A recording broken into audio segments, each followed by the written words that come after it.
Hi everyone! It's been so long since I've streamed. I constantly feel like when after a long time I go back to streaming, I just don't know what I'm doing and I feel really awkward all of a sudden. So hi, uh, welcome to Game Assist. I don't remember when the last time I streamed was. It was many weeks ago. I think that I was playing Dragon Age Origins and I was doing a lot of streaming with no face cam because I was just feeling rough. I was feeling burnt out and tired, and it was a hard time. But I finally have some time off work and I felt like doing some makeup, and I've been wanting to play this game for ages, and then I kind of forgot that it existed. Like, I think it came out ages ago and I just forgot that happened. I've been wanting to play it for ages. I've been wanting to stream it because I've played a bit of Vampire the Masquerade, what's the original called? Bloodlines, the RPG, the very, very old RPG from like the 2000s. I played a bit of it a long time ago. And I really, really liked it, but I've never finished it or played that much of it just because I think that it's one of those things that, like, the gameplay hasn't aged amazingly, maybe, so I was getting a bit impatient with it when I tried to play it a few years ago, but I really liked it in terms of, like, the vibe, the lore, all of that. I'm a sucker for anything gothic or to do with vampires, so I've been really, really excited too. I think they're working on another RPG, and in the meantime they've released Swansong, which is a shorter game. It's a narrative adventure game. I think it has kind of an episodic or like chapter structure. So, oh, sorry, Chickpea off camera is being really cute. Has an episodic or chapter structure where there's like decision making, etc., and you play from the points of view of 3 different characters, and that's pretty much all I know about it at the moment. So I'm really excited. I've tried to do like a vampy look today. I really, really wish that I had like fake vampire teeth, and I think that trying to do my makeup today and being like, what would really like be the cherry on top of this is if I had some fake vampire teeth. So I think I'm gonna buy those. I feel inspired today to buy some vampire teeth. But in the meantime, I just tried a dark eyeshadow lipstick smear moment. I was really nervous about this because when I've tried dark eyeshadow before, like I've messed around with it, it always makes me look like I have a black eye. And I think that's just because I've been doing it wrong and stuff, but I watched a few tutorials and I feel like I managed to get it right today. I feel good about this look, and I've worn some ornate rings and jewelry to kind of give a aristocratic vampire vibe. That's what we're going for. Okay, alright, let's dive in to Vampire the Masquerade Swansong. As always, let me know how audio levels are, if you can see and hear everything okay, and I will adjust that appropriately. I'm so excited. Okay. This looks good. Like, this looks really, really good. It's like, it's stunning. It's stunning. The trailers looked really stunning, to be honest, as well. Okay, let's have a look at our settings as always. Hello? Can I... Oh, it's vaguely highlighting the text, but I can't see that very well. Okay. Well, that's not a great start, is that I can't see that very well, but whatever. Subtitles. Yes, please. Oh, okay. So it's like a tick box situation. Alright. Vibration on. Oh, wait, no. I wasn't done. Graphics. What have we got? Brightness. Sound. Okay. I mean, so I guess we don't have loads of. We've got a few that are relevant, like show goals and things like that, but it doesn't look like we have a huge amount of accessibility settings, which isn't great. But we'll see what it's like to play the game. Okay, choose save slot. Okay, we've got 3 empty slots. Very narrative adventure game, very Life is Strange. Level selection, presumably we can replay bits. Maybe go back and change decisions. Alright, let's dive in. New game. The Boston court is in turmoil. A code red alert has been issued, which means a major crisis has occurred. Emem, Leysha, and Galeb are summoned by the prince. I don't know if I'm saying those names right. We'll find out, I guess. The Prince's Quarters, September 4th, 2019, 11 p.m. Alright. Okay. So, these are our main characters, I'm guessing. Hilariously, it looks like their initials spell out the word leg. Vampires walk among us. Unknowing, we've built their cities, fought their wars, and sated their hunger. For centuries, these creatures have been organized into rival sects, the largest of which is the Camarilla.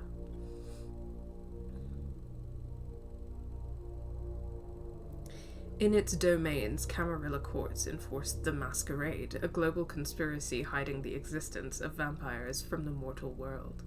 Breaking the Masquerade is punishable by final death.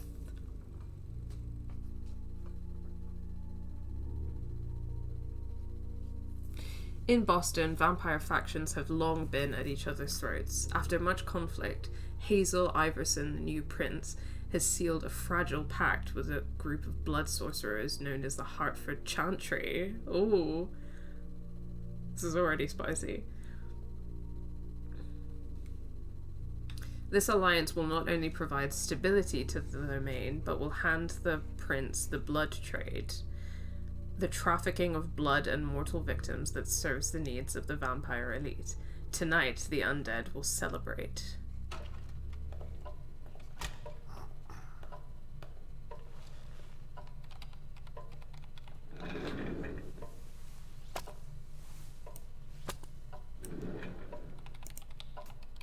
Just get this going. There, ready. We're all set. Now, to begin, tell me, what do you see? I don't know. Okay. Try this. Focus on your vision.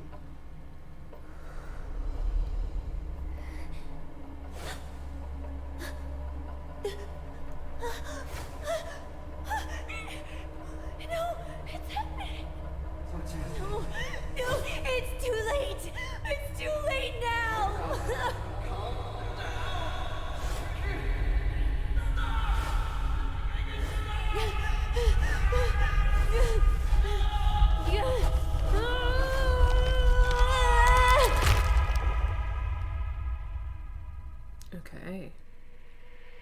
They're coming. Interesting. Also, thank you very much for the follow, Slayer420 TV. If you're around. Thank you very much.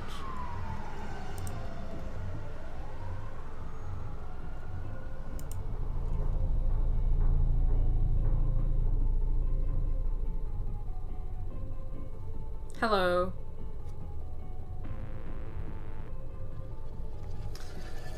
Oh, yep, it does look like I got bots in town. Did you feel it too? Hold on. Take your stuff. We're getting out of here. Okay, so I'm a gay vampire, obviously. I'm obviously a lesbian vampire. That is how you know you've made it. We've got a problem. Oh, okay. Call them back. That was a camera angle. I'm looking respectfully.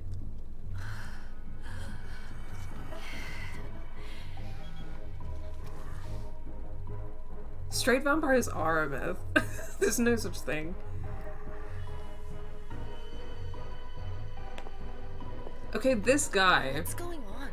just looks like the vampire from It's the prince. Vampire, You must go quickly. the Don't Nod game, the Don't Nod vampire game. The what's his name? Jonathan, the doctor. He looks exactly the same, like more or less.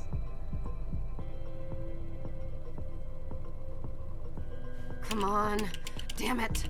Hurry up. Calm down. Maybe it has nothing to do with the party. You know full well I was in charge of it. If anything goes wrong, it's my head on the chopping block. Things are happening. Fuck. Damn it! It took Hazel months to convince the Hartford Chantry to ally themselves with us. So they finally accept, and then bam, a code red. There's never been a code red in Boston, damn it! This has gotta be bad, Emem. Alright, okay. Is there a timer? No timer. Okay, good. I completely forgot how to do anything in Twitch chat, so I'm gonna try and remember how to delete messages. I swear this happens to me every single time.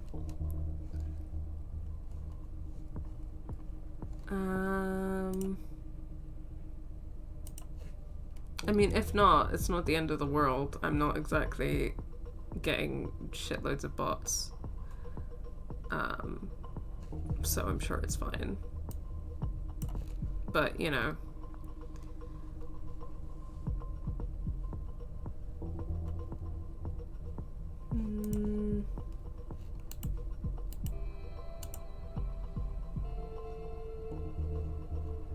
Yeah, I never remember how to do this. Right-click their name.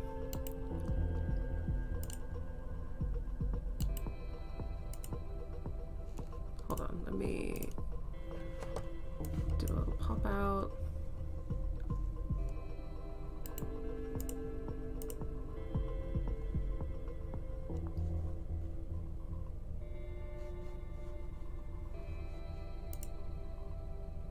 Yeah, I can block bots. I don't really know how to delete the message, but... Oh, and now I've just completely... Okay, there we go. Because I did a pop out, it just deleted all the previous stuff. Okay, let's do that and leave it at that, I guess, because I don't know how to delete a message, but we'll figure that out later.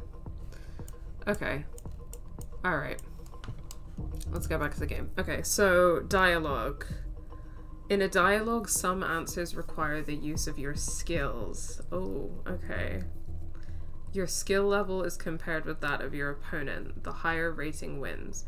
You cannot use a skill if its rating is 0. Willpower 12. Using a skill consumes willpower. Oh my gosh. Okay. Oh, this is interesting. No, this is interesting though, because I feel like, I don't know, it's adding some spice to like dialogue trees. I like it. And I can see how this will be interesting and how it plays out. If your opponent wins, you gain a few willpower at the end of the dialogue. Very like RPG style approach to dialogue in this. That's really interesting. Okay. So psychology and persuasion presumably are 2 skills, and the first, she has nothing to hide, requires psychology skill points, and then one thing at a time requires persuasion skill points. And I've got psychology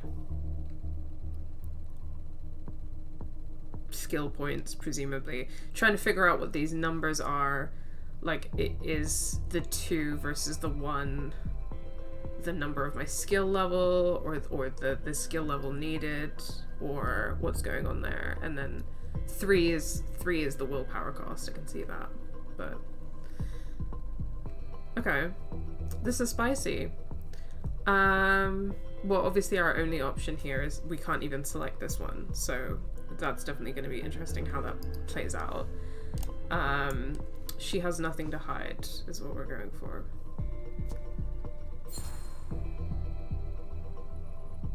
It's not like you had anything to do with it. I'm sure. You don't get it. I was in charge of organizing the party. But security is Jara's problem. Yeah, normally. except Jara is a member of the Primogen. I'm not. But you're a harpy. The prince will cover you. You know she's always looking for an excuse to take him down a Is the notch. prince a lady? What do we do next? Gender. When everyone's safe, we move on to phase 2. We clean house.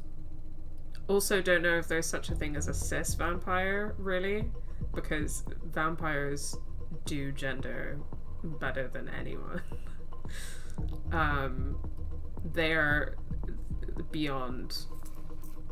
I feel like they're beyond cis-normative. I feel like the way that a vampire does femininity or masculinity is not like in a cisgender way. You know what I mean? They feel inherently trans to me. I don't know. Okay.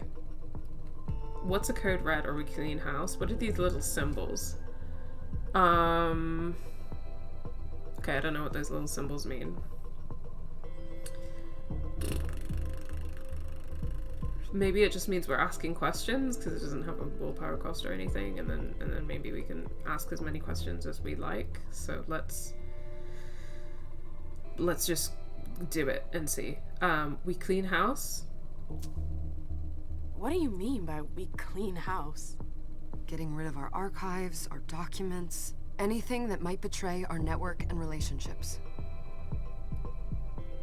Okay, yeah, so that's what that symbol is, I think. What's a code red? Did you say this is the first code red in Boston? Ever since the fall of London, protocol is no longer a laughing matter. Whatever. They've been harping on that for 4 years now. They took away our internet access. Our smartphones. It's called risk mitigation, that's all. A code red is an alarm signal that's sent to everyone to say, watch out, we're all in danger. And everyone runs to shelter at the nearest safe house. For us, it's with the prince. It could have been worse. I'd have preferred worse. You're not even listening to me. The faces are a bit stiff. The lip syncing and the expressions are a bit stiff. Everything about vampires is queer. Yeah, facts.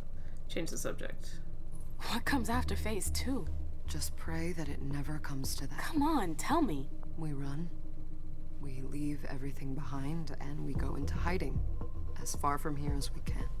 There's no way I'm leaving Boston. Everything I have is right here in the city. It took me years to build my clubs. I've worked too hard to give it up now.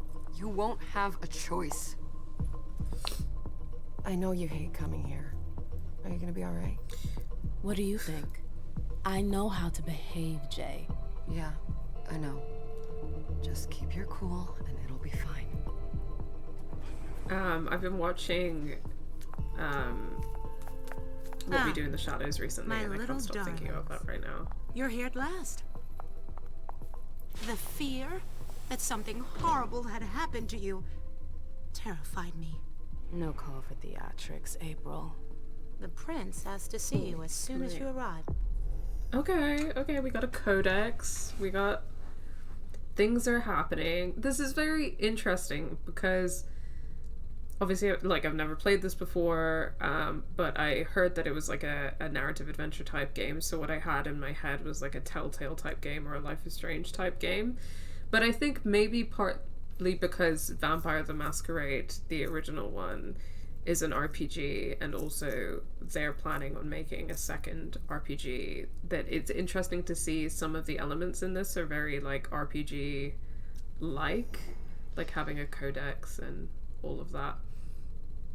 The codex lists and explains many concepts from Swansong and the world of darkness. I love lore. The main characters you will meet are also listed on the Boston screen. Okay, dope. Wow, okay. Clans. Let's do it quick.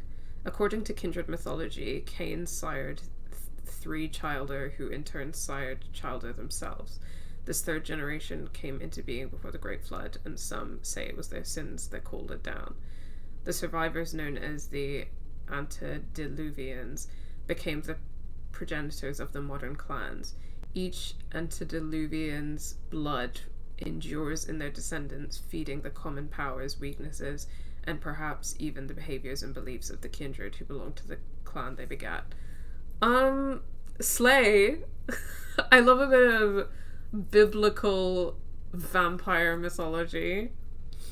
Tonight there are 13 distinct clans, along with innumerable minor bloodlines, as well as the caitiff and thin bloods, who prouder and more powerful lineages reject.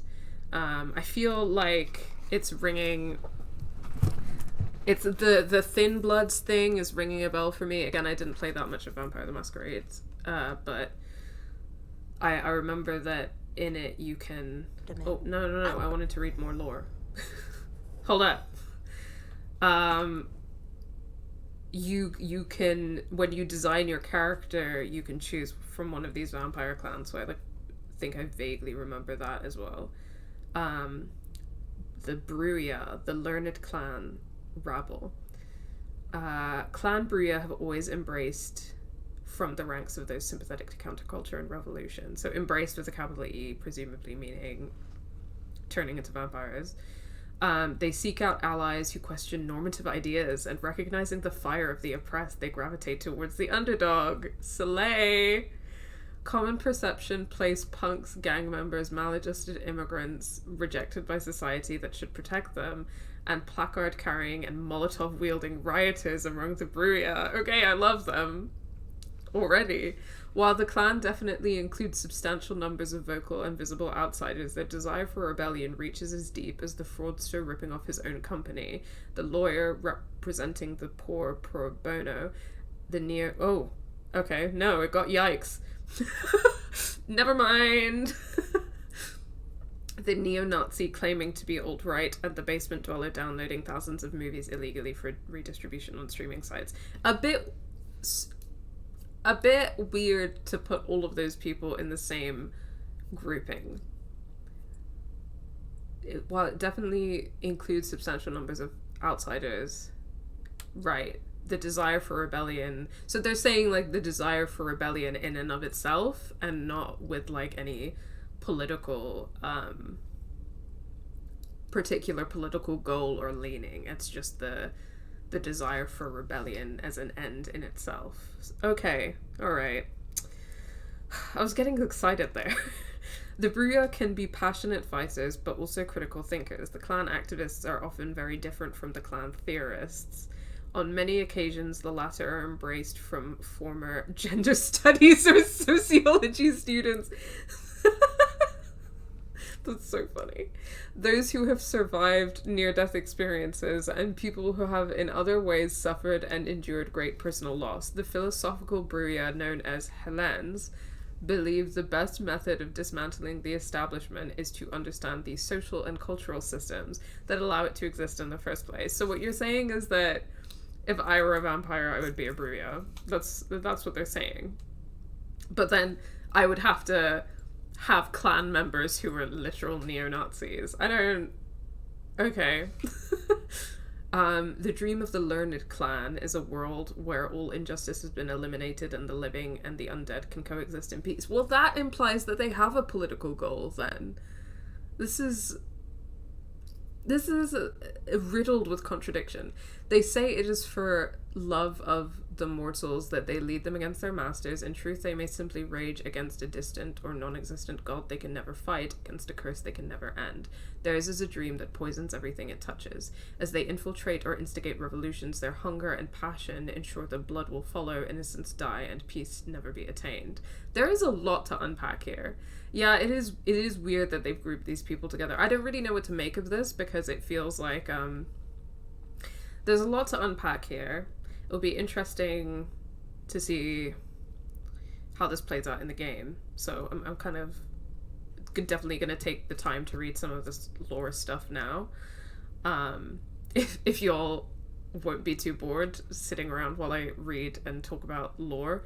But because it feels like on one hand it's saying that they do have a political goal, which is to eradicate injustice and for the living and the undead to coexist in harmony, which has interesting implications on the Masquerade. Maybe they don't think that the Masquerade should exist, which is interesting. And then this quote, like wherever this quote is from, the italic text, it doesn't say where it's from, which is interesting. They say it is for the love of mortals that they lead them against their masters. In truth, they simply rage against a So it's saying that, like, they purport to having, like, a anti-oppression philosophy, but they actually want to just sow chaos and destruction. And I'm just like, I don't know how to feel about all of that. That's really interesting, though. I think we should definitely put a pin in it and come back to it and see how it plays out in the game. But that's super interesting. Hold on. Oh, that Nightbot link is not up to date. I'm gonna have to fix that later, maybe when I take a break. Okay. That's oh my god. Dilly-dally if I were... Sorry. This is not working out. Okay. Caitiff. There we go, that's the next. The clanless orphans. Not all kindred inherit the curse of one of the 13. Some don't care what their lineage is. Certain bloodlines of kindred have always been clanless, and sometimes childer of the clans are just born different. They're often discarded, exiled, or choose to distance themselves from the clans that despise them. Pure vampires, the caitiff make up for what they lose in respect and pedigree by flexible blood and the absence of a crippling bane. Proud or ashamed of their clanless nature as they may be, these individuals have no family and represents vampirism at its purest and most individualistic. Or... interesting. Okay. I mean, I should have remembered this from the fact that the original game is literally called Vampire the Masquerade Bloodlines, that there was this whole really strong theme about, like, lineage and bloodlines, which sure is interesting. I mean, I just thought I was gonna have, like, a fun time without any discourse, really, but it's turning out that there's a lot of discourse to be had. Many kindred incorrectly assume all caitiff are created accidentally, that the clanless target no mortals for the embrace. This view is outdated and ignorant. These nights, the clanless are increasingly becoming a force to be reckoned with. Though more disparate, individualistic, and chaotic than their cousins, they are all survivors, and they have begun to gather, build alliances, and make childer of their own. The caitiff who seek out mortals to perform the embrace generally target the strong-willed and those used to uncommon hardship. A caitiff's position in the hierarchy of kindred is at the bottom, just above the thin-blooded who should not have been born at all, and they are forced to fight for their place or fall and be forgotten. The caitiffs see little point in embracing mortals unlikely to make it through the night on their own. While the caitiff have begun to purposefully increase their numbers, most are still created when a fledgling embraced into one of the clans does not form an attachment with their ancestral blood and does not exhibit the telltale signs of their clan's curse. When other kindred talk of the caitiff, they tell tales of Nosferatu abandoned for weeks on end without ever developing any hideousness. Painfully sane Malkavians and young Ventru able to feed from whoever they want.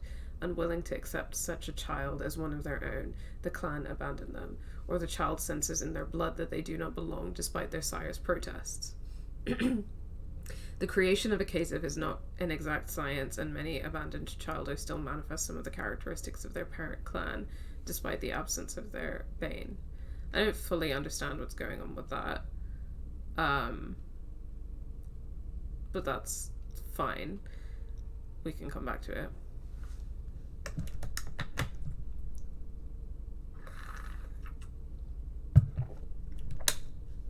Gangrel, wolves, animals, ferals. A hunger older than mankind burns inside the wolves. When other kindred curse their appetites and choose the gilded cage of the city and the leash of social hierarchy, the wolves accept the beast as part of themselves and run free. The wolf? You're telling me that there are vampires who are wolves? Are there werewolves in this universe then? Is that... Okay. Crossing borders between species, nations, and domains with the ease of perfect predators. They belong to the wild, and the wild belongs to them. To think of them as noble savages, okay, they said that, is perilous, as the animals have little respect for the arrogance of civilization, and only the strongest survive their bloody hunts and savage initiations. Trading stories of war and the secret histories of their kind. Oh, thank you for the follow, Lazarus345. Where were we? To the noble savages, TM. Trading stories of war and the secret histories of their kind around campfires lit with the bones of their oppressors. Slay. They have turned their backs on the Camarilla and fight tooth and claw to escape the endless plots of their fellow kindred. Okay, spicy, spicy, spicy. I think an ad might be about to start, so unfortunately my lore reading is gonna be interrupted. So if you're really into this, then I'm sorry. Clan Gangrel are outcast wanderers, rogues, and hunters. They make havens in the poorest part of the city and feel no shame for doing so. They claim few domains as their own, but defer to no prince. If a feral enters a city, the prince will either accept it or have to fight the feral to get them to back down. Gangrel embrace from the ranks of survivors and fighters, leaders of prison crews and gangs, explorers, and any kind who sees the world as something to traverse instead of something to hide from. Also interesting. It seems that some of these clans might have a complicated relationship to the Masquerade. They care not for looks or title, but for accomplishment and reputation. A child may be a challenge, but the clan follows rituals and initiations to ensure the fledgling is worth the time. Success means a new honored member of the clan. Failure means simply a forgettable reject or a pile of ash. Any mortal capable of projecting their will onto others, leading a group from disaster to success, or fighting impossible odds to draw the clan's attention. This fact results in a symptom known as too many chiefs, where the clan consists of more leaders than followers. Customs encourage fights for dominance, but these rarely last until the final death, as Gangrel elders advocate against taking competition for authority personally, and instead encouraging a culture of healthy rivalry. Okay. As for you, Journey. Keep pressing the wrong button. Sorry about that, guys. Looking how much lore we've got here. Ooh, okay. Well, we're not going to read everything about the World of Darkness. I think I'll read about the clans and then leave it at that for now. Because otherwise that's a lot of reading in one go. And I don't want to overload on the reading. I want to get into the good stuff. Okay. Malkavian, the clan of the moon, children of Malkav, lunatics. This I distinctly remember from the original game.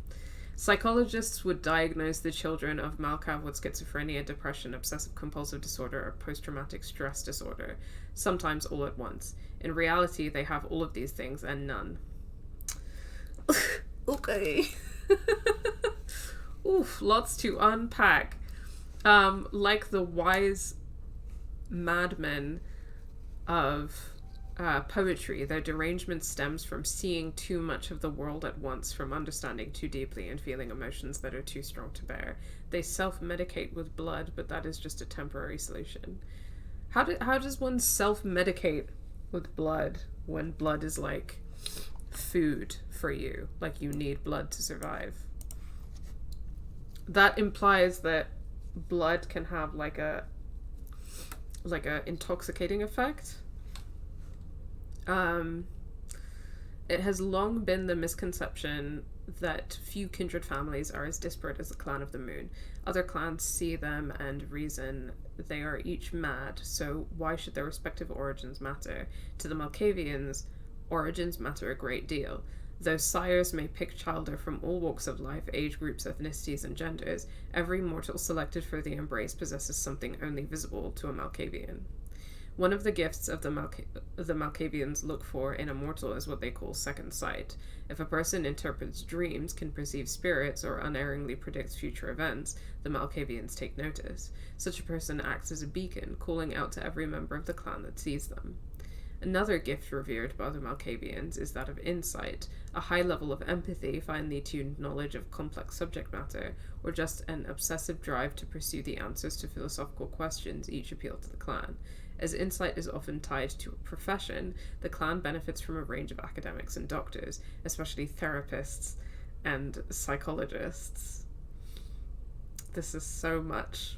Finally, the Clan of the Moon are fascinated by the broken, individuals who have been changed by traumatic experiences or who were simply born slightly detached from themselves and the rest of society. To the Malkavians, they are but one gentle push away from having access to an altogether different plane of reality.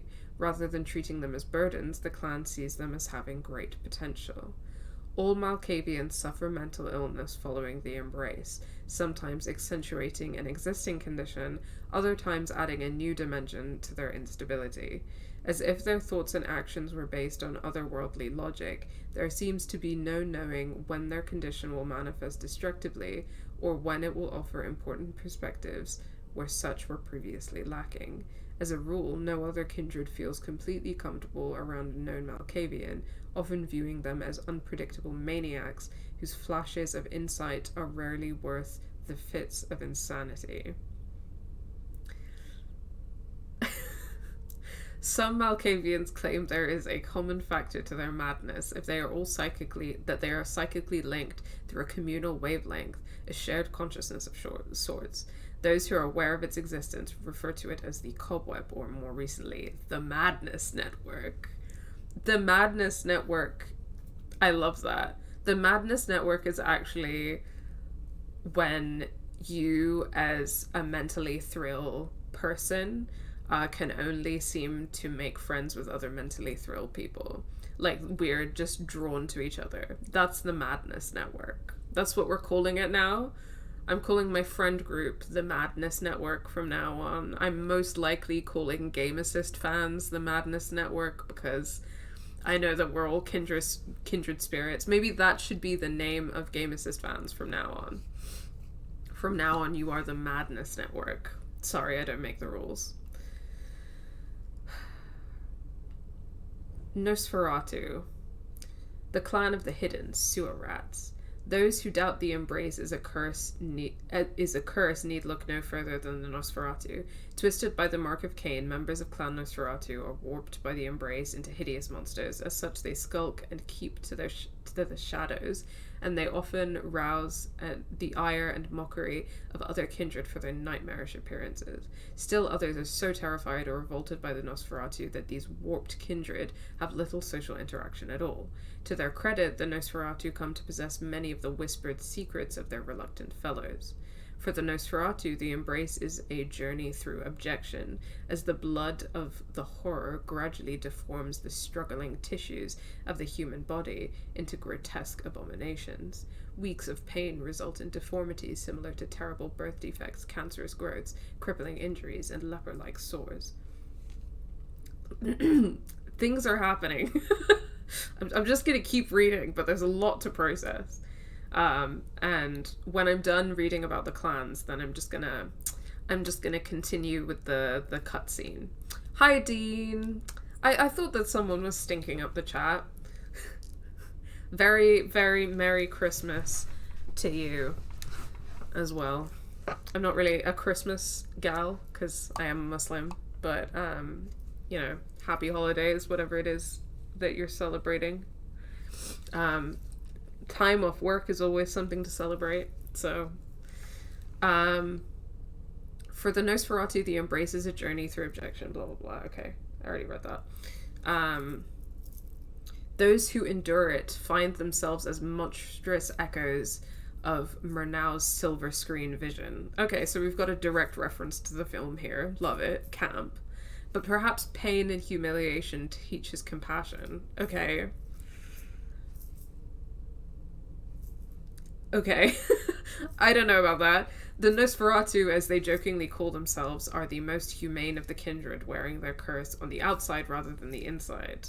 This is... I gotta say that the disability politics of this is a whole other... the gears in my brain are already turning. The video essay potential is already turning, to be honest. I was planning on doing a video essay on Vampire, on the Don't Nod game, but I think that would take like a slightly different angle, because I wanted to talk about like pandemics, and how that's represented in that game, and how that's kind of like connected to the vampire thing. But this you could do a whole deep dive into this. This is really, really juicy. Okay. To blend in, some call on the blood to wear the borrowed faces of their victims or disappear from sight, while others rely on prosthetics and heavy makeup. The sewer rats enjoy a grudging respect as the information brokers of the kindred, given their supernatural acumen and stealth, and the fact that many kindred would rather ignore them than acknowledge them. Savvy Nosferatu exploit this for all it's worth, turning the hypocrisy of other vampires to their own profit. On the whole, the Nosferatu condition is lonely and alienating. How they react to the curse of Cain varies with their outlook and mental stamina, but it's hard to be an object of utter revulsion and not let it shape one's disposition towards one's kindred in some way. Some of the sewer rats are cruel, as blighted on the inside as they are on the outside, while others are tragic, wretched creatures who have been cursed with eternal outsider status through no choice of their own. A few of the sewer rats even position themselves as prophets or avatars of the damned, physically embodying the haunting riddle, "A beast I am, lest a beast I become." Wow, this is so much. I love it. Not consumed VTM content before. Then I don't know what KEKW stands for, sorry. I hate Christmas. I'm not Muslim, but my birthday is near, so it's existential dread. Well, happy birthday? When's your birthday? It doesn't sound like it's a happy birthday, but you know, I think that being alive is something to celebrate, you know. And I know that sometimes life is pain and suffering under capitalism, blah blah blah, but you know, I think it's alright sometimes. I'm having a good time right now, for example. Vampire the Masquerade lore varies wildly between the game's tabletop and different versions of the tabletop. I did not know, now I feel stupid, but I did not know that Vampire the Masquerade, and also, sorry, I'm feeling a little snotty today. I did not know that Vampire the Masquerade had a tabletop game. That's really, really interesting. That also explains why this, even though it's like more of a narrative adventure style game, like continues to have such a strong like RPG element to it. Cool. Okay. So I was saying earlier that I've played a bit of Vampire the Masquerade Bloodlines, but I never got very far just because I played it like a couple of years ago, and I think that I kind of got frustrated with the controls more than anything.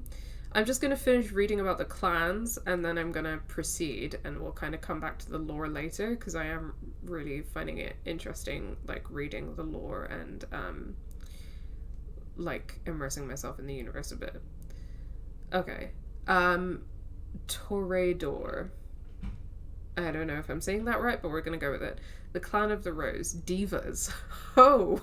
The Clan of the Rose. Is it? Oh! Cursed by their unbridled sensuality, the divas are obsessed by aesthetic perfection. A fashion model overdosing on a bad batch of heroin, a video of a perfectly executed beheading, the dazed eyes of a child who's seen too much, or the reflection of the moon in a pool of blood.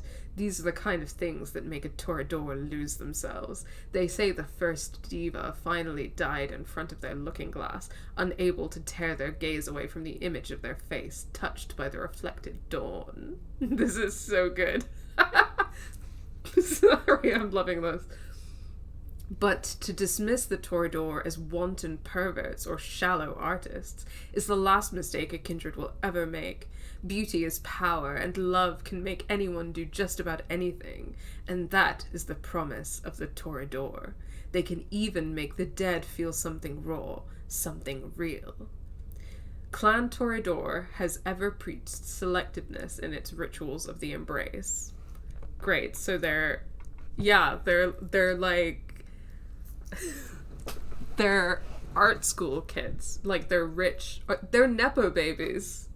Clan Toreador, they're Nepo babies. That's what's going on. It's really old and how it originated. I've played a little bit in one of my Twitch stream Discords. Nice. I played Toreador, but I think Tremere are like objectively the most powerful ones when you get right down to it, at least for the Camarilla. Extremely pretentious. I love it. I love it.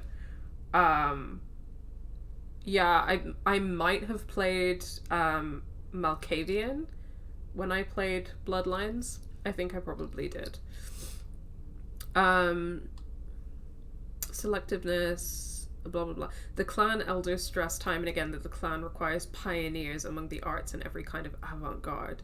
The clan is at its strongest when comprised of the freshest thinkers and those who desire experimentation and aesthetic discovery.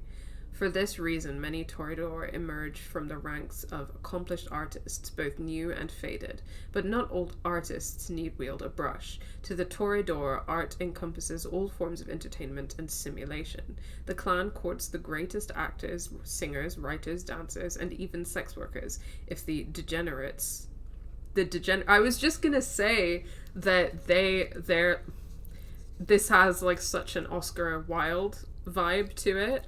But the fact that they're literally called the degenerates, like the queer, like, politics of that, the implications of that, are really interesting.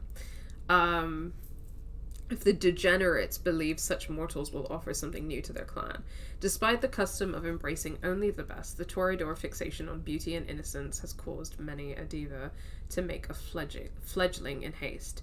The diva thing as well. There's so much here. Many a moonlit night, new clan members have emerged as shallow hedonists, one-hit wonders, or just a stunning body with nothing else to offer. The greatest mistakes are erased and forgotten. Still, the clan is diverse, its members considering the ensemble as a kaleidoscope of talent and beauty. Interesting. Okay, now we've got Tremere. Usurpers, warlocks. Hoo-hoo. A hermetic mage in 8th century Romania, Tremere was the leader of a cabal of magic users, rightfully feared for their obsession with knowledge and power. Able to prolong his life unnaturally for centuries, his powers eventually lessened and his grip on youth became shaky. Unable or unwilling to accept his own mortality, Tremere cast his eyes on the hallowed secret of immortality. In his greed, the mage instigated the most terrifying magical experiments ever conducted, damning himself and his followers to a hell of their own making. Thousands of mortals were murdered, and hundreds of kindred vivisected and drained in ritual circles before Tremere and his cultists thought that they had found the elixir of life. How surprised they were to have discovered the curse of Cain. Terrified, they died and woke again to an eternity of unlife and hunger, cut off from their craft. In a mockery of their former magical rituals, now only fresh blood allows the Tremere to cast their thaumaturgical spells to twist reality.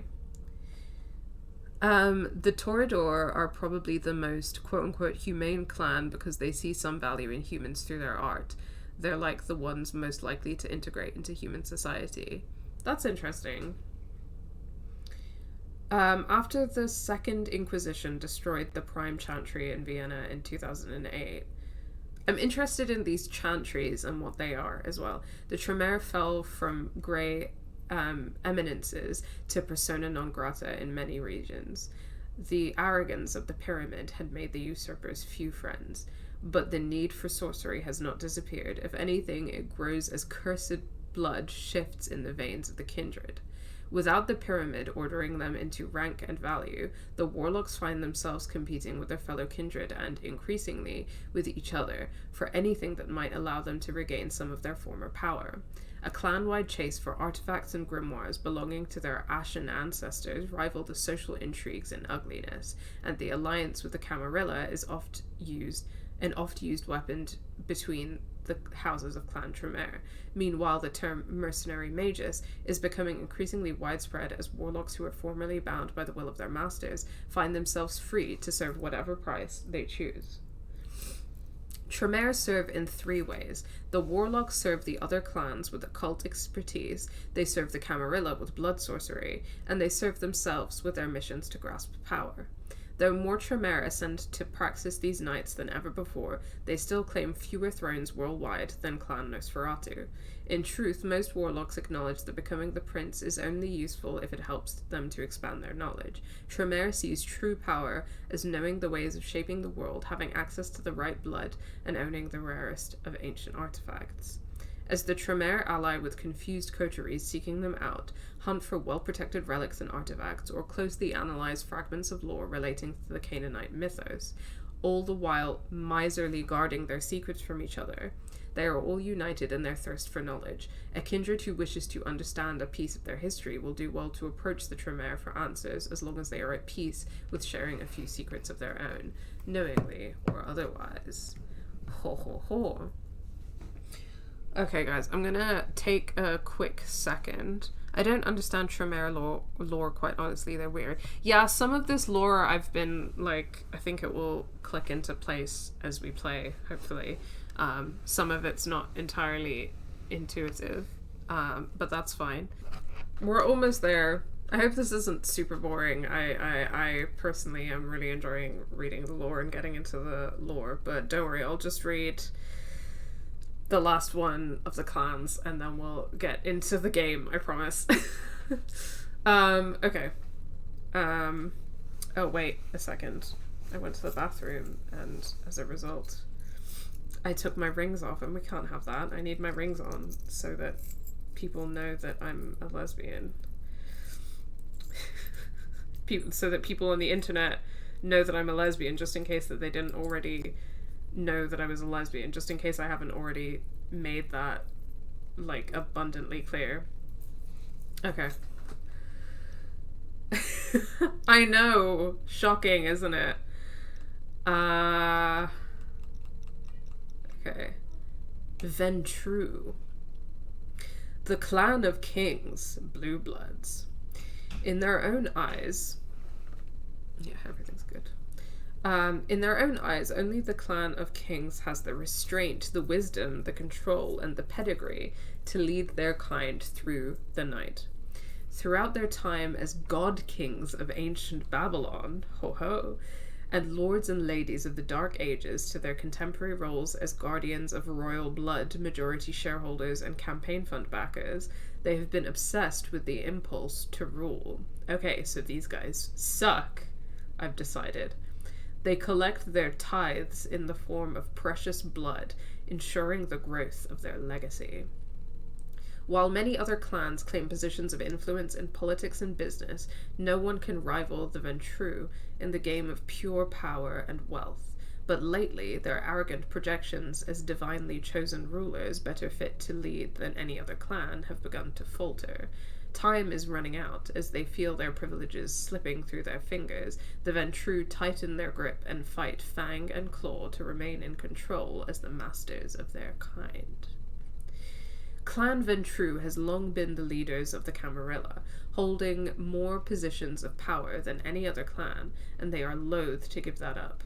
Even after losing their most prominent representative to a Bruya assassination, the Ventrue continue to maintain that they are destined to rule all kindred, no matter the sacrifices involved. The Ventrue believe in the strength of tradition and lineage.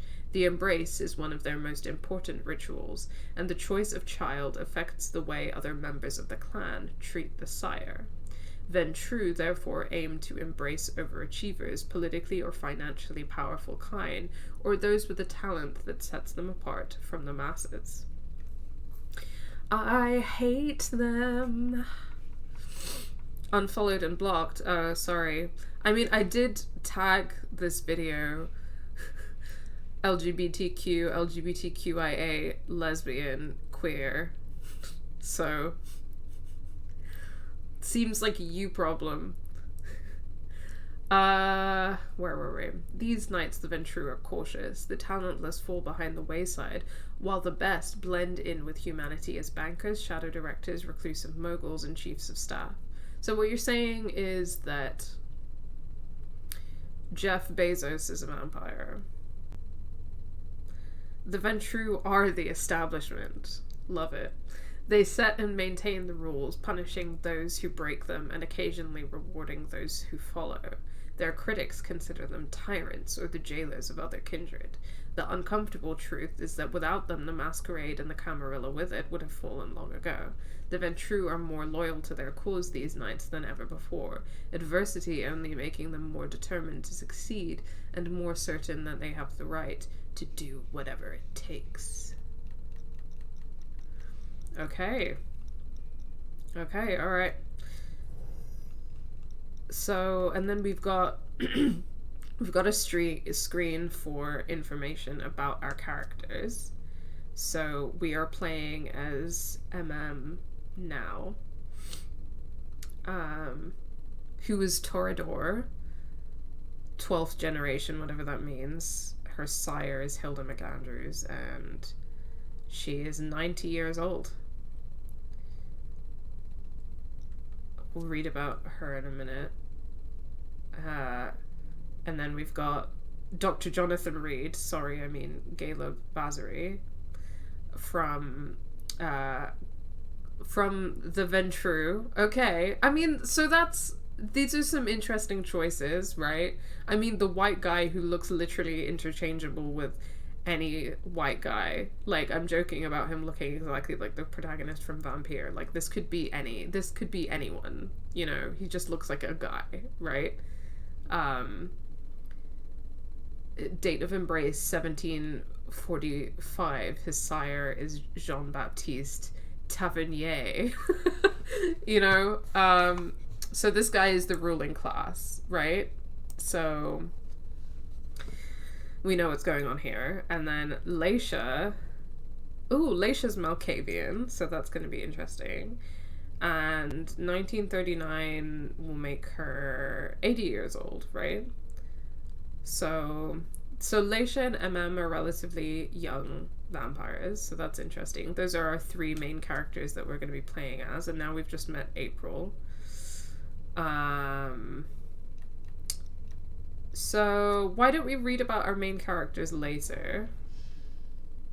And I'll just go through some of this now. So let's look at their talents, which will affect our dialogue trees.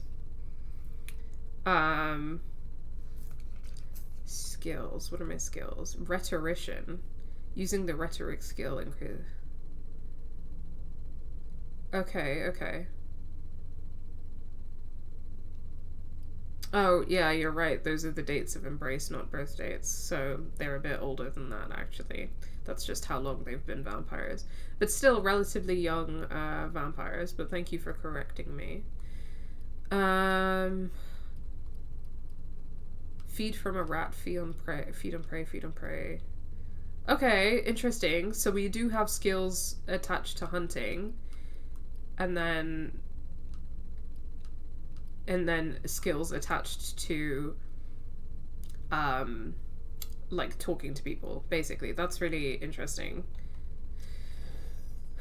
Okay, so at the moment the only screens that we've unlocked are talent, Boston Codex. So okay, so we'll read a bit about the characters and some more lore later, but for now let's get back to the cutscene that I've been putting off. Someone's triggered a code red. If anything has happened over there, I'll hold you personally responsible. Okay.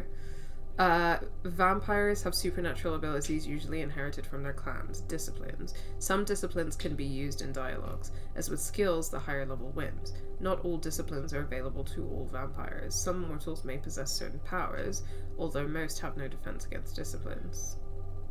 Interesting. Using a discipline generates hunger. Hunger has a value that cannot be exceeded. This limits a vampire's use of their powers. A vampire at their hunger limit risks losing control, attacking and feeding on the closest mortal. Okay, this is interesting. I'm gonna say right now, as a disclaimer, that I am not the best at like immediately internalizing or understanding rules when I read them. So there's gonna be a lot of, because there's a lot going on, there's a lot to learn about how this works. It's probably going to take me a while to settle into that, so apologies in advance if you have to kind of sit through me fumbling a bit. Are those pre-generated characters you can choose from, or did you make your own? Those 3 main characters are like already established characters, and from my knowledge I will be playing as the 3 of them, and as the game progresses I'll be playing from like moving between their perspectives, and right now I'm playing as Emem, so I had no role in kind of generating those characters. Cool. So again, I only have one option here.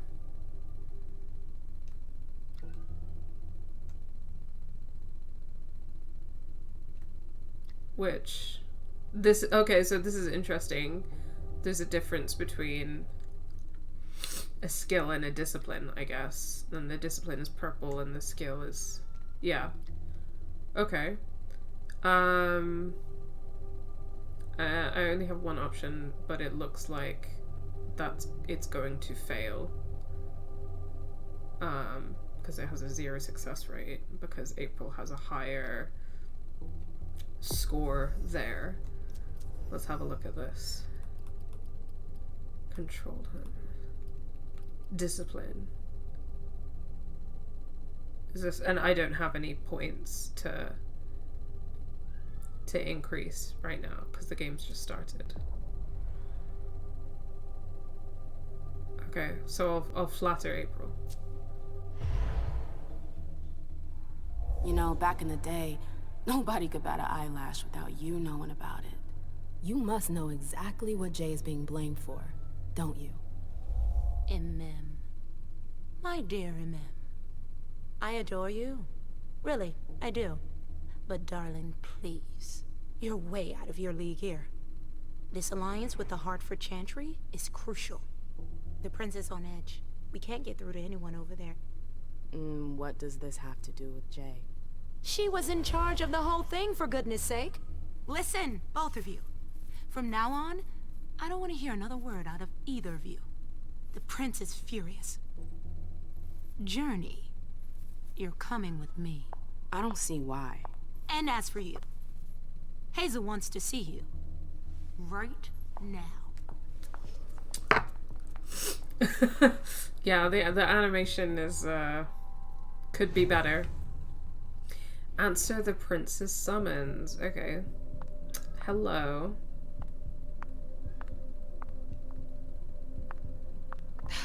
Oh, It's gonna be a long that's nice. night. Look at that. Look at that stair walking animation, though. Check this out. Look, she's walking down those stairs. That is, wow. Miss And Lewis, she's walking up those. welcome. Wow, stair by stair. Okay, that's amazing, though. That's, and I mean, it is gorgeous. Like the the animation in the cutscenes were a bit was a bit stiff. Like it doesn't look like they used motion capture for that. But this is stunning. Like, I'm sorry, I cannot get over that. Look at that. That's incredible. Her hair and outfit does slap, and I mean, she's absolutely beautiful, gorgeous, stunning, like, whew. Yeah, so it looks amazing. It's just those cutscene animations are definitely a bit stiff. So, okay, let's see what we got. Good evening. Hi, hello, good evening. Miss Lewis.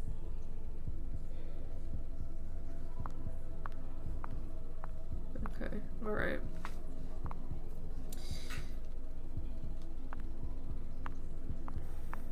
This definitely looks like a sex club. Okay. I mean, it could be, but...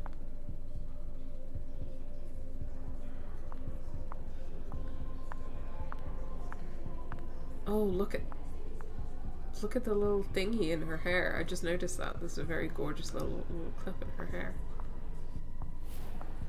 I'm getting distracted.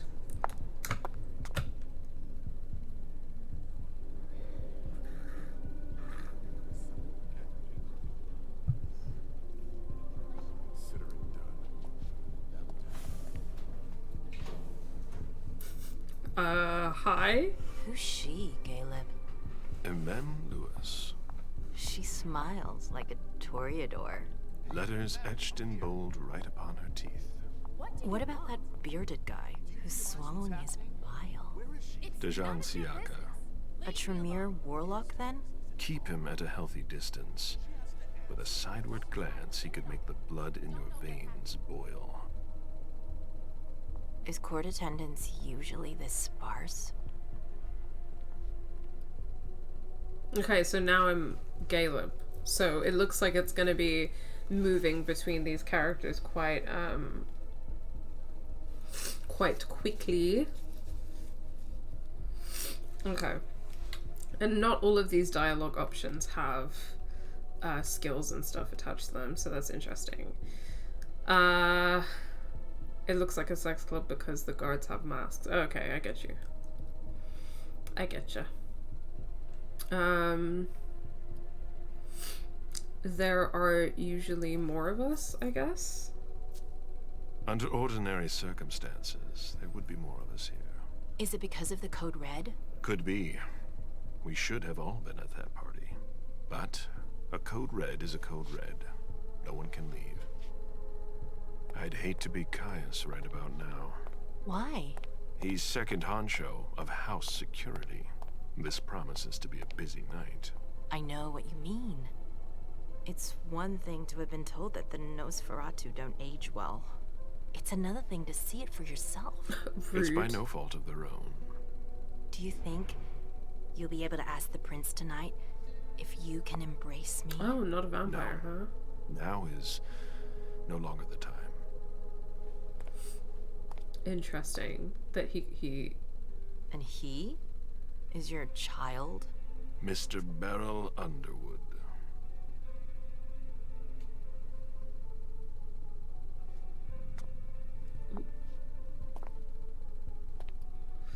Yeah. So interesting that they have to they can't just embrace someone that, I guess, depending on their clan, like it has to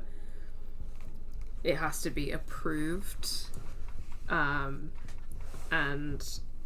Galeb is what are they called, the Ventru, so I guess especially for them, because their whole thing is being better than everyone else. What's the Primogen? That's interesting.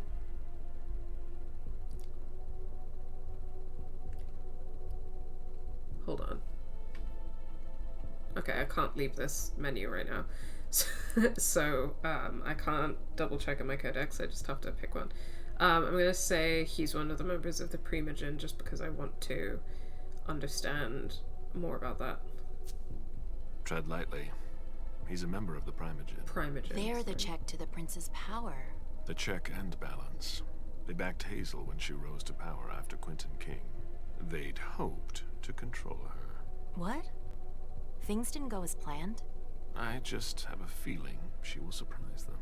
Never forget that the court is a chessboard. We are monsters, and we sacrifice pawns. If you want to be a major piece, then behave accordingly. But... Nothing can happen to you here. We're in the prince's house. She must be finished by now. Wait for me. This won't take long. It's out of the question, Emem. I won't let her get away with this. All right. Calm down, Dijon. Where's Journey? What's it to you? Don't start with me. She was in charge of the party. She has to take responsibility for this. Leave her out of it. It's too late for that. Don't waste your time covering for her. She's not a This kid guy's anymore. outfit I is haven't heard sending from my me. child, and no It's one's so able to get bad. through to them over there. Go on then. Go and save Imani and stop wasting your breath. There are rules. Need I remind you? We're all stuck here. You're such a good boy. You'll never change. Dijon! What? Oh, come on, Hilda, she needs to grow up. Titties. I mean, respectfully and not in an objectifying way. Looking respectfully. So this is Emem's sire. I don't need your help. Mem, please. Stop calling me that. I was worried about you. You still haven't moved on, have you? You're always getting in my way. Lower your voice. People are staring. Okay. Focus allows you to temporarily increase a skill by 1 or 2 levels. Ho ho. The more you increase your focus, the more the willpower cost increases. To be focused, a skill must have a minimum score of 1 point. Disciplines or knowledge cannot be focused. Focus. That's using the right analog stick. If the skill or discipline levels are the same, the outcome of the conflict is uncertain. The chance of victory can be influenced by a number of bonuses or penalties, as well as spending experience points. Okay. So that's how that works. So either I can't say any of these. I can't say this one because I have 0 intimidation points. But I can focus in order to increase my chances of success with this one. Oh, and to be able to do it at all, because otherwise it looks like I can't. Okay, interesting. And that's gonna have a 5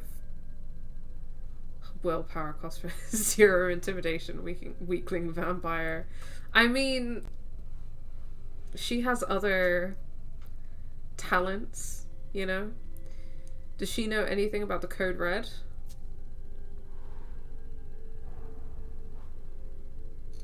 Oh no.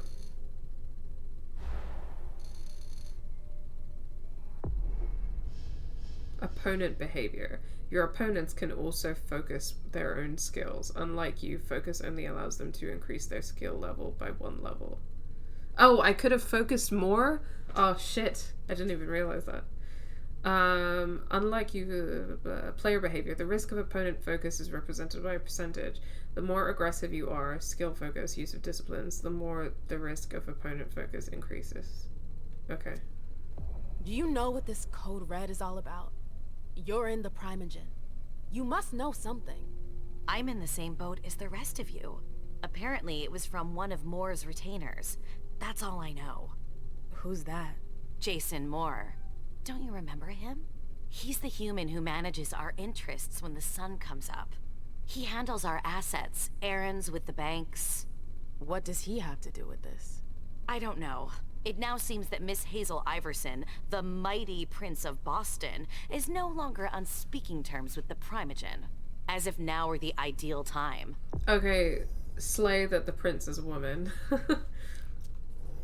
Oh, traits. Trait menu. Traits are positive or negative effects that influence the abilities of the character in question.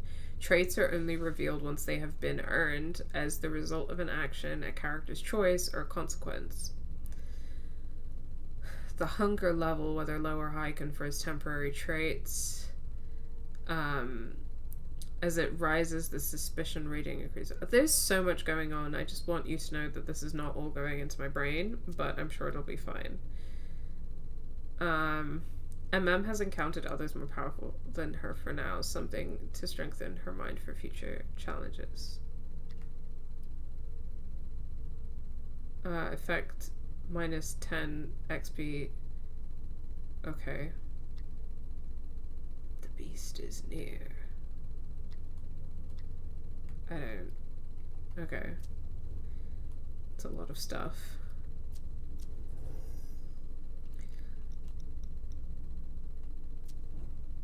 Dijon and Hilda. We're learning more about them. Let's read a little bit about Emem. She may be an impressive mass murderer, but she's a girl boss. Yeah. Slay. So, born in Harlem in 1901, Emem grew up in a family of poor African-American performers.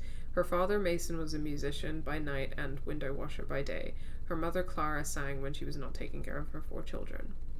When he was drafted in 1917, Emem's father enlisted in the 15th Regiment of the New York National Guard, the Harlem Hellfighters, and participated in the liberation of France. He joined a jazz band in his unit that became a phenomenal success after the war ended. Pathé Studios. I never know how to say that. Is it Pathé or Pathé? Who knows?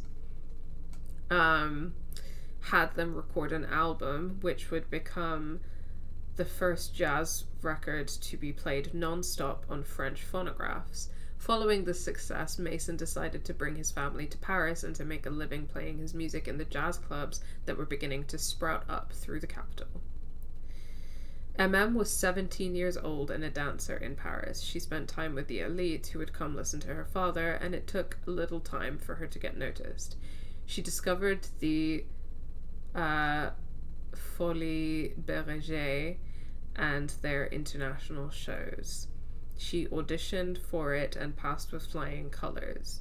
From odd jobs backstage to subbing in for other performers, she proved herself and became a headline act at just 21 years old. Her burlesque stripping act took Paris by storm, making her extremely popular. Emem began traveling through Europe, dancing to packed houses in the hottest cabarets.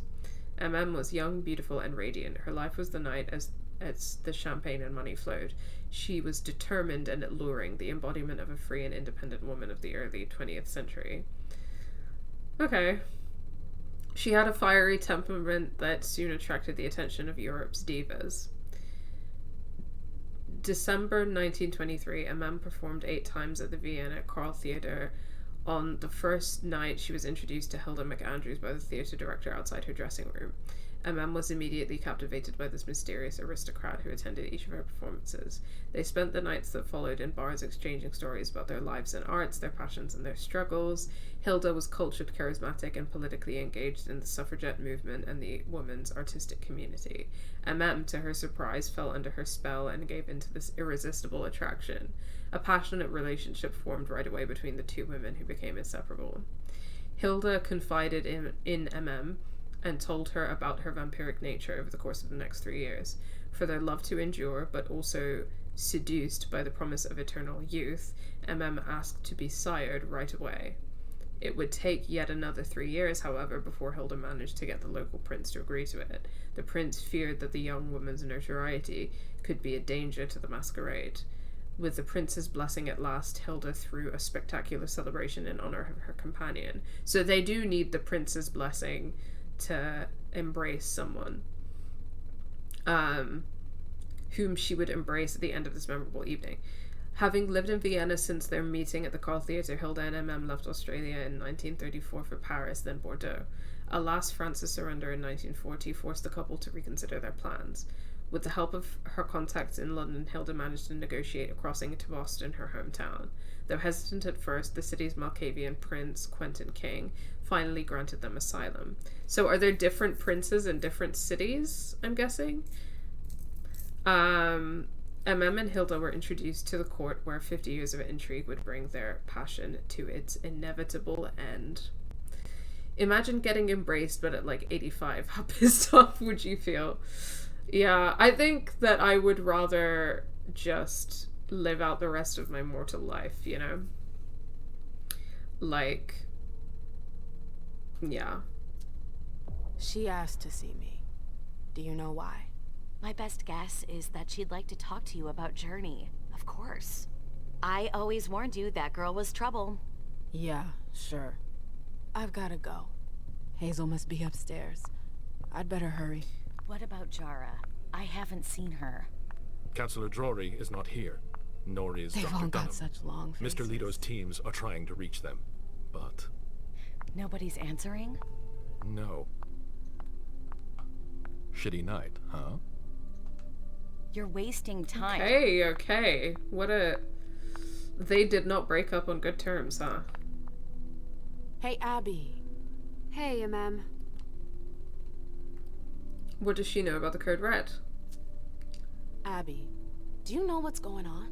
I'm sorry, but I can't. Please? I feel like I've been plopped down in the middle of a minefield. There are rumors about Journey. Rumors about how this is all her fault. Did you know that Jay was in charge of the party? Shit. I bet she's gonna take the fall for whatever happened.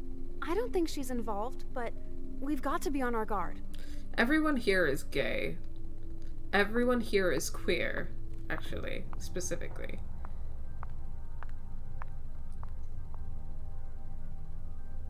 Emem, we haven't seen you here in ages now, have we?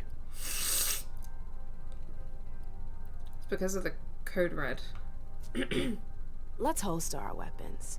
I'm only here because of that goddamn Code Red. Blunt and to the point, as usual. With a bit of luck, your suffering will be over soon. How's business these days? So they Why? do not get along well, huh? Invest? Don't tempt me.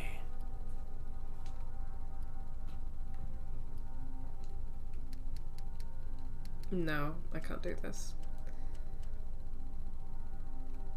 My clubs aren't profitable enough for him.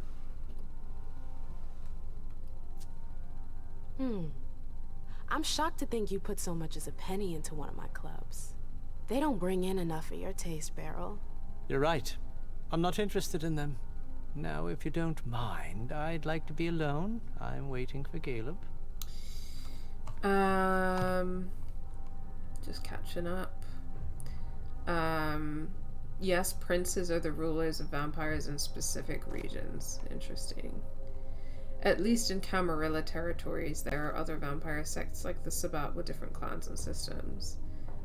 I'm going to speculate Journey broke the Masquerade somehow or is framed. Possible. Entirely possible. I have no clue at this point what party they're talking about and stuff like that. Hello. Sorry, ma'am. You can't come through here. Okay. Alright. If you say so. This, like, gold hand and, like, chest and back situation is really something. I love it. I really, really love it. Okay, so I guess I'm not going there. Maybe the Anarchs. Sorry, that's not possible. No, they wouldn't dare. Okay, I'm guessing I'm going through here. I don't know if I can run yet. Oh, is this the way I came? Oh, okay, yeah, that's the way I came, so maybe I'm going to the door? Don't know if I can run. So I think I just have to walk sexily, which is fine. Okay, here we go. Let's go see the prince! What a shitty night.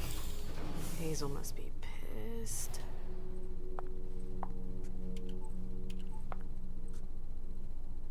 What the hell could she want with me?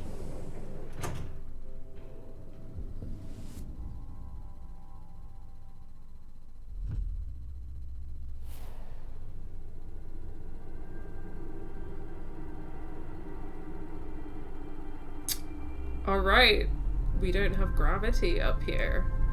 Nice.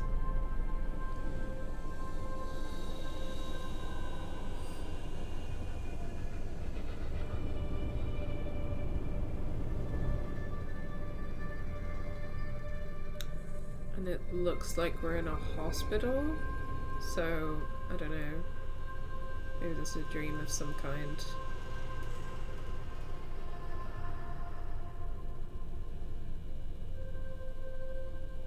I remember vaguely from Bloodlines that I remember going into the hospital and there was like a guy who worked there who secretly supplied blood to vampires, and or there was like a whole thing where you could sneak in and steal blood.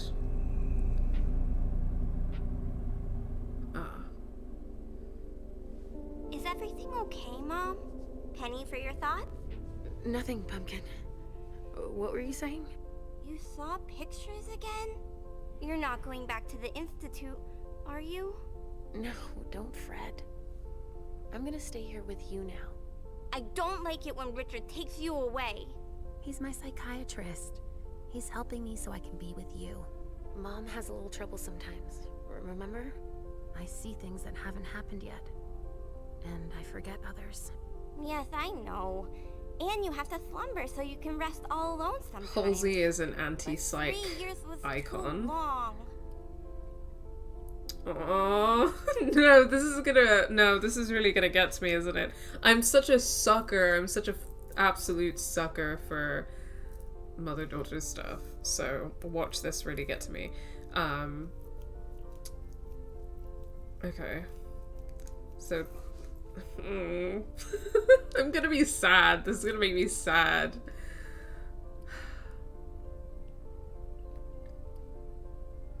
I don't think I should promise something that I don't know that I can promise, so I'm just gonna say I've missed her so much. It seemed like an eternity without you. I missed you too, Mom. I need my sweet little monster. Mom? What's going on?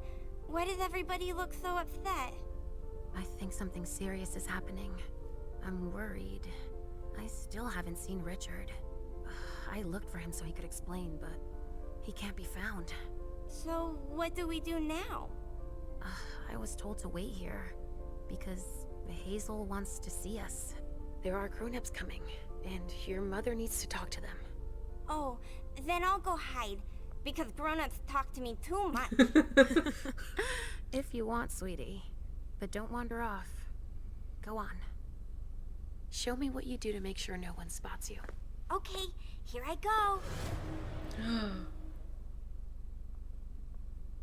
I mean, I doubt Halsey is real and alive anymore if it helps. How dare you?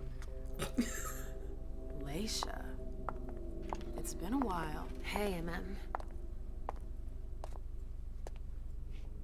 When did you get out?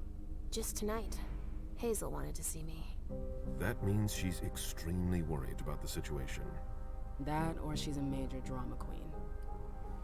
Okay, so we've got our gang together. We've got our three main protagonists together.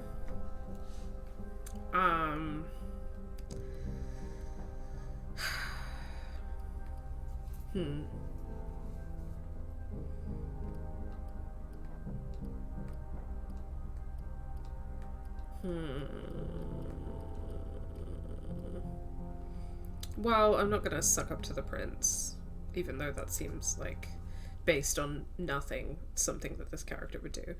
Emem doesn't realize how serious it is. It's the dialogue options being in third person are like, it's like semi-confusing me. It's not like a huge deal, but you shouldn't make light of the situation. Believe me, there aren't many of us who have experienced a code red and survived. Thanks for the heads up, Professor Bazori. First Siaka, now you. Why won't anybody give me a break tonight? Maybe you asked for it. Or maybe if you behaved in a manner more appropriate to the circumstances and our setting, then you'd better understand why everyone is so nervous. Wow, y'all are tone policing Emem right now. I see you. I see you. You think I don't see you? You've got no business lecturing me. Fuck you, Galeb. I don't care. Stop it right there, Bazori. Don't take that tone with me. I choose what lessons to take. We must all remain calm and accept any help we can get, even from the most unusual sources. I mean, I don't know what the fuck is happening. Coming from a blue blood. At least your certainties come from a more solid source than a prophecy from a child of Malkov. You don't know what you're talking about. All I'm saying is that whatever the problem is, your hallucinations aren't gonna help us solve it. Harsh. This is interesting, though, like, in terms of how in one scene we're kind of being shuffled through these different perspectives. I guess I kind of thought it would be more like you play a segment as one character and then you play the next segment as a different character type thing. But this is interesting. Okay.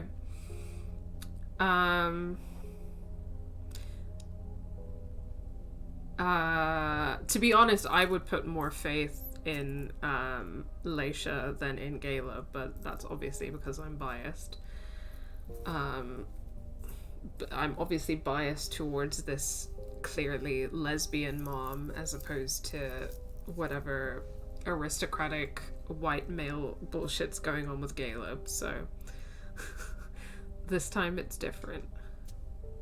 We're all in danger.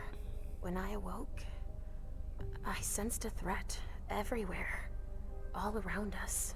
I've never felt anything like it. Please, explain. It was as if we were all going to disappear into chaos. But you're probably right. It's just Hazel and her flair for the dramatic. Only time will tell. I love that that's his voice. Good evening, ladies, sir. The prince shall see you now. Interesting, the logo that they've got on their masks, and there was a woman who had that tattooed on her back as well. OMG, I wonder if this game is about Gehenna. I don't know what that means. It is titled Swansong. Yeah, I have no idea what that means. Sorry, Dean. I mean, feel free to elaborate if you like.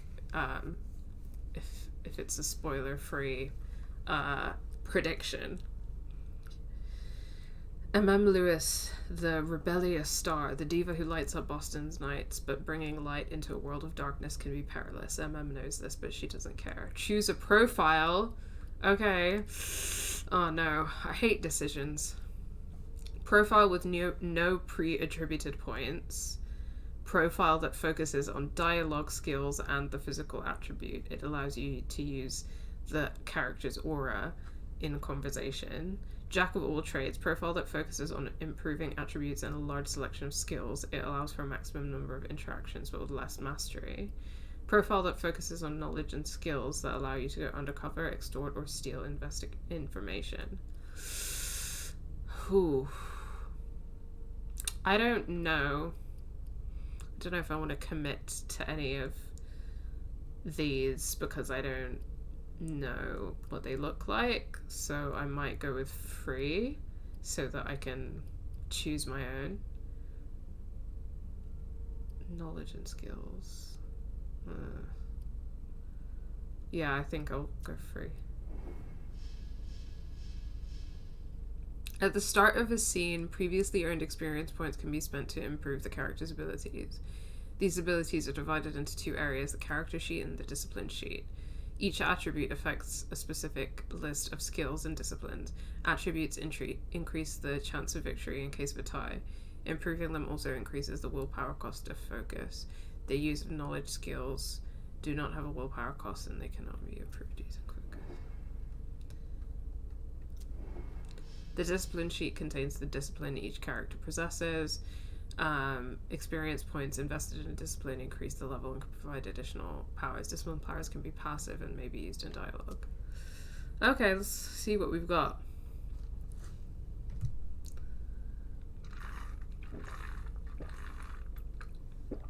Okay. Presence is a discipline tied to charisma, influencing the emotions of those around you. Supernatural perception, once activated, it heightens your senses. allows you to see possible futures. That seems like that's like a good one to spec Leysha into. Celerity, traverse the environment at a high speed. Interesting. Good character. Rhetoric, intimidation, persuasion, and psychology. Security, technology, deduction, education. Okay, it looks like there's gonna be some like investigating / detective-ing going on, so that's fun, that's interesting. Breadth of knowledge about human and vampire society as well as formal and occult knowledge. Ability to make accurate inferences from one or more clues in the environment or dialogue. I feel like I'm partly going to make decisions based on the sense of these characters as people a little bit, and it will be interesting to, like, I don't know, make them lean more into certain things and maybe try and make the 3 characters specs very different. Gehenna is an event in Vampire the Masquerade that's basically the end of all vampire kind. It's a future speculative event in basically every vampire game. Usually it involves the extremely old missing founders of the clans coming back and killing everyone. Oh damn! I've never heard of this game, so I don't know, but Leysha's vision and the title made me think of it. Very interesting. It could be about that. That could be about that, yeah. Pick locks. Ooh, I love a lock picking skill. Familiarity with electronics. Okay.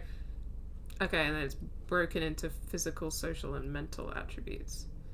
Interesting. I'm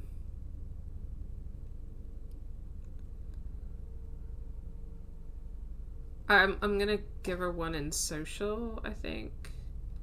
Oh, it looks like I've got a lot of available experience points. 115. And then... Oh, but the costs of these are quite expensive.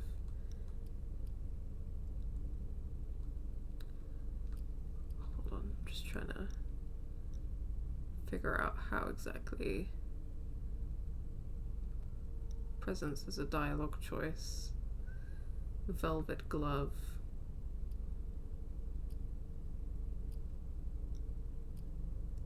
Okay. Prevents your opponent from focusing skill. Oh. When one of your actions increases the risk of an opponent's focus, the increase is reduced by 30. Okay. Silver tongue. Okay. I think I might spec Emem into presence. This seems like... It seems like her character's whole thing is being like charismatic and stuff like that, right? So I think that I might spec into presence with her. And then in terms of her skills and attributes, I think I'll lean into dialogue and social as well. To be honest, I'm also kind of biased towards those things. I feel like when I play RPGs and stuff, I'm really biased towards like the social and like charisma aspects of it anyway. Because I'm like, how can I talk more and fight less? Convince others to do what you want by playing off their emotional weaknesses and behaviors. Convince others to agree with your point of view. Based on your opponent's will, pressure them verbally. Maybe not that. Identify and react to social conventions with ease. What's that like? Let's get 1 in rhetoric.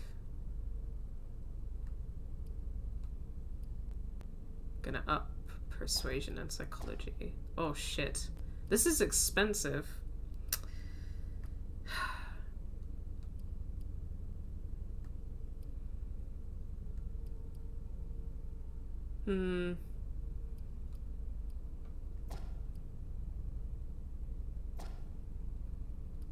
Maybe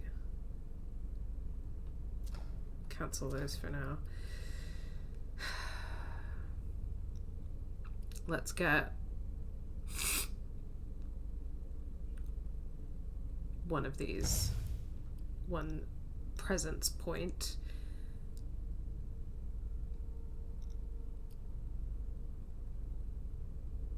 Okay. And let's go back to character stuff.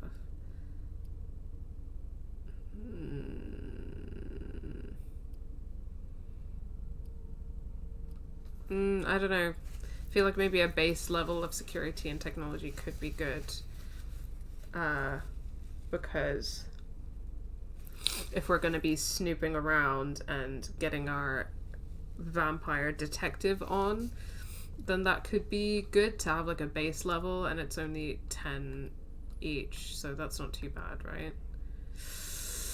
Oh, I don't know. Or I could up one of these. Oh, maybe I could up one of these and then get one of those. Okay, how about another one in psychology, because I'm going to be a manipulative little bitch. And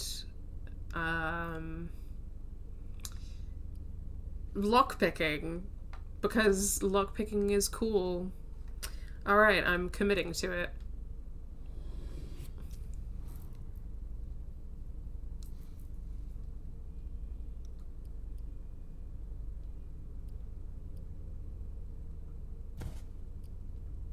I chose that one, right?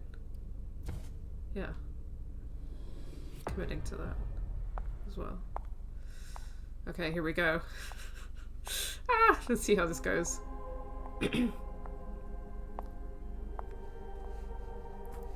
Hazel.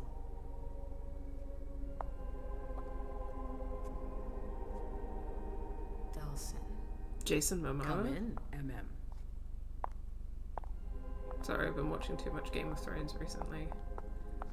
I wanted to have a word with you. What can I do for you? I'm glad you're here. It's been a long time since we last saw each other. Tell me, where were you tonight? Like everybody else, I suppose. At home, getting ready for the party. How fortunate you weren't running early. Why? What's happened?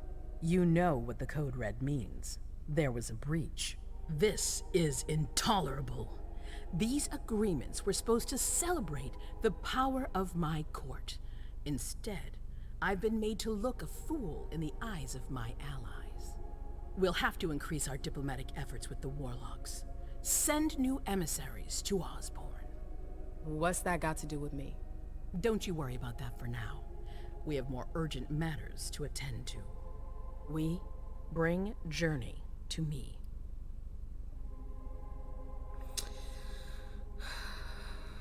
Okay. Why? What do you want with her? I have a few questions I need to ask her.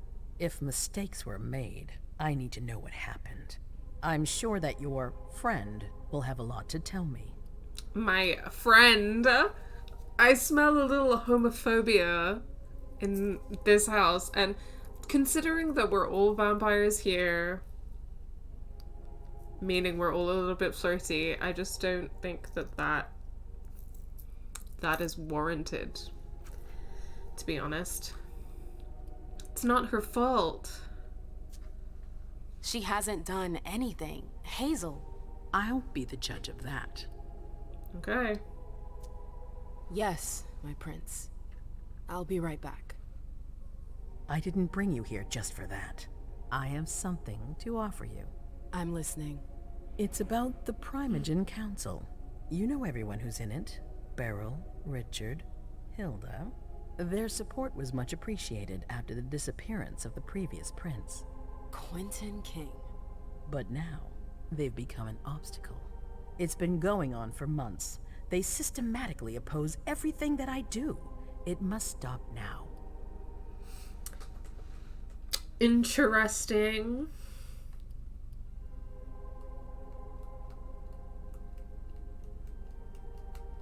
Okay, I can't focus on that, so I just...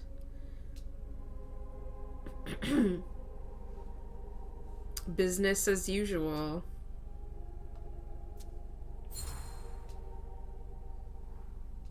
That's nothing new. That's rule number 1 of all the Primogen. The contrary will be worrisome. That's what I thought too. But after tonight, well, I wonder. The Camarilla has faced many challenges in the past few years. Many of our strongholds have fallen.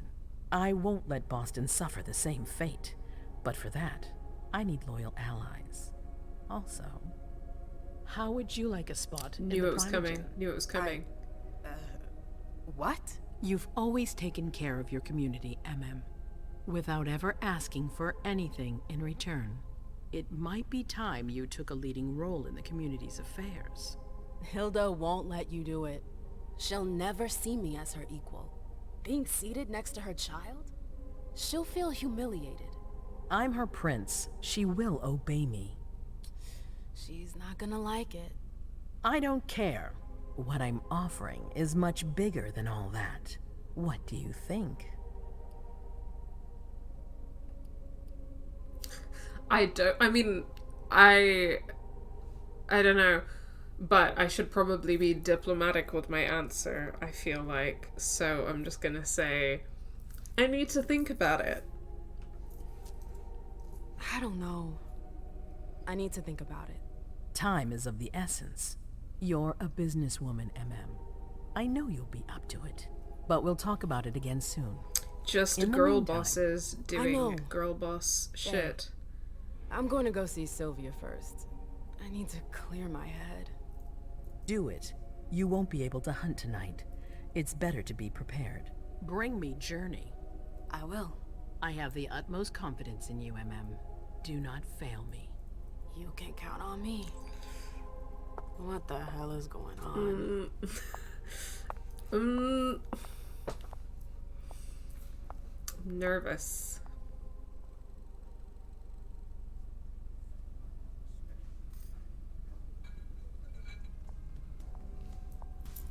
Also, whatever Swansong Emem, is, those I'm happy to tattoos see you definitely in one have something piece. to do with Hey, it. Syl. I'd like some refreshment, please. Of course. I'll get you a glass.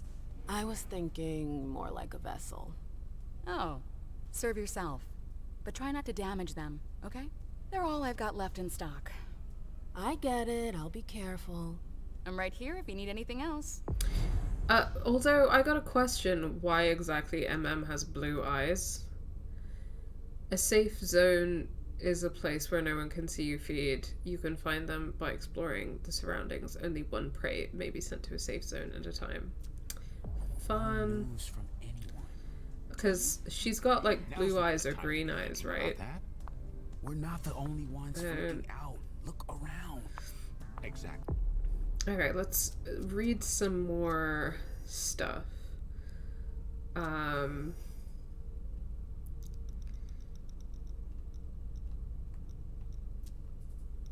read about the Camarilla. The prince is a vampire who has claimed a given expanse of domain as their own, generally a city, and supports that claim against all others. Nice.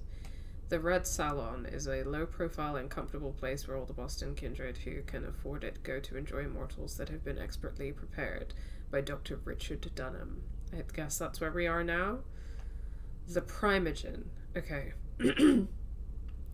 Representatives of the major Camarilla factions in the area, whether they are clan elders or a gathering of those who hold the largest hunting grounds, they speak directly to the prince, who will do best by listening to their advice. More than one lord has been ousted by their own council. Okay. That's simple enough. What's Anarch? An Anarch leader ruling over a domain is a baron. This is the Anarch movement's equivalence of a prince. I don't know what that means, but sure. Okay, we read all about the clans. And, oh, that's the sects. Oh, okay, so the Anarch is a different sect to the Camarilla, is what I'm guessing. Okay, that makes sense. The World of Darkness. Oh, we got a lot here. Let's just start with a few simple ones. Embrace is just the act of transforming a mortal into a vampire. The embrace requires the vampire to drain her victim and then replace that victim's blood with a bit of her own. Classic. Hunger. Part appetite, part lust, part addiction. Oh ho ho. Hunger gives voice to the blood and claws to the beast. It calls to vampires constantly, whispering and screaming of needs, urges, and desires. Every vampire awakens to hunger and must kill to completely silence it. The kindred pay for their immortality and their powers in hunger, and the bill is always coming due. Ha ha ha. Final death seems intuitive. Though no longer mortal, vampires still face the possibility of a final death. A vampire who dies once again is said to have suffered the final death. In addition to fire, sunlight, and decapitation, vampire flesh cannot withstand endless traumatic force. Enough bullets can drive them into torpor. Once in torpor, a vampire becomes a helpless target for their foes. Interesting.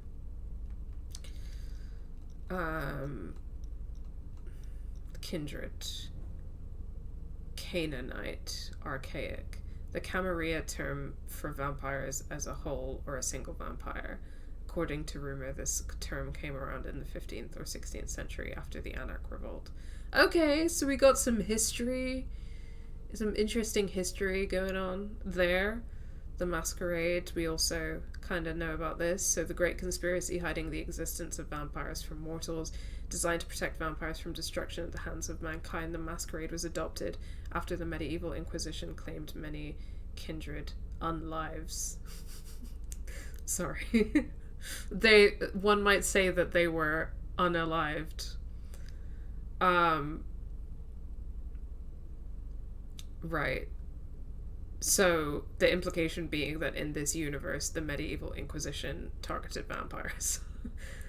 This is the only Camarilla tradition universally respected, but also the one that is broken the most often. A sloppy feeding with witnesses, a vulgar display of undead, might a confession to a beloved mortal. These things happen, but kindred are expected to clean up after themselves, or there will be hell to pay. The crime world code, snitches get stitches, doesn't even begin to describe how seriously both the Camarilla and the Anarchs take the Masquerade. In the age of social media, clickbait, and fake news, a Masquerade breach is easily overlooked by the masses, but any transgression can end with a Black Ops team kicking in a haven door. One of the craziest of Canaanite superiority fanatics dream of an age where they can rule openly. The rest have faced reality. The undead fare better as parasitic powers behind the throne than as great predators or infernal lords of human dominions. That's interesting.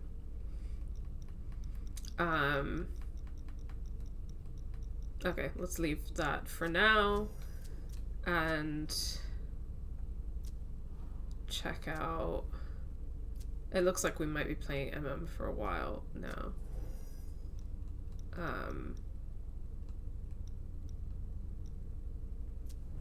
But let's read about Hazel. Clan Ventrue, date of embrace 1941. Sire Nathan Appleton, child Miley Sellers. Hazel was born in 1901 to Scandinavian parents. Her father relocated his maritime freight business to take advantage of the United States' advantageous taxation system. His business prospered considerably there, and in just 15 years he'd built his fortune. His daughter undertook her brilliant studies in business and economics at Harvard in 1920, despite the limited education opportunities for women there. I was gonna say... Hazel convinced her father to move into the world of banking. She quickly showed an astuteness for the subject. She invested in risky but highly profitable markets with an instinct far beyond her age. She naturally drew the attention of investors in rival banks, who went so far as to assassinate her father in order to undermine her. The police and the justice system proved to be complicit in declaring his death a simple accident. Hazel found herself alone in the charge of the Iverson Empire at just 38 years old, with no allies to speak of. Wow, poor Hazel. The isolation pushed her to accept a meeting with a group of wealthy Boston financiers in order to ease tension and competition. In actuality, Nathan Appleton, a deceased textile mogul, had set a trap. Against her will, he brought her back to unlife on her knees, sparing her no humiliation. Okay, well that's a bit harsh. Appleton embraced her out of pride, not to be undone by a woman on his own turf. Immediately, he neglected her and abandoned her to her own unlife. Hazel discovered on her own that she was undead. To protect them from the monster she had become, she needed to distance herself from those she loved, her mother, her family. She even considered ending her unlife, but surrender was not part of her vocabulary, because she's a girl boss. In time, thanks to her determination and her sound investment advice, she eventually gained the acceptance of the court. Hazel planned her revenge and methodically gathered information about her sire for years. In the end, she proved to the prince that Appleton was double-dealing with the British. Quentin King had no choice but to launch a bloodhunt for the traitor, so as not to be accused of being spineless and collaborating with the invaders. Hazel had planned for everything. Her ghouls were already holding Nathan Appleton captive at his residence. She did justice herself by making his head fall onto the rug in the exact spot where he had made her bend the knee. She spared the unlife of his bodyguard, Delson, who since that day became her shadow as a token of gratitude. She has since earned the distant respect of many. Her relationship with Quentin King grew strained over the years. The prince's submission to the British colonists, combined with his outbursts of madness, prompted Iverson to conspire with a group of dissenting Licks, the Kindred of Liberty. The secret organization worked in the shadows to bring about the downfall of King and his associates. Hazel provided them with financial backing, all while maintaining her cover as a loyal subject to the prince. Her dealings with the KOL also led to her work with another resistance group, the Gemini League, which she helped establish in Boston. When the elders began to give in to the beckoning, there was a major shake-up amongst the powerful and ambitious kindred left in Boston. Hazel aspired to carve out a place for herself, but she didn't expect that in 2014, the remaining members of the Primogen would offer her their support to allow her to claim the position Quentin King had left vacant at the head of their domain. Though she seized the opportunity without hesitation, she remained suspicious of those who had relinquished the power to her. Why would they not keep it for themselves? She therefore invited kindred whose loyalty she was sure of to the council in order to dilute the influence of Beryl Underwood, Richard Dunham, Hilda McAndrews, and Yara Jory. Once in power, Hazel endeavored to restore the weakened domain. Learning of Dr. Dunham's research on Vitae, she saw at last an opportunity to bring Boston back to its former influence and glory. If she could find a way to store the enhanced blood, Boston would become the center of a thriving blood market. She grew up on Dejan Siaka's thaumaturgical knowledge, but the research necessary to develop such large-scale production led her to ally herself with the Hartford Chantry, with which Boston had fought long against the British occupation. What? Like, they're talking about a British occupation, but she lived in the 20th century. I'm somewhat confused. Why are all of these vampires so young? Yeah, a lot of them are really young, which I think is interesting.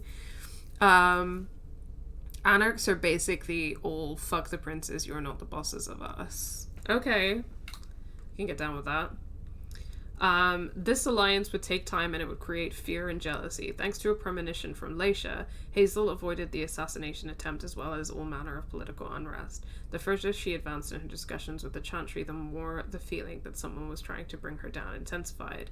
Someone wanted her to fail, she was certain of it, but it could have been anyone, even one of her closest supporters. Leysha's vision offered her a way to find out and a means to defend herself and find new support as she played on the conflicts between those who could threaten her crown. In spite of everything, the negotiations came to a close. A party was to be held tonight to celebrate the unification of Boston and the Hartford Chantry, the consecration of Hazel Iverson's power. Interesting. Very, very interesting. Okay. We've got to keep our wits about us. Business, Sil. Got it. Waves. Sorry for any noises of like any banging noises. I just keep forgetting that I have rings on, and when I lift my hands, if my hand smacks into the table, then it makes a big sound because of these big rings. I was confused too. If I had to guess, I think it's specifically vampire rulers as opposed to human ones. Yeah, I guess so. There's no real other explanation. The vessels are over there. Take whichever one you want. Okay, thanks. Sorry, I'm a little out of it.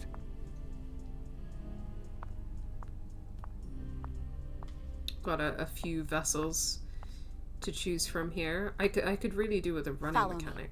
Yes, ma'am. Oh, are they gonna go into a little private room to have a little... Hi. Let me know if I can help. I see. The vessels are in their sexy little outfits. Do you need me? Yes. Do I... It's... I can't? Can I not press the button?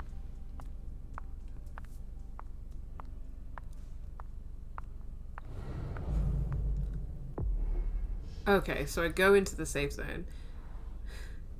Get the one by the bar who's out of it, no mercy, overfeed them. I would, but also he's a man, so and it's a mixed bag here, right? Because like killing men, that's fine, I'm down with it.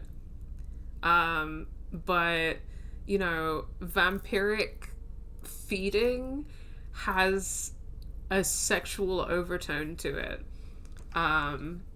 So I only really want to do that in a gay way, you know? Prey will be naturally revealed as you approach them. To feed, you will need to find a safe zone you can lure your prey to. Go after isolated prey if it's surrounded by witnesses. Sending the prey to the safe zone will increase suspicion. Gotcha. But this is fine, because find a place away from it, choose your prey. I'm choosing my prey right now. Come with me. There. Yes.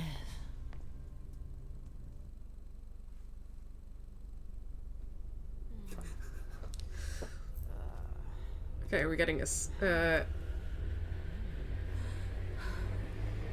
wow.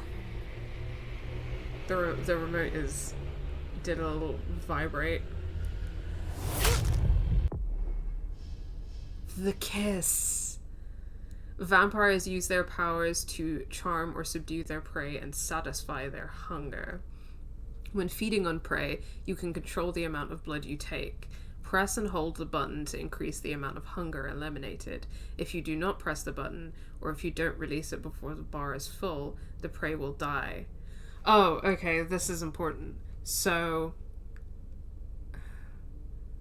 I have to press the button, and I have to release it before the bar is full, otherwise the prey will die.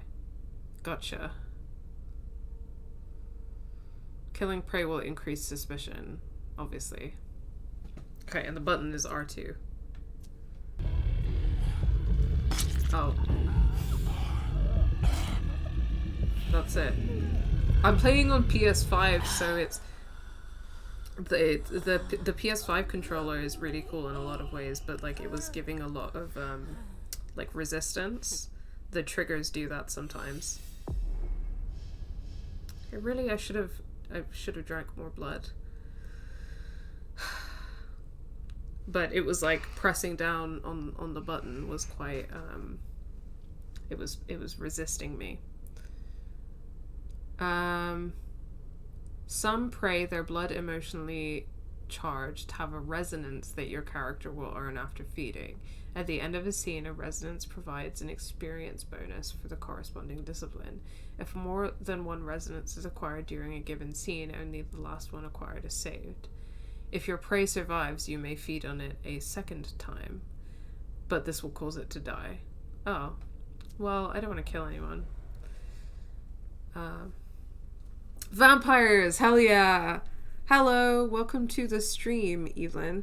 Can't stay for long, but wanted to pop in and say hi. Thank you for popping in, and thank you very much for resubscribing at tier 1 and for being subscribed for 16 months. Thank you very much for that. Much appreciated. Okay, I still can't run. I didn't drink enough blood from that woman, so I'm gonna see if I can... I know that voice. Oh, I think I can hear Journey, but can I use another safe zone and drink from another? Yeah, okay. Let's drink from this guy, because young people just want to have fun, and their descent has... Come on. It won't take long. Going. I'm choosing not to perceive this as sexual anymore.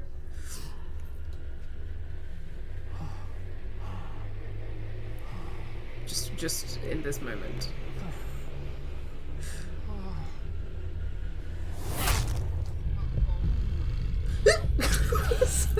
Whoa, no, that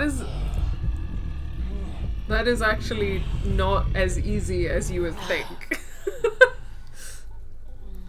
Whew, almost killed him.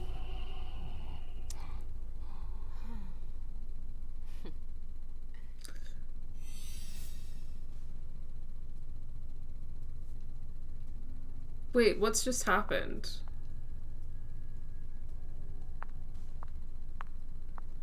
I thought that would... What happens if you kill one of them? Yeah, maybe I could kill him, but the purple bar at the top, like, I'm confused now about how that works, because I thought that the whole thing was that when you drink blood, it increases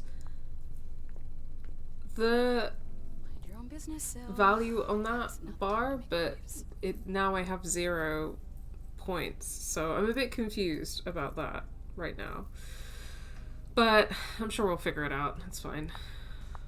Okay. So where am I going now? It's a disaster. Is this Journey? Can I help you? Oh no, it's Abigail. What's your job here? Do you still work for April? Well, aren't you rude? My loyalty is with the court. Seems like Bosley's leading you around by the nose, though. She's got some extra responsibilities, sure, but that's it. I have my own agenda. Mm-hmm. I'm not surprised. Okay. Have you seen Jay? I've got to talk to Jay. You haven't seen her, have you? No, you should ask April. It's a good idea. Thanks for the advice. I have to go. I've got stuff to do. See you later.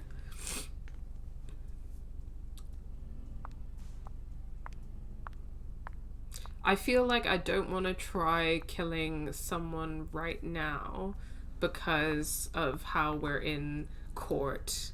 Maybe the Anarchs. And I don't really want to piss anyone off.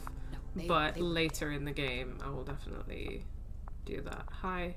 Can I help you? Will you let me leave? Or maybe I have to go into that room? Is that what I got? Yeah, there we go. Cutscene. Victoria! Emem! My little rose. It's been so long. An eternity, you mean. And yet, look at you. As splendid as always. I've learned from the best. Adorable. How are you? Are you okay, Victoria? Your eyes are like... Depressing night for a reunion. Turn the question around. Why not? Why not be sly and aloof and elusive? I am, after all, a sexy vampire. What about you? You chose a bad time to visit us. Oh, don't remind me. To think I was so happy to return to Boston after so many years. Ugh, the trip was to be amazing. Hey, the night's still young. It might be nothing at all. You're right. Everyone is so tense. It's starting to rub off on me. I hear business is going well for you. Your Black Rattlers are making quite the splash. You can be proud of everything you've accomplished, darling. Your name is on everyone's lips. Oh. Thanks. That means a lot coming from you. I'm really happy to see you again. I wish I had more time to talk. Is there something stopping you? You could say that. One of my acquaintances is in hot water with Miss Iverson. I need to help her. I'm going to give you a piece of advice then. Don't waste your energy helping others. Wow. Let others handle their own problems. Their mistakes aren't your business. No, she's not right. I don't even know who Jay is, but Jay is important to me. Journey is someone I can trust. I can't let her down now. Is Journey a prince? No. Then her opinion doesn't matter. Wow. The only individuals who should matter to you are royalty. The rest, they're just for decoration. Well, now I know Thanks I can't for the trust advice, Victoria. You've helped put things into perspective. It's only natural. I'll always be here for you, darling. Also, Victoria is giving me You know it is. Wonderful. Like older Victoria Chase from Life is Strange right now. Just because of the hair and the name and the last time I heard about Victoria, I don't know why she just I got back can't to Atlanta. unthink that. You know I never stay in one place for long. But to answer your question, I came to do business. For the agreement, I'm guessing. You guessed right. I'd hoped to meet up with one of my associates tonight, a warlock I'd sent to Hartford. Unfortunately, he still hasn't made his appearance. He might still come. The night's not over yet. Oh, you're refreshingly naive. God. We'll see. Yeah, I don't know. What was I gonna say? I was gonna say something. Don't worry about it. Okay, we got a lot of dialogue options here. And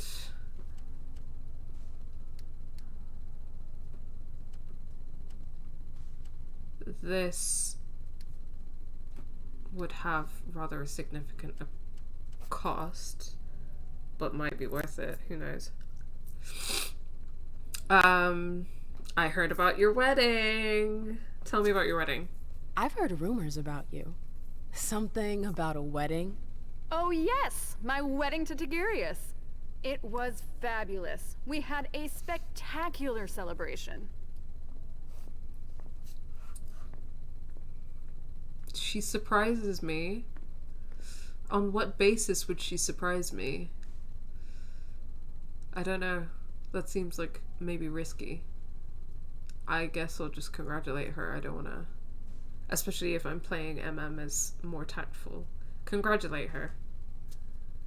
I think congratulations are in order. Oh, do you? It's a political marriage. Nothing more. Our family needed it. You did it for the cam? You seem surprised to hear it. You may not have noticed, but the Camarilla has lost some of its luster since the Ancili left. Our survival depends on our ability to make compromises. Interesting.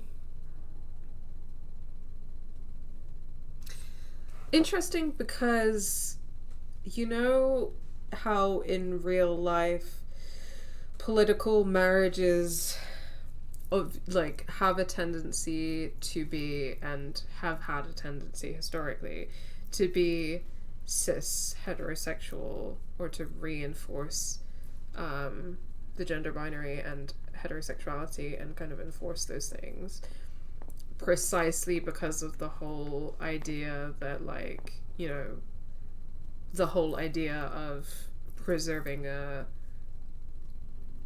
bloodline or whatever, like the reason part of the intent in a political marriage is to have children, like biological children, right?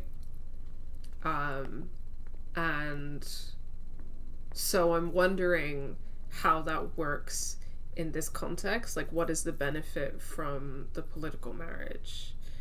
And how does that kind of play into it? Because for them, it's not really about biological children. And I think that's something that's interesting about this lore and like the implications of a lot of the emphasis on bloodlines and the purity of blood and things like that. Because for them, their children are the people that they embrace. And they make very intentional choices about who they embrace, which can only be approved by a prince. So that's obviously very political. That's very interesting. But yeah, no, just a question. Just an interesting thing. Do you know Hazel? I imagine you've met our prince. Of course. I went to see her as soon as I got to town. I must say, I was surprised that Quentin King was no longer on the throne. Do you miss him? Not in the slightest. Quentin had his charm, but he was too unstable. Iverson, on the other hand, she seems powerful, refined. A true blue blood. Absolutely.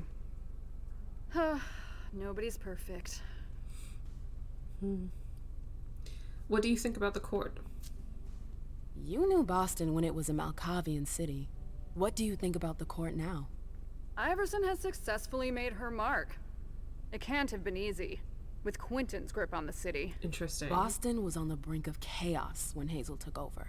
I don't always agree with her methods, but she gets the job done. She knows what she wants. I respect that. Our family needs more leaders like her. That would be a welcome change from our usual weather vanes. No, that's really interesting. So Quentin King was Malkavian, so apparently I've been saying that wrong. He was Malkavian, and they're being like, oh, like, it was terrible having a Malkavian prince because he was mad. Sorry, basically, like, mad. And the city had descended into chaos and stuff, and then, you know, what are they called again? Hold on. What's the name of the clan with the fancy people? Ventrue. Yeah, so now they have this, like, Ventrue prince, and everyone's like, oh, like, those are the people that are meant to rule the vampires, you know? So that's interesting. Do you know what's going on out there? I imagine you received the alert as well. Yes, I was with your prince when the message was sent. Do you have any idea who triggered it? Alas, I have no idea. Iverson didn't care to share that with me. She knows how to control information. I'm not even sure she knows herself. She's going to need answers. I doubt her subjects will wait much longer. Okay, now the question is whether or not I want to take the risk with this. I think I'd probably have to double my focus, because 41 is not good odds, and she's got 10% focus, so I feel like worst case scenario we'd get a tie. And I don't know, this seems like pretty interesting information, so I think I'm just gonna take the plunge and do it. Yes. What did you hope your emissary would do? Double-cross Iverson? Oh, please, Emem. I'm just curious, that's all. Diplomats are rarely sent out without good reason. If you sent someone, then there was something in it for you. Fine. Guilty as charged. I'm very interested in your prince's project. I'd like to transpose it to Atlanta. I contacted the Warlocks to try and learn more. I was actually surprised that Deneb agreed to cooperate with Kindred outside his chantry. Deneb? Hartford's regent. I understood that he was the one Hazel was in negotiations with. Are they really that wary of outsiders? Warlocks are naturally suspicious of other families, but Osborne? He's unique. Paranoid, eccentric, and highly intelligent. The type of man you can't manipulate. You seem to know him pretty well. Well enough to know not to trust him. I'm sorry, but I've gotta go. I understand. Duty calls, but before you leave, I have a favor to ask you. I mentioned my emissary earlier. If you hear anything about him, please let me know when you get back, would you?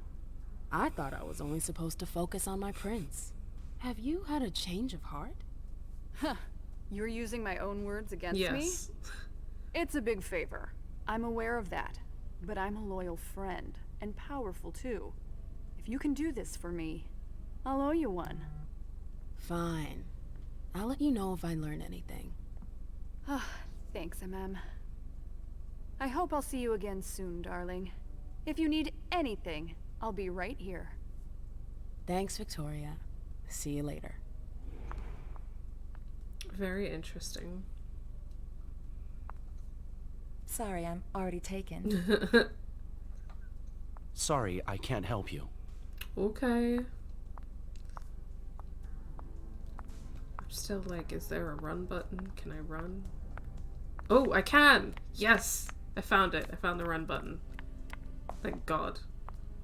Okay, but now what? Now what do they want me to do? No, I'm not going there. I know that perfume. Jay. This is 100% giving fruity vibes. That's Jay's scarf. I don't think I can... Ooh, okay, spicy. Auspex enhances your 5 senses. This condition reveals new interactions, detecting scents, listening to conversations from a distance, revealing the past of objects, or even experiencing premonitions. You can discover items that have been hidden using supernatural powers.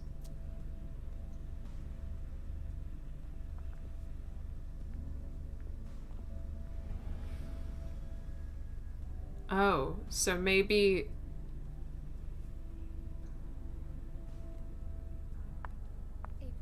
Where did you go, Jay?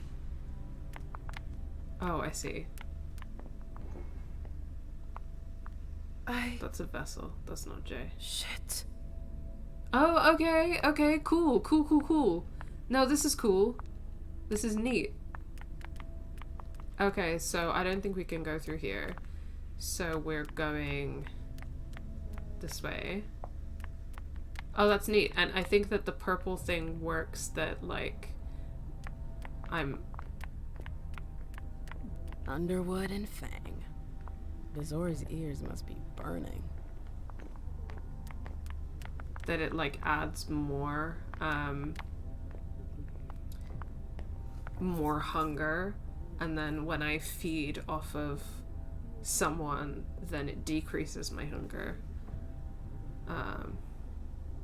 I wonder if I made the right move with using my willpower like that before. Yep. Keltum and Lazarus. I smell gossip.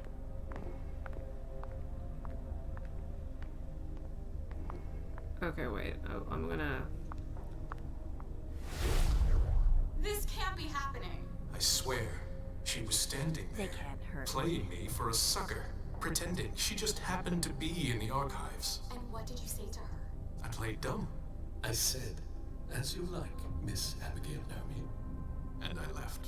What did she take? A page from a file about an old party that she tore out. But why would she need that? Why now? I wonder. Spicy. Spicy. Hey, Fang. Good evening, Miss Lewis. Call me Emem, please. Did you come with Galeb? Yes, but he's so very busy.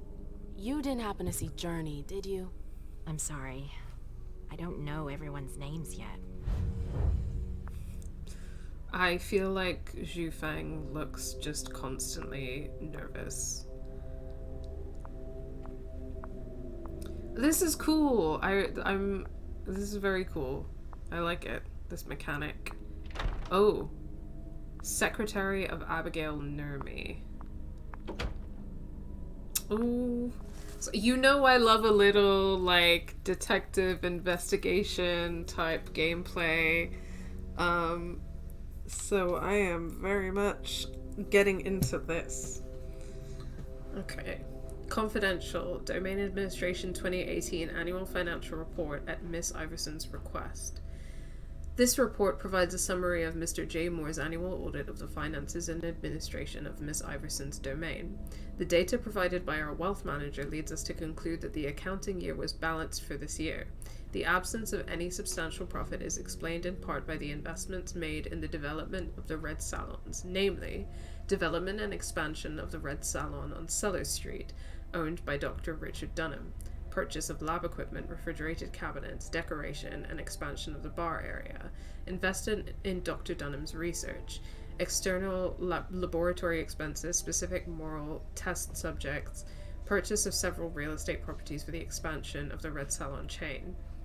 Another portion of the profits was transferred to the Hartford Chantry to support thaumaturgy research as stipulated in the pre-unification agreements.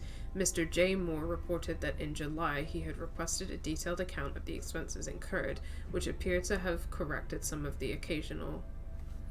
Oh.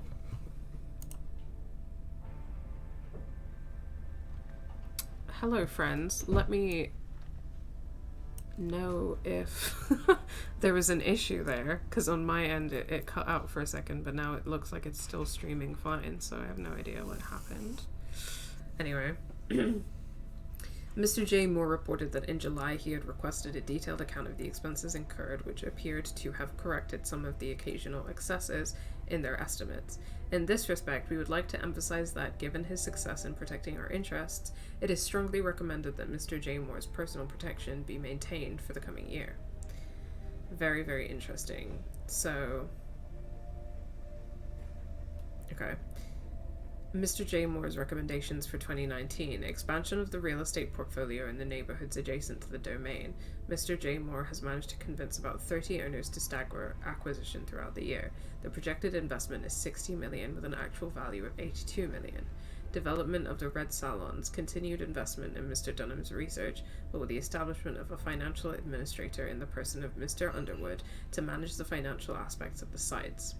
Continued funding of the Hartford thaumaturgy research. On this subject, Mr. J. Moore recommends that the unification agreements with the Hartford Chantry stipulate that this research be relocated to Boston following the signature of the agreements.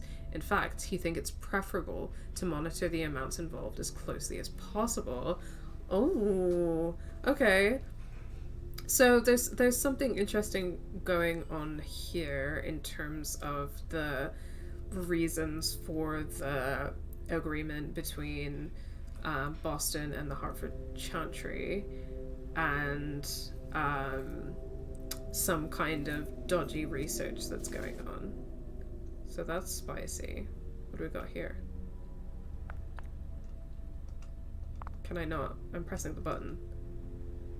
No? Okay. Consult. Battery's dead.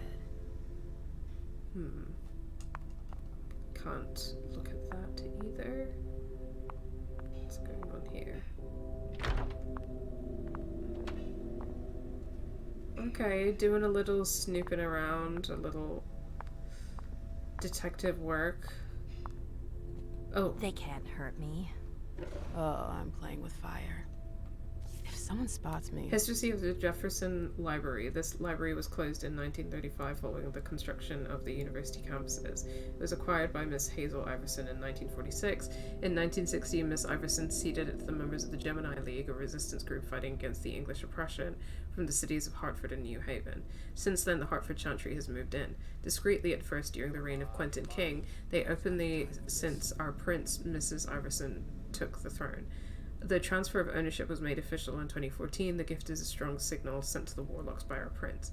This place fulfills the rules imposed by its new owners and is an extension of the Hartford Chantry's domain. Our prince does not have jurisdiction there in the interest of cordial and diplomatic relations.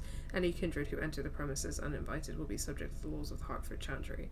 The prince has informed the court of the risks involved in going to the Jefferson Library without approval. Even their relations with the Hartford Chantry are excellent. Everything's gonna be fine. Calm down. Sorry, I was doing that as quickly as I could. Because she stressed me out.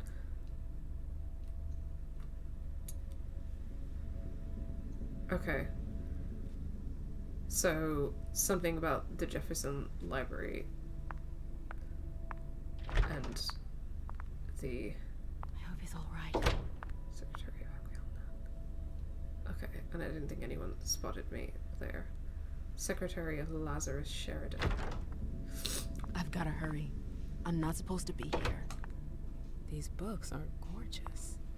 Lazarus must have paid a fortune for them. Princetown Library.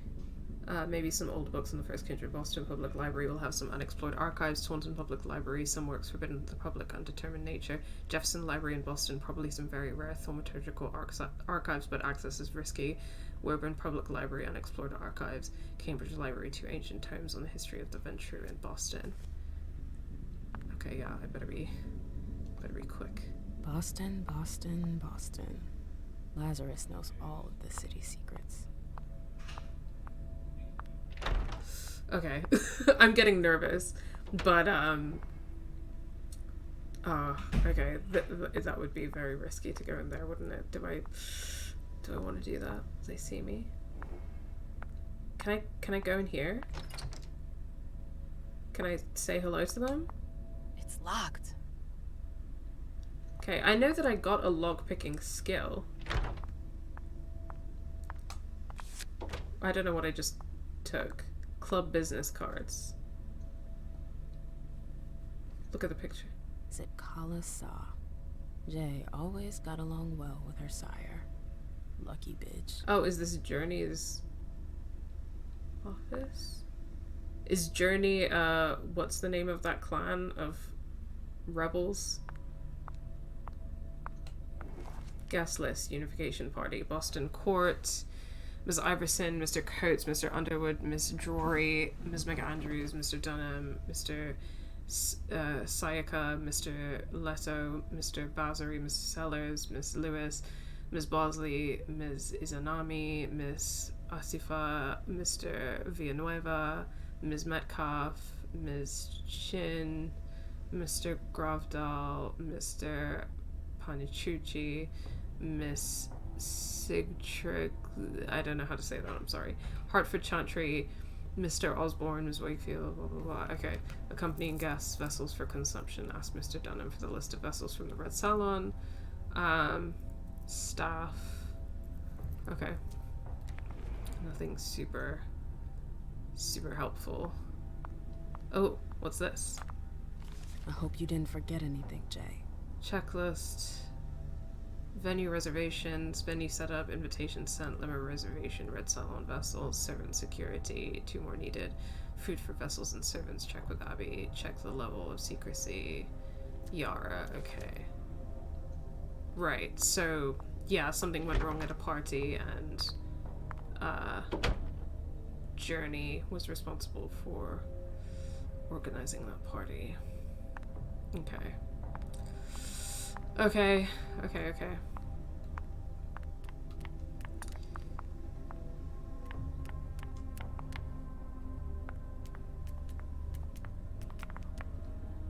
Just having an explore.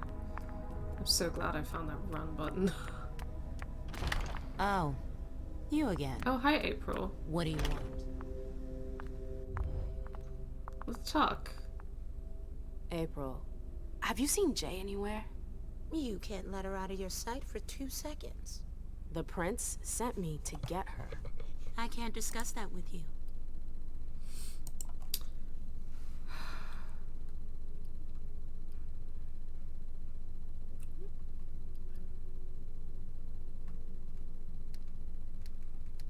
No, this is not gonna work out for me. Yeah, nope. I don't know how to gain back willpower. I wonder if that's something that you only gain back, like... I don't know how you gain it back. What does Journey risk? Not that I think in a million years this is what happened, but what if Jay messed up somehow? What would happen to her? Depends on the mistake. And how bad the consequences were. At best, the prince will be mad. At worst, destruction? Yeah. There's a good chance of that. Destruction meaning what exactly? That doesn't sound good. I won't tell anyone. This isn't gonna work, but I'll try it. You can tell me. My lips are sealed. The only way I can make sure you don't talk is to keep my own lips sealed. Okay, I'll drop it. Fine. I won't insist. If you see her, tell her I'm looking for her. Yeah, sure. What attitude? It's a good thing I was careful earlier.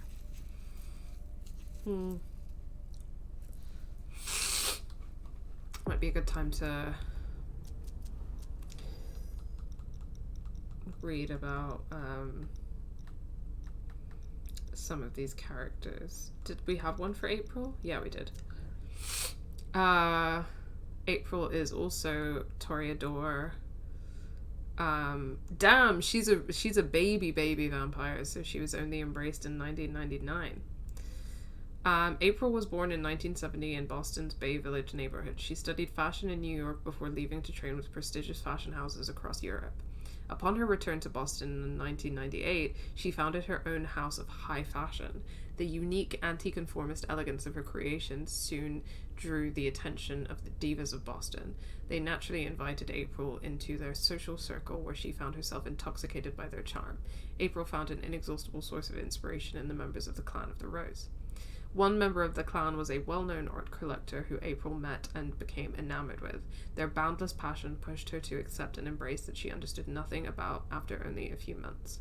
However, her lover and sire quickly lost interest in her after the pride of flaunting his conquest in the most fashionable spots in Boston. The first years of April's life were spent alone in solitude. She found refuge and support in one of Emem's clubs, where she learned all about her new nature and the history of the kindred. So why does she hate Emem so much? Well, I guess she doesn't necessarily hate Emem, but she doesn't seem to like her very much. There she met souls who were worn out by their mad hopes and suffering.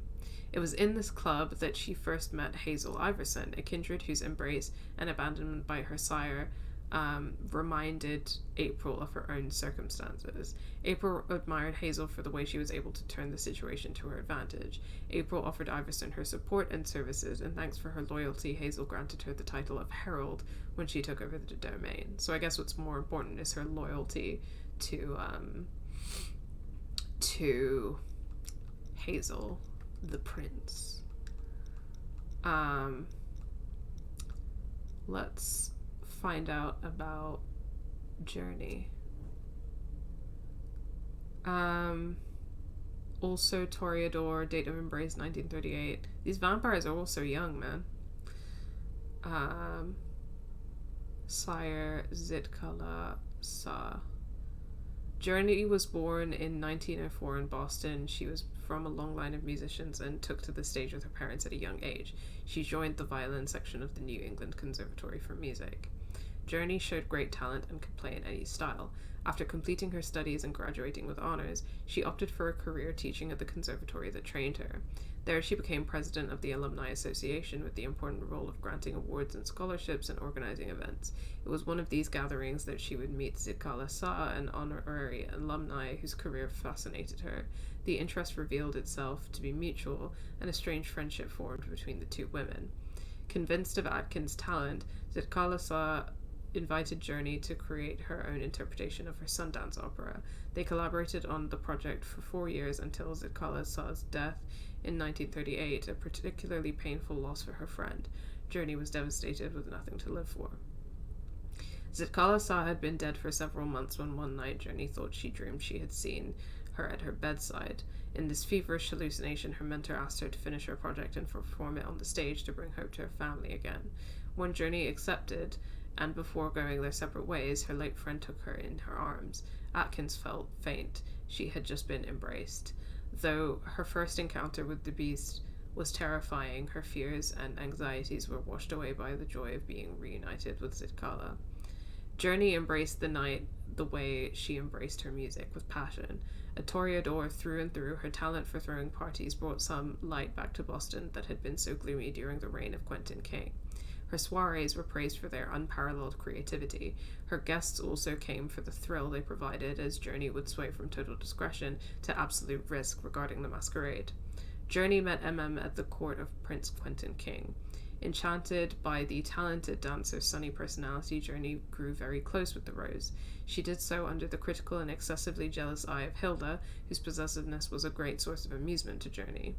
Bound to Emem heart and soul, she supported her every endeavor, from her separation with her sire to the creation of her clubs. Whereas Quentin King's Malkavians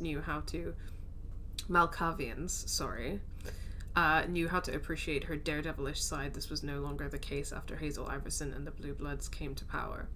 Faced with the austerity with which they responded to the fall of London, Journey never ceased to look for new ways to bring a little playfulness and frivolity back to the Elm life. Okay, so Journey is basically our current GF. September 4th, 2019, current business presentation of the annual report unification party starts when all the guests have arrived. Tour of Miss... What a nightmare. Hi, April. Tour of Mr. Dunham's Red Salon. Private audience all night. Meeting with Mr. Underwood on the management of the Red Salon. Meeting with Mr. Dunham on integrating the thaumaturges into the Red Salon. Oh, spicy. Security review with Miss Drury and Mr. Leto. What a nightmare. Monthly meeting with Mr. J. Moore. Reread speech on the Primogen Council on October 21st. Okay. Interesting. So, I don't know exactly what thaumaturgy is or means, but it seems important, and it seems like this guy from the Boston Council, Bosley's looking for answers, is very interested in inserting himself and his thaumaturgical research into Boston. So that's very, very interesting. Okay, I can't go this way.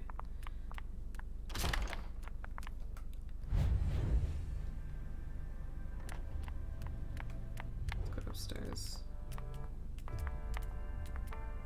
Oh, 2 guards. Alright. Does that say? Beryl Underwood, Richard Dunham, and Hilda McAndrews. Nope. Can't go through there. It's locked. Oh, but I can go through there? No. Locked. Yara Jory and Dejan Siaka. Okay. So I can go through there. Can't go through here, can I? Is there a problem? Good evening, ma'am. Wow, one of y'all is rude. And then up here is... Oh, there's Hilda. Okay.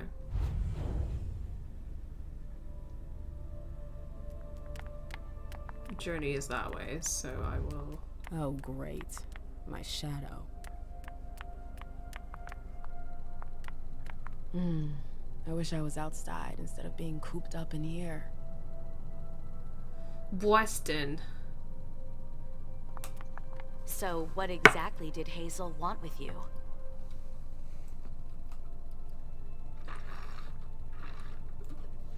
I don't have enough willpower points to waste on this, so... I don't understand why the level of animosity... Like, it's fine that they used to date and they don't date anymore, and, you know... but I don't know what happened between them. Why is there this level of, like, animosity? I don't understand.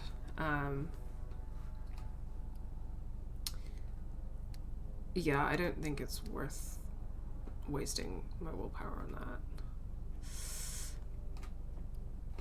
I guess I'll tell her about Journey. Why not? She asked me to go and fetch Journey. Ah.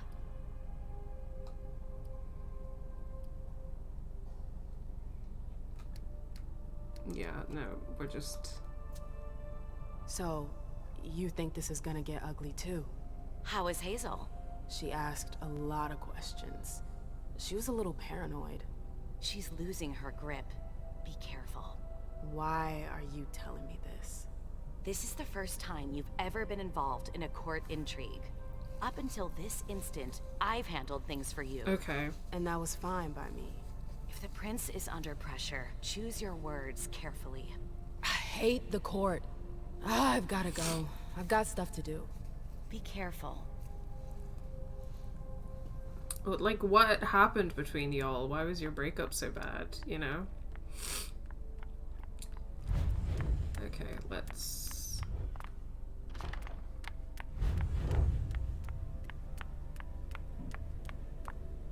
Okay, so Journey is potentially in there, but let's have a explore first. Dejan. No. Oh shit! I didn't realize that that was what the ... meant. Okay, so because I kept looking at this and thinking that I had to press circle, but I was wrong. I have to press X still, like you do with everything else, and then it brings up a menu. Silly me. Because I was like, I swear you can unlock. Sorry, you can pick locks. So there should surely be an option to do that. Oh, no return action. Okay, alright. Choices marked with arrow with a cross over it indicate that there is no going back. Before selecting one of these options, make sure you're done with the area you're exploring. I might go back and see if I can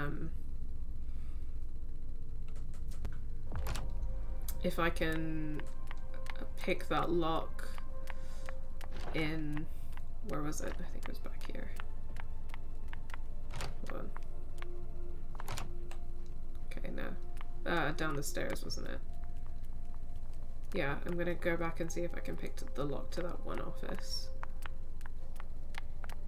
Oh. Should I get it? Yeah, this is... Okay. So, this is the one that I wanted to... It's locked. No, I can't.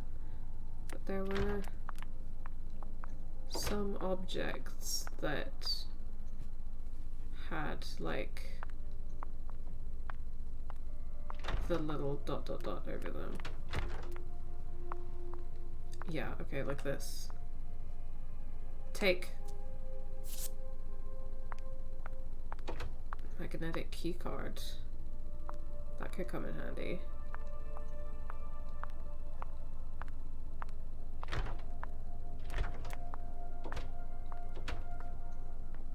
Analyze paper. This paper must be from the archives. It's pretty old. Interesting. This page was torn out. I need your help. Meet me as soon as possible in an alcove. Shit. I'm not meant to be here. I wasn't doing anything. Okay, wait. Everything's gonna be fine. Find Journey, find out where this torn page came from, so I can ask her when I find her. Okay. Yeah, let's go. I think I've done everything in this area. Oh, okay, I'm nervous now.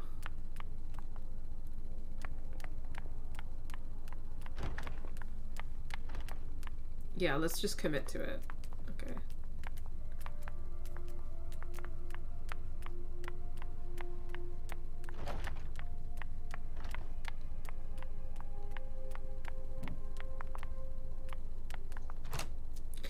Alright, here we go, guys.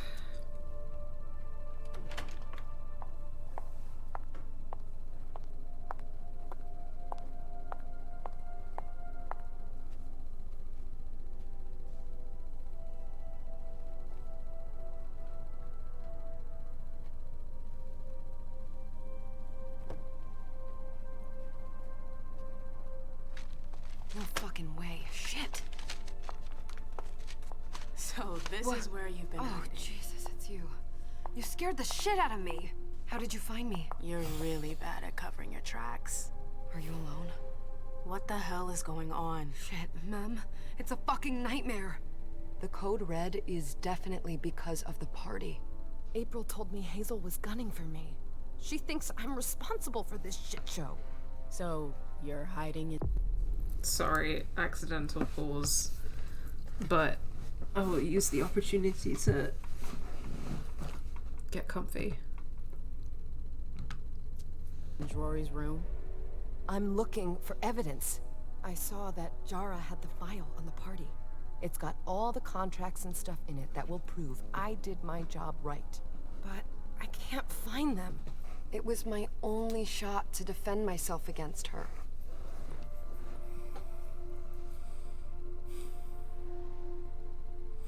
I don't feel like I should tell her to calm down.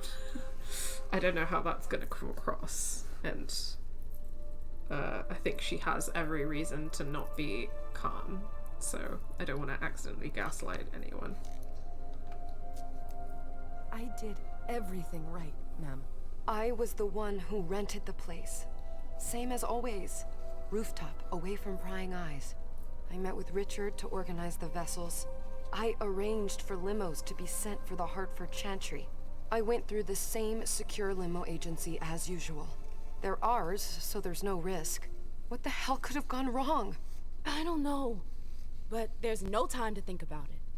Hazel wants to see you. And she asked you? Oh, okay. Major decision. Oh no. Oh no. Okay. Okay, I don't know what to do right now. Okay. I'm really torn on this because I am worried that something is gonna happen to her. But I'm worried that if I tell her to run, then that would put her in more risk and more danger, because that would be like taken as an admission of guilt. The prince would be really mad at me, and all sorts of stuff. Whereas, I don't know, if I take her to the prince, maybe it won't go as badly as we're expecting it to, and maybe we'll also gain an understanding of what's going on and everything. So I feel like I feel like I'm leaning towards that I don't want to make a rash decision right now. As much as I'm like kind of nervous about this entire situation. So I think I'm leaning towards taking her to the prince. I'm gonna feel really, really bad if something bad happens to her as a result of that choice. But my gut is telling me not to make a rash decision right now, so I'm gonna do that. It's gonna be fine, Jay. I'm sure you can explain everything. I'm scared, ma'am. Don't worry about anything. I'm here. I'll follow you.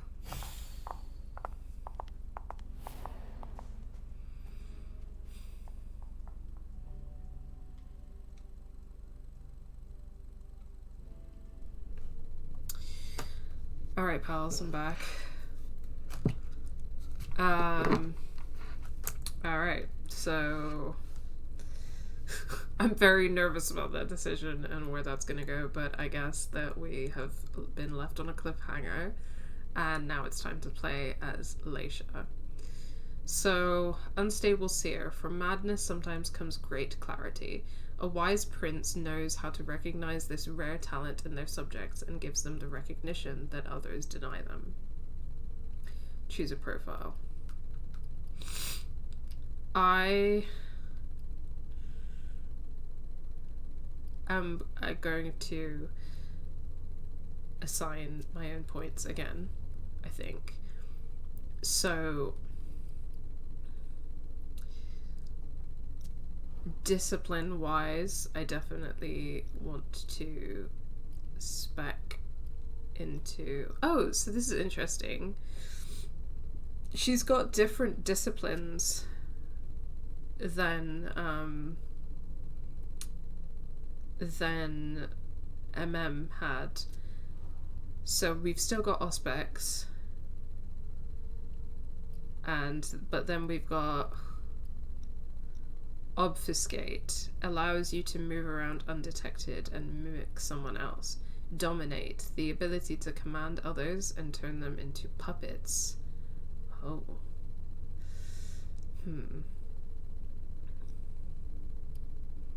Auspex vision reveals interactions related to the memories of an item. Auspex visions reveals premonitions. These offer the vision of a potential future. The aura of a target reveals if your opponent is preparing to focus their skill or not.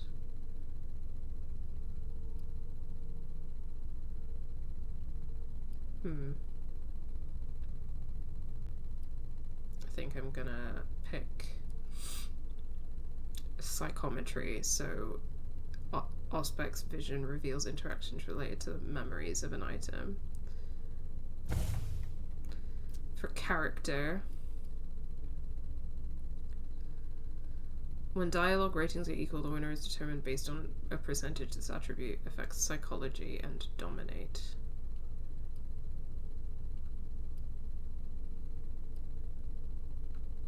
I don't have celerity or presence, so really physical and social aren't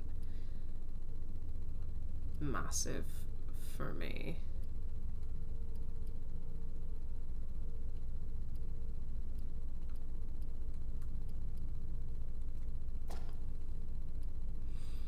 Deduction.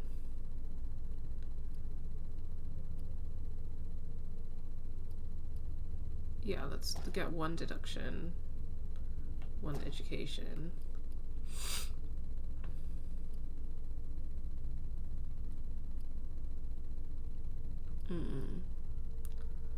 I might give her some intimidation, I'm not sure. She seems like a sweetie pie, so I'm not 100% sure whether I would want to give her more intimidation, actually. Maybe psychology, that seems like very her bag.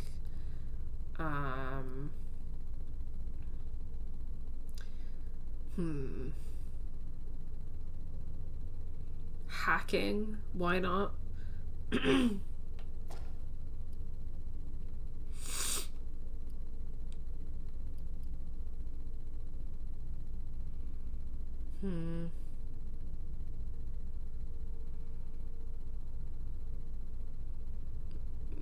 Yeah, I'll take another mental.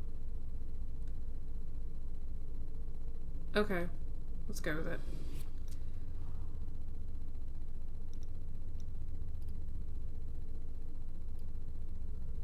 Gives access to dominate as a dialogue choice. +1 dominate. Dominate generates 1 less. Huh. Iron Fist.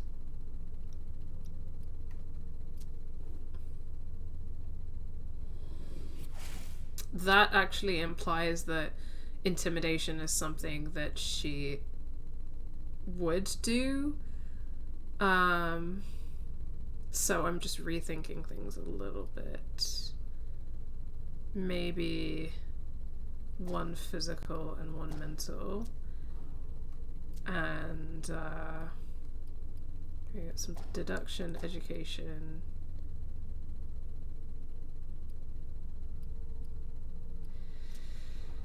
And then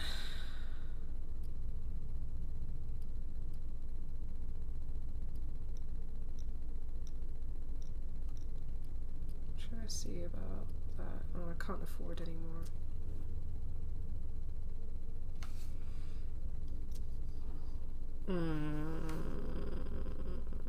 Okay.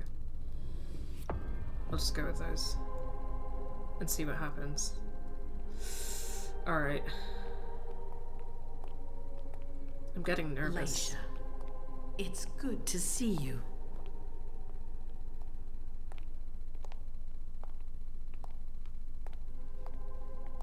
Be good, sweetie. How was your reunion with Halsey? Thank you, Hazel. Your gift was wonderful. You shouldn't have troubled. You're welcome.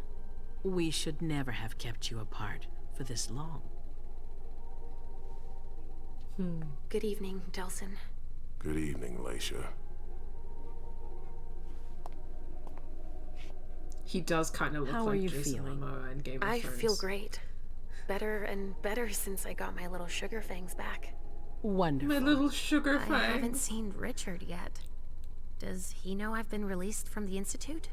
No, I'm the prince. It was my decision. He is your psychiatrist, but you don't need his permission for everything. He wasn't at the party, was he? I'm searching for everyone who's still missing. Don't worry about him. Thank you. Leysha, I know I can be frank with you. For 4 years, I have been working to heal the city's wounds. You've already helped me avoid traps in the past. Say nothing. You're not like the other children of Malkav. Quentin King knew that. The Mad King. I remember, yeah. I had you released from the Institute because your premonitions are the most detailed, the most accurate. I wanted them to help me understand the Chantry's hand more clearly before we signed our agreement with them. But this alert changes everything. I need to understand what's just happened. Did you sense anything, possibly about what happened tonight? Okay. Alright.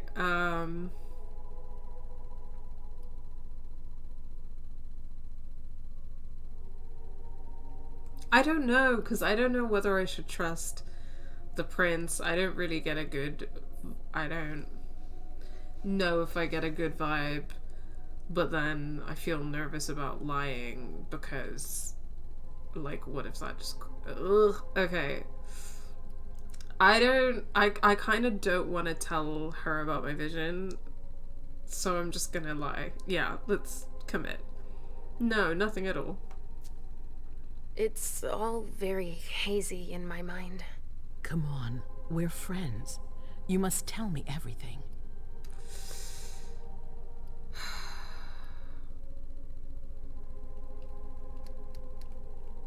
Okay, yeah, I've got to tell her everything. Whoopsie daisy, don't defend yourself. I fucked it. Yes, I know, but I saw images, but they had nothing to do with this party. It didn't make any sense. It was a long, white hallway. It's a little early for sure, but it's a good start. I'm sorry, I can't be of more help. Don't be sorry. There's something else you can do for me. Your discretion can still be of use to me. I need to be sure that none of the members of my council are going to take advantage of the situation. You don't trust them?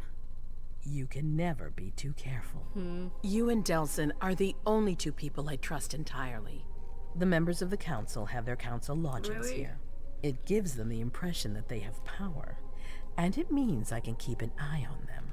I'm going to give you telling me the this? key. Go and see if you find anything that could make me doubt their loyalty. Anything that might make me think there's something in the works. All right. Miss Drury burned the midnight oil to make sure this event was secret. I imagine there might be some evidence in the information she gathered. I need it. All right, consider it done. You've never disappointed me, Leysha. Please don't start today. Until then, I hope to have found more information. But above all, don't share what we've discussed with anyone. I don't need more gossip. Can I take Halsey with me? Of course. All right then. I'll be right back. I don't like it.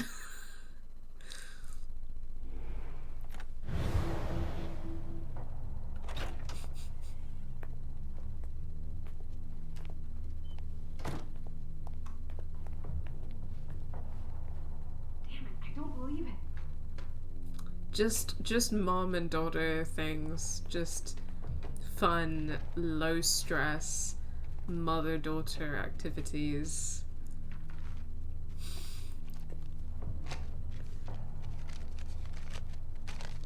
Oh ho.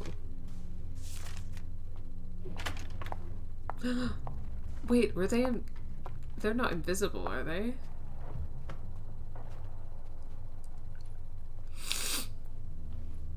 They are invisible.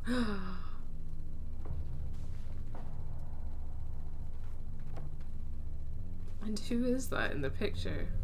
Oh.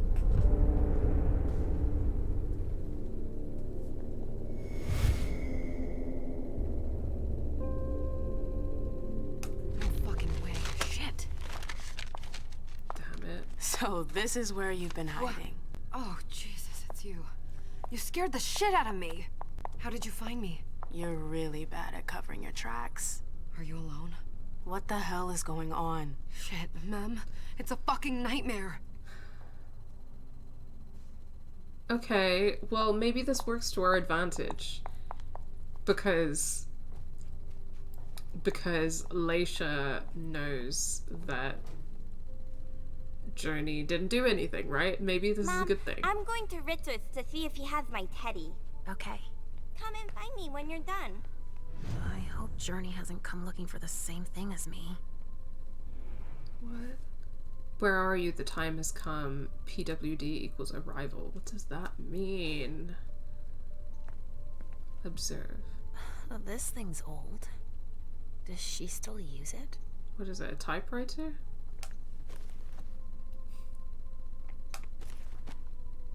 Oh, what's that? Examine. Huh. A log with a list of everything that was checked for the party. Invoices, reservations, rentals. All from our network. Huh, it's Journey's. That's what she was looking for. Should I snatch it? I don't know. I don't want to fuck Journey over, you know?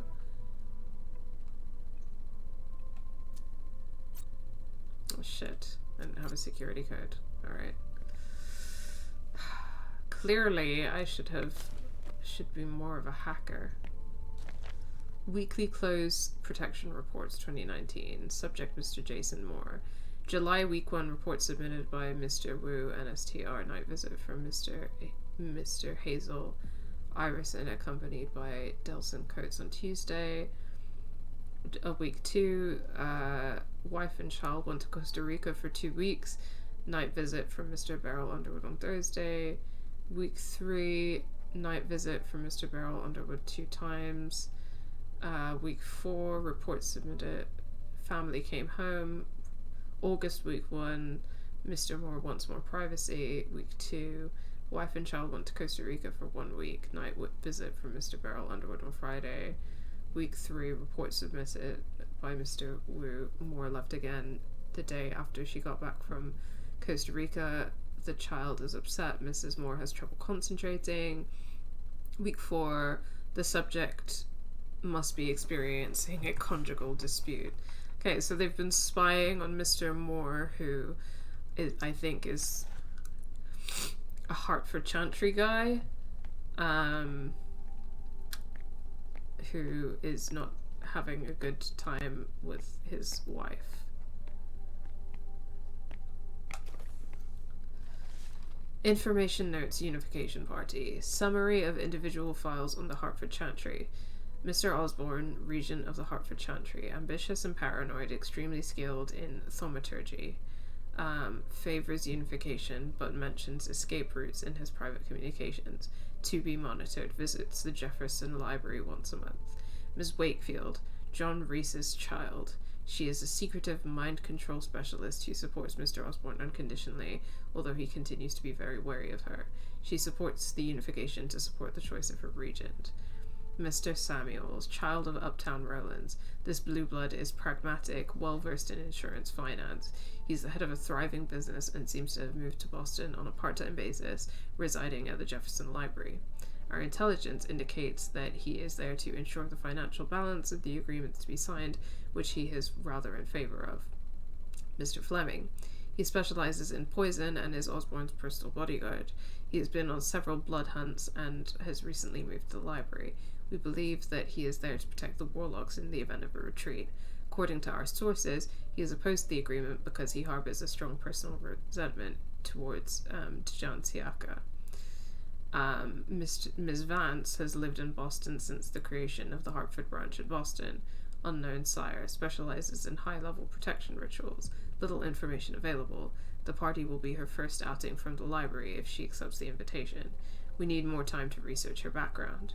Mr. Woods, child of Deneb Osborne, resides in Hartford, is new to thaumaturgy but shows very good skills in memory magic, still under the authority of his sire and therefore in favor of the agreement made with us. Mr. Green resides in Hartford, child of Mrs. Wakefield, nothing to report, was embraced 2 years ago, kept his family his job as a research chemist. Reports indicates that he is pro-unification. Mr. Chen was selected by the Chantry to come and work at the Red Salon and conduct experiments on blood stabilization, extensive experience in thaumaturgy. The report indicates that he's in favor of the unification, but for his own interest. He only feeds in blood banks. Miss Halstead was selected by the Chantry to come and work at the Red Salon and conduct experiments on blood stabilization, specialized in blood storage rituals. The report indicates that she's rather reticent about the unification, afraid to share her knowledge and suspicious of Boston. List of vessels provided. Intelligence on the Hartford Chantry.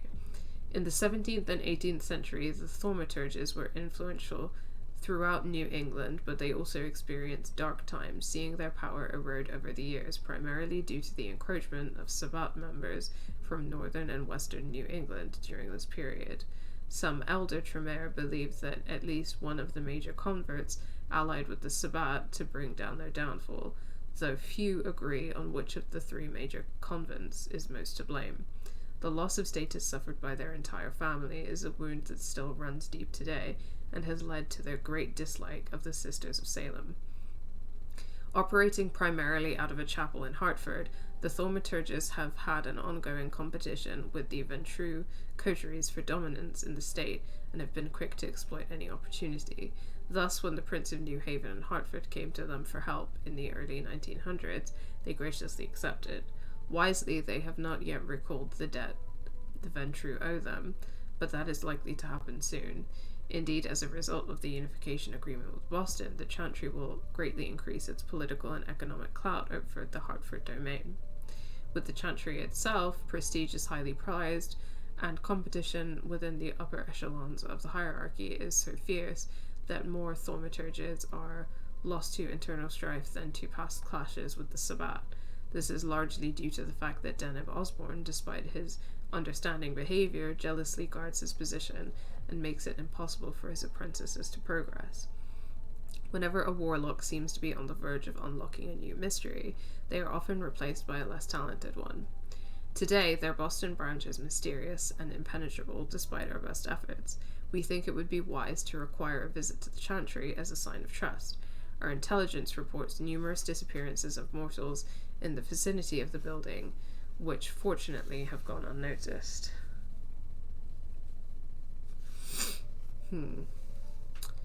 This is what Hazel asked me to bring her. Okay, so I've collected it.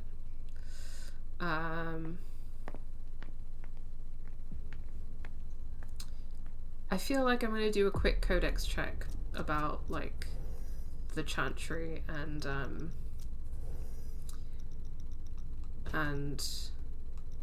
thaumaturgy if possible, because that seems important. So, the Hartford Chantry. While New England certainly isn't lacking in vampire strongholds, the Hartford Chantry is the most famous Tremere haven.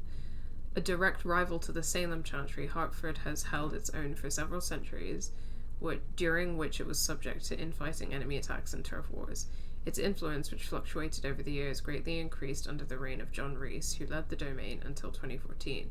His successor, Deneb Osborne, seems intent on maintaining the same momentum in the years to come, as demonstrated by the recent détente between Hartford and Boston. So what is a Chantry? I still don't really understand what that means. And there doesn't seem to be an entry on it either. But it's an update to the Masquerade, I think. Oh, no, I read the Masquerade before. What is the Institute? Kindred must blend among the mortal masses. Some Malkavians believe they need to be treated in order to do this by reducing the delusions that make them stand out. Oh. The previous Prince of Boston, Quentin King, created an asylum where members of his clan should seek treatment. Oh dear. The Institute. Oh dear. Oh dearie, dearie, dearie me. Oh dearie, dearie, dearie me.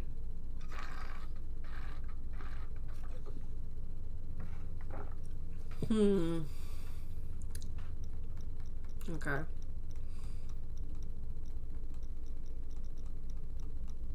Let's read a couple more quick.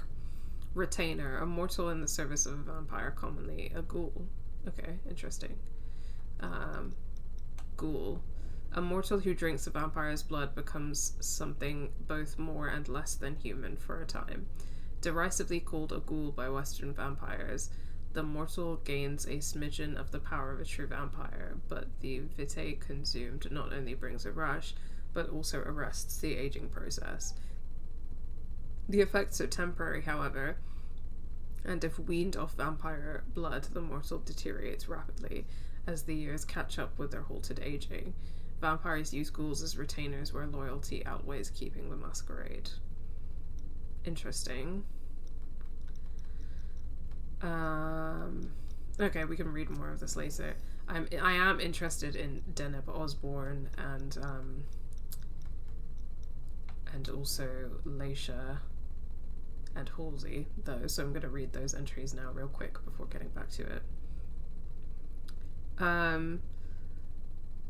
Leysha is the Prince's seer. Okay, so they are close. Malkavian embraced in 1939. Again, consistently, these vampires seem to be really young. Leysha's story is nothing more than a collection of fragments due to her memory impairment. She remembers that she's from France, near Lyon, and that Dr. Richard Dunham is her psychiatrist, as he always has been. She knows that he saved them from the war in 1939, both her and her daughter Halsey. So is her daughter also a vampire? He made it possible for them to join the Boston court held. I was wondering about that, of like, she must have had a daughter. Like, did she have a daughter before being turned into a vampire and stuff? I was wondering about that. Okay. He made it possible for them to join the Boston court held at that time by Quentin King, a child of Malkav like them. The rest is nothing but light and shadow. Leysha knows the names and sometimes even the stories of those around her without knowing exactly how or why. She remembers Quentin King, the previous prince, and his legendary obsessions, and more recently Hazel, the first year of her rise to power. Leysha remembers her warmly and fondly, despite only knowing her for a single year before leaving to be put into slumber at the Malkav Institute of Boston as prescribed by Dr. Dunham. Leysha suffers from sudden visions where the present moment and possible futures bleed into one another. She fights her gift in order to be fit to take care of Halsey. However, this does not serve the prince's plans, as Hazel views this power as a way to master fate and bolster her ambitions. That's not fun. Let's find out more about Halsey. Vampire child. Okay. Halsey is Leysha's daughter. Her Malkavian nature has kept her mind that of a little girl. For Halsey, everything must be a game, hide and seek, a story. But above all, everything must be done with her mother, from whom she does not like to be separated. Interesting. Deneb Osborne. Is that what Deneb Osborne looks like? What a cool guy. What a badass. Okay. Clan Tremere, date of embrace 1909, sire unknown. A popular magician at the turn of the 20th century, Deneb practiced his art in the most prominent galas of the United States. His talent for prestidigitation, never seen that word before, took him to the old continent where European audiences went wild for his tricks and his personality. A charming and intelligent man, his taste for illusion ultimately attracted the attention of his future sire, a young warlock from a local chantry, who presented himself as one of his most staunch admirers. After a number of encounters and discussions, Deneb was offered the embrace. He accepted without a moment's hesitation. Far from recounting his calling, Osborne took advantage of the powers that his new condition offered to expand his activities. Having completed his tour of Europe with the blessing of his chantry, he returned to America with success and acclaim. He was rumored to have real magical powers. He ended up joining the Barnum Circus, seeing the crowd as a cunning and discreet way to blend in while satisfying his hunger. His notoriety led him to meet one of his clan brothers who, in the privacy of his dressing room, made him an offer he couldn't refuse, access to important occult knowledge in exchange for his loyalty. Drunk with curiosity, Deneb agreed to abandon his nomadic lifestyle for the protection of the Hartford Chantry. He faked his death by setting fire to the circus and left for Connecticut. His first years in the Chantry proved difficult, but Deneb endured. His insatiable thirst for knowledge and his respect for the hierarchy eventually opened the door to higher circles for him. His elders were quick to notice his abilities and mastery of power plays, to the point that he was regularly able to negotiate for new responsibilities. Already on his way to a brilliant career, the beckoning precipitated Deneb's rise as one of the last remaining key elements of Hartford after the departure of the elders. His experience and investment in Tremere affairs enabled him to claim the role of regent, which he took officially in 2015. From then on, he devoted himself to the Chantry's development and attempted to compensate for the disappearance of his fellow creatures by apprenticing new ones. It was only after a few months as the head of his domain, he was contracted by Hazel Iverson, the new Prince of Boston. This blue blood, who had a fraught relationship with the previous regent, sought to reconnect with Hartford and integrate the warlocks into her blood conservation project. Initially skeptical, Deneb came to view the prince's proposal as an opportunity to spread his chantry's know-how throughout the entire region. Okay, I still don't understand what exactly a chantry is.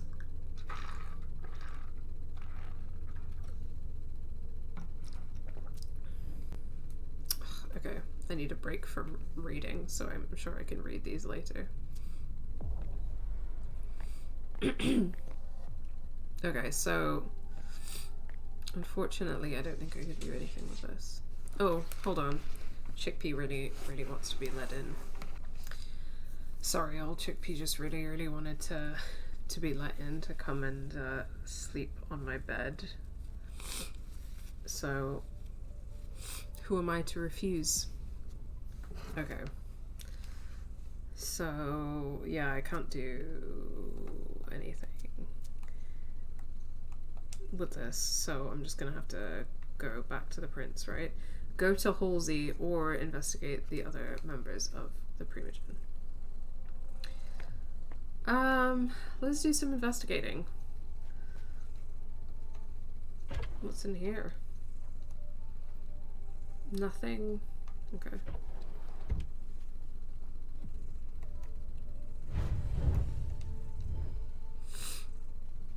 Still no idea who that is.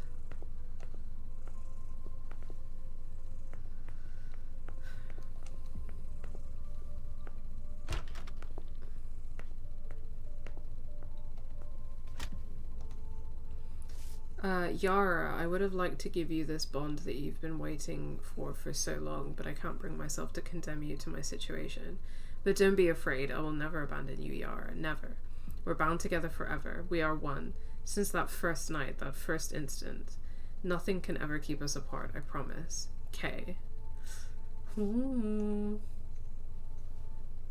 Spicy.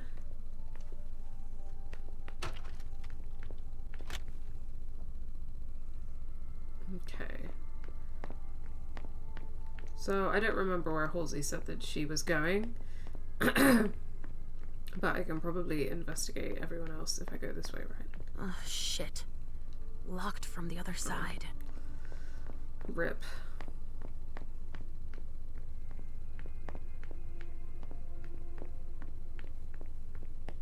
Let's see if any of these other doors are open, huh?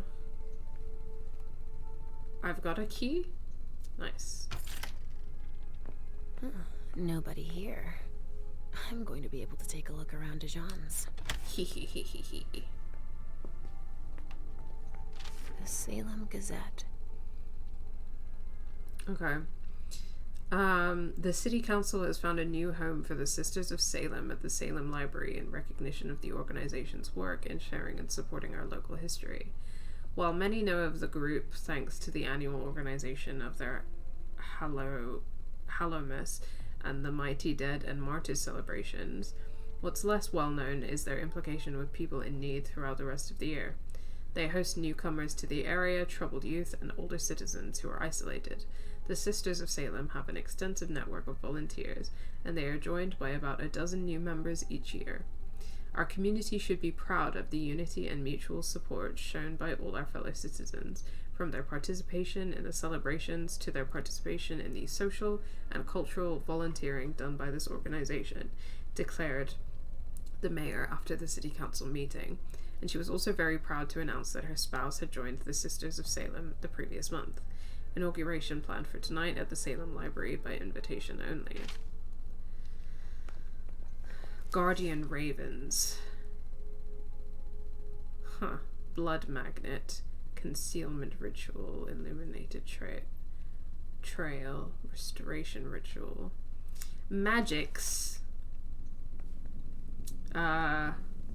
Forgot what this guy's name is, but then he's a warlock. And what's the warlock clan called again? I think that the warlock clan is the Tremere.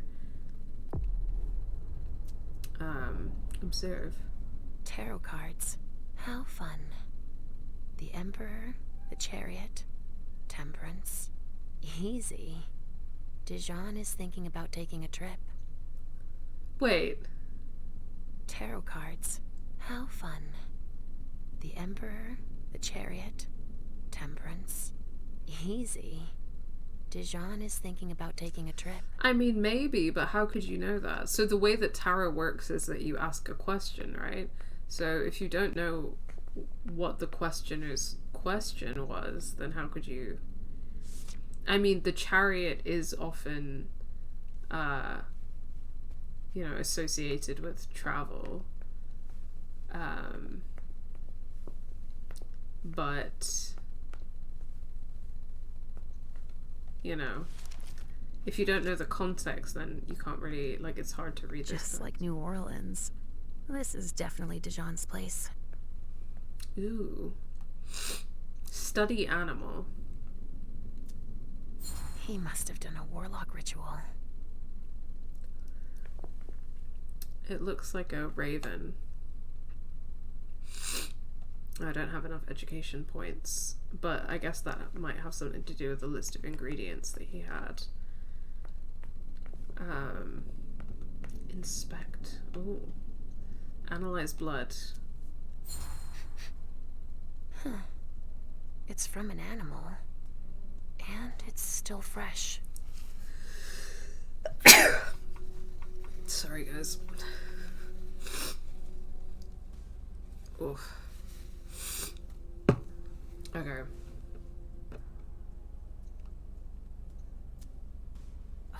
This knife has blood on it. Yeah, okay. So he's done a ritual. It didn't say in those notes what... A raven... Corn, raven drops of quartz straw, blood magnets...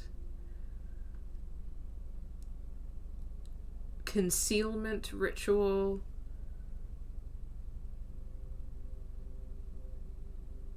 or restoration ritual. I think it could be one of those. So, candles, skull, own blood, and sacrificed animal. Or knife, candles, fresh bird, skull. Those are quite similar. Fresh bird's blood, skull, and white candle wax.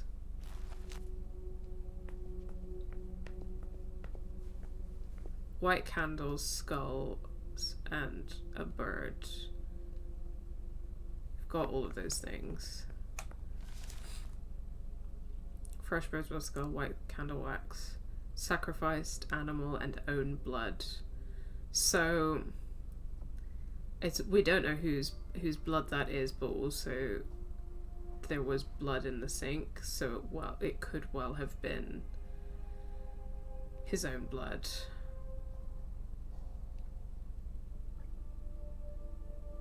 Huh. I don't know which one it is, but it was either concealment or restoration.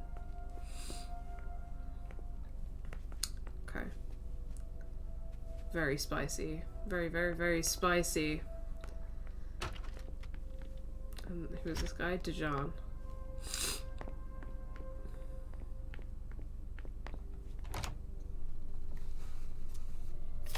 Very, very, very spicy. Do I have a codex entry for Dijon?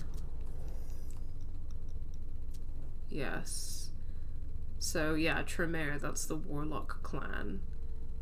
I don't know if we read this. A passion for the occult, he was working in a record shop when he became acquainted with Marie de Richet. This kindred has fled Hartford after being sentenced to final death for receiving the embrace from a Tremere vampire without the approval of the city's prince. Ooh, spicy. She joined Marcel, the Prince of New Orleans, and specialized in voodoo rituals. In 1998, she decided to sire Dijon because of the exceptional aptitude he showed for this art.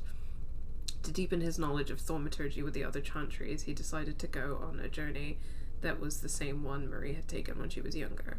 On his way to Salem, Dijon made a stop in Boston, and Hazel Iverson asked to speak with him. She sought new supporters to counterbalance the power of her primogen. She earned Dijon's trust by revealing that she was aware of his origins, his bloodline, and their banishment from New England. She promised him her utmost discretion if in exchange he joined the Boston Primogen and kept her informed of their every action. Dijon accepted on the condition that he be allowed to train with the Sisters of Salem as he had initially planned. The warlock was very well received, in particular by Richard Dunham, who was conducting secret research on blood and was delighted by the insight the thaumaturge would provide. Dijon went to negotiate the agreement with the Hartford Chantry on behalf of Hazel, not only because she was his prince, but also to exact revenge on those who had punished his sire. Interesting. Very, very interesting. Okay. What are you up to, Dijon? This area is reserved for council members. Sorry. Wow. Okay. The prince wants this floor under surveillance. I'm carrying out orders. Hazel told me to keep a low profile here. This area is reserved for the prince and her primogen. Okay. Now I'm nervous. But I'll try my best. Okay. This is cool, though. Shit. Hilda's in her office. She's going to see me. Ooh. Unseen passage allows you to move around without being seen. In this state, it is not possible to physically interact with the environment. You may, however, stealthily read a document or examine an object. This will be automatically activated if you enter a prohibited location. I shouldn't get too close. She might be able to sense me. Spy on Hilda.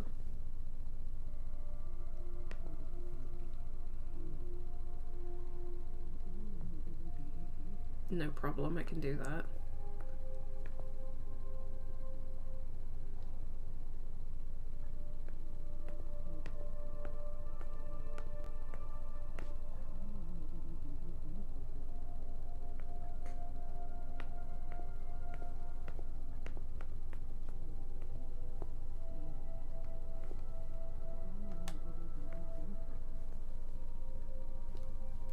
Can I don't know.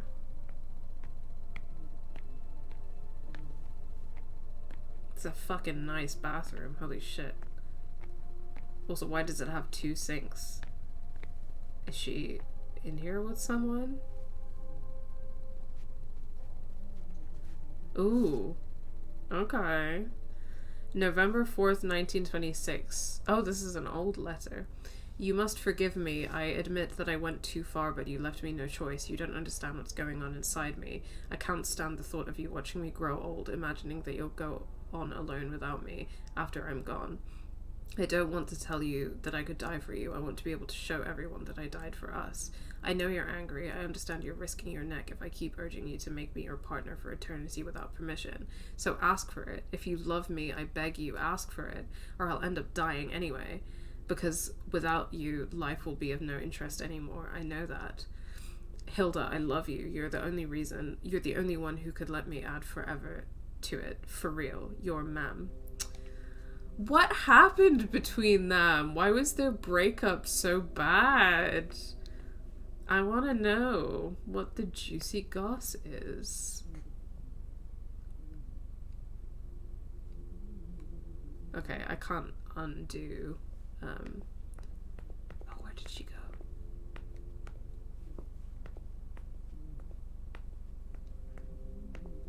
Well, it said spy on Hilda, so I'm expecting something to happen, but nothing is happening. You know? So I can't step into that space, or... And that's a portrait of Emem, isn't it? Because she's fucking gay.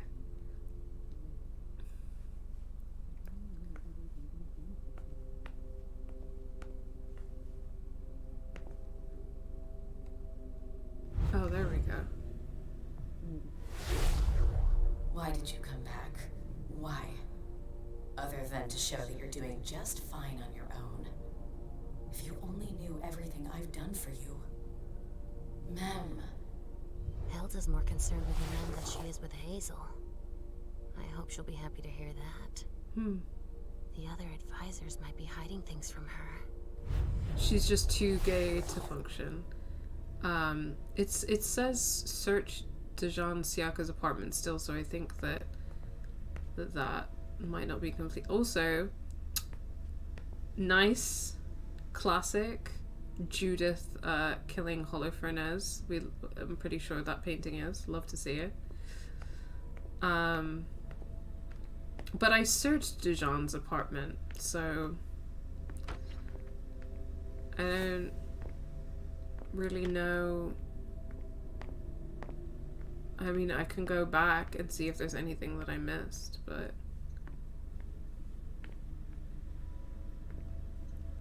Dear Sir, Ms. Iverson is honoured to invite you to the Grand Unification Party in the presence of representatives of the Hartford Chantry.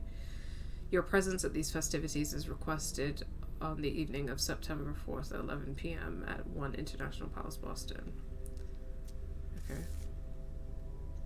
Boring. What have we got here? Dear Mr. Underwood, as agreed, here is our payment. Thank you for your confidentiality. You are indirectly contributing to one of the greatest forensic discoveries of our time. If by any chance you still have bloodless bodies in good condition to offer us, please let us know. Dr. Karen Parsons, Boston Medical Center. Okay. What do they need bloodless bodies for?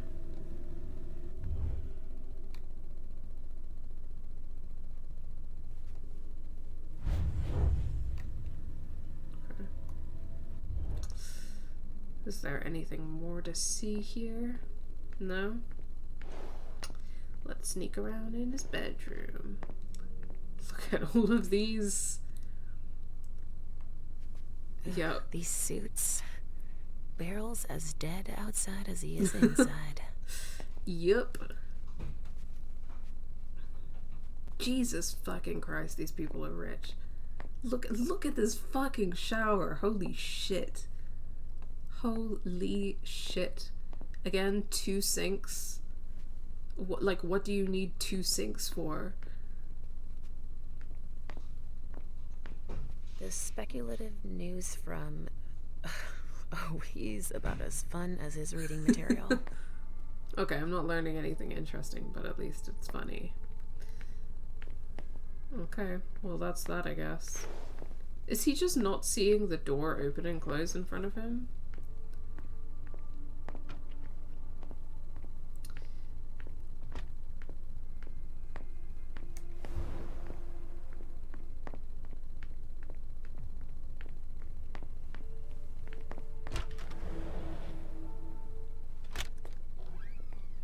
Richard's apartment.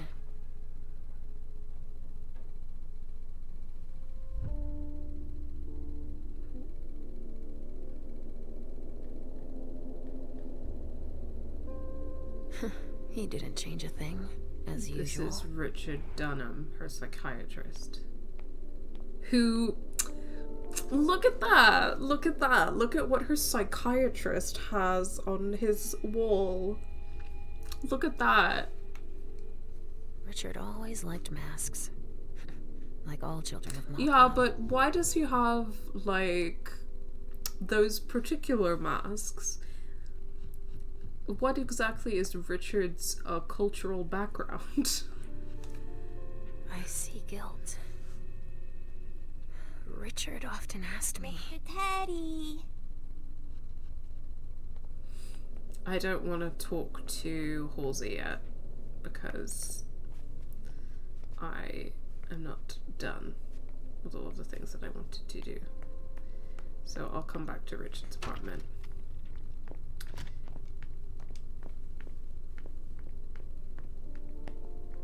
Ugh, impossible. It's locked. Ugh, impossible. I'm gonna go back to Dijon's apartment because of how I apparently didn't see everything there that I could have seen.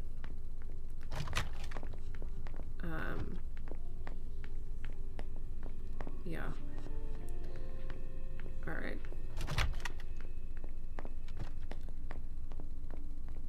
Okay, what did I miss? Maybe I needed to use my spidey senses.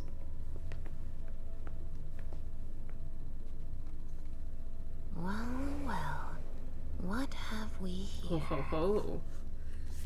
My dear sisters, I hope this letter will reach you quickly. Things are critical here. It appears that we've been the target of a major incident. A code red has been issued, and we've not heard from those who had already gone to the party our prince had organized for the unification. This could be in our favor because it's possible that the Hartford Chantry is behind it. Although I have faithfully served my prince's interests while negotiating this treaty, these new suspicions could serve our interests in relation to a potential alliance between Boston and Salem. Rest assured that... He didn't finish his letter. But that'll be enough for Hazel to make up her mind about him.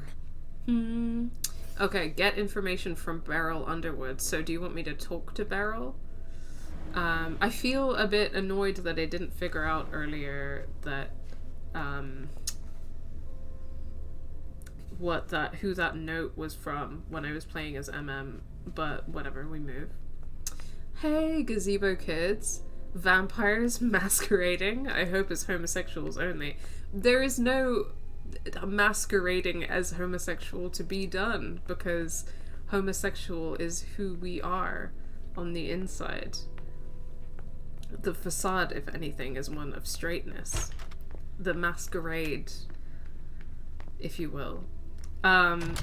Anyway, I was talking earlier about how vampires are inherently queer, right? Because, like, we know that vampires are gay. Shit. Like, gay, homosexual, gay. But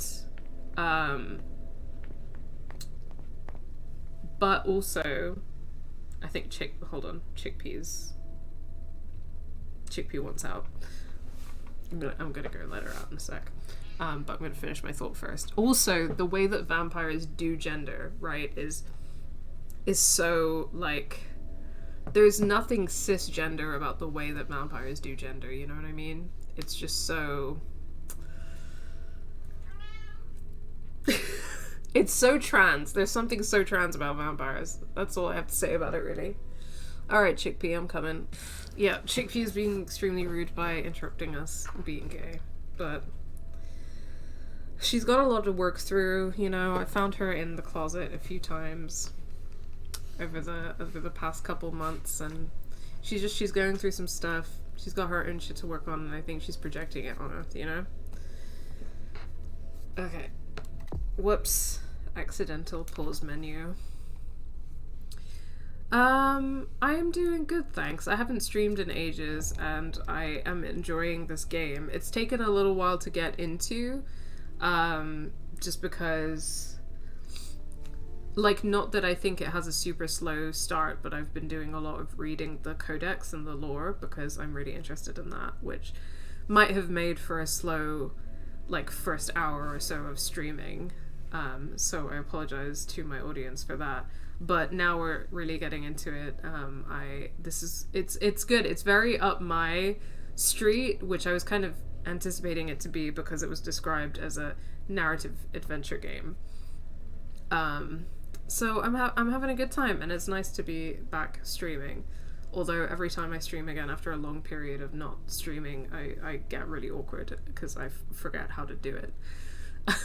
How are you doing, gazebo kids? Restricted access means nothing to you, I see. Make yourself at home. Don't mind me.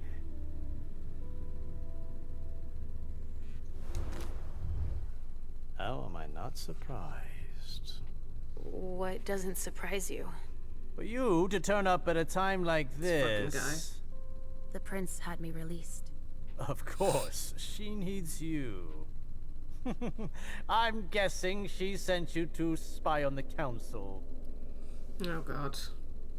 Oh no. Oh, I've made a mistake. I've made a terrible mistake. I can't beat this guy. No, I don't think I'm gonna be able to do this. What are you imagining, Beryl? What do you mean? Tell me, do you remember the last time she pulled you out of your musty hole? It's just that You don't remember, do you? You're still having those little memory issues, it seems. And I suppose Halsey's here too. Of course she is. The more the merrier. What is your Don't problem, start guy? with me, Beryl. Otherwise... Why don't you go out and play in the sun? And let me get back to work. Work?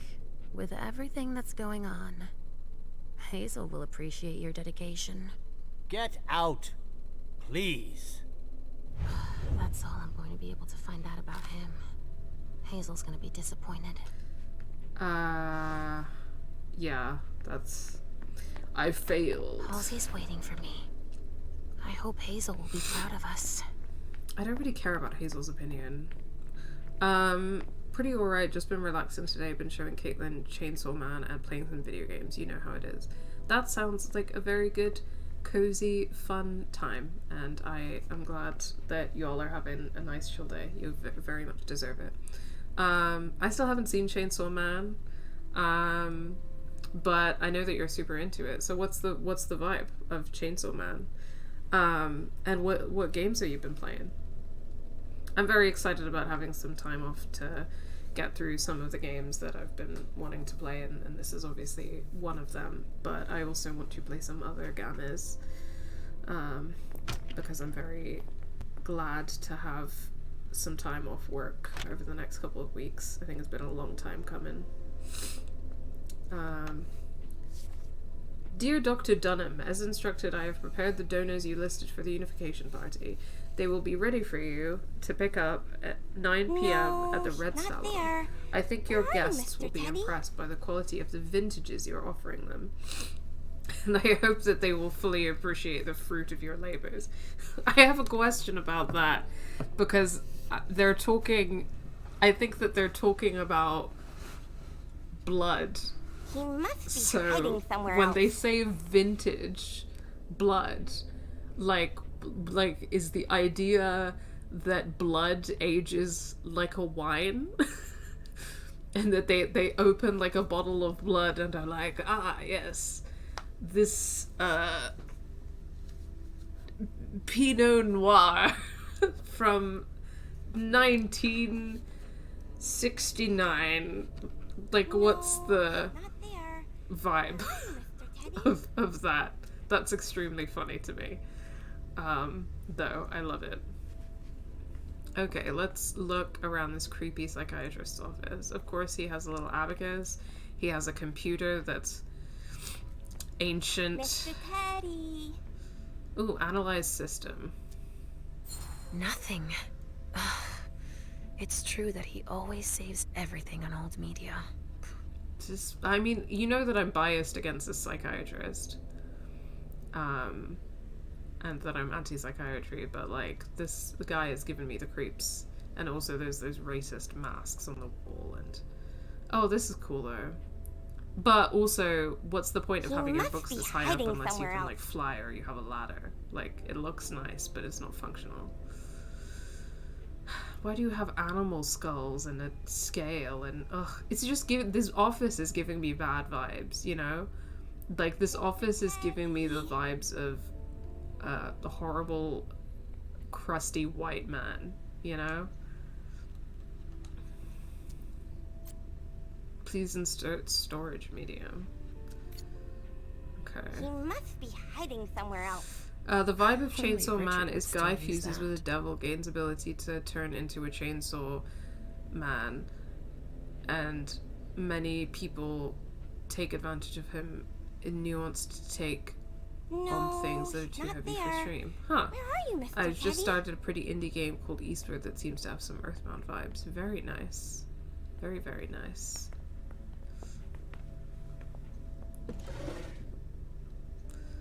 Archived confidential report from 1978. March 6th. Unknown origins. 13 members of the court caught in a sudden collective panic for several minutes. Quentin King, our prince, called for an investigation. Closed without any conclusive findings in 1988. Wow. After this prescribed 10 years of investigation. Vampires really just run on completely different measures of time, don't they? October 31st, unknown origin. The servants of the Primogen apartments began to hum the same song for 1 hour. Quentin King, our prince, called for an investigation.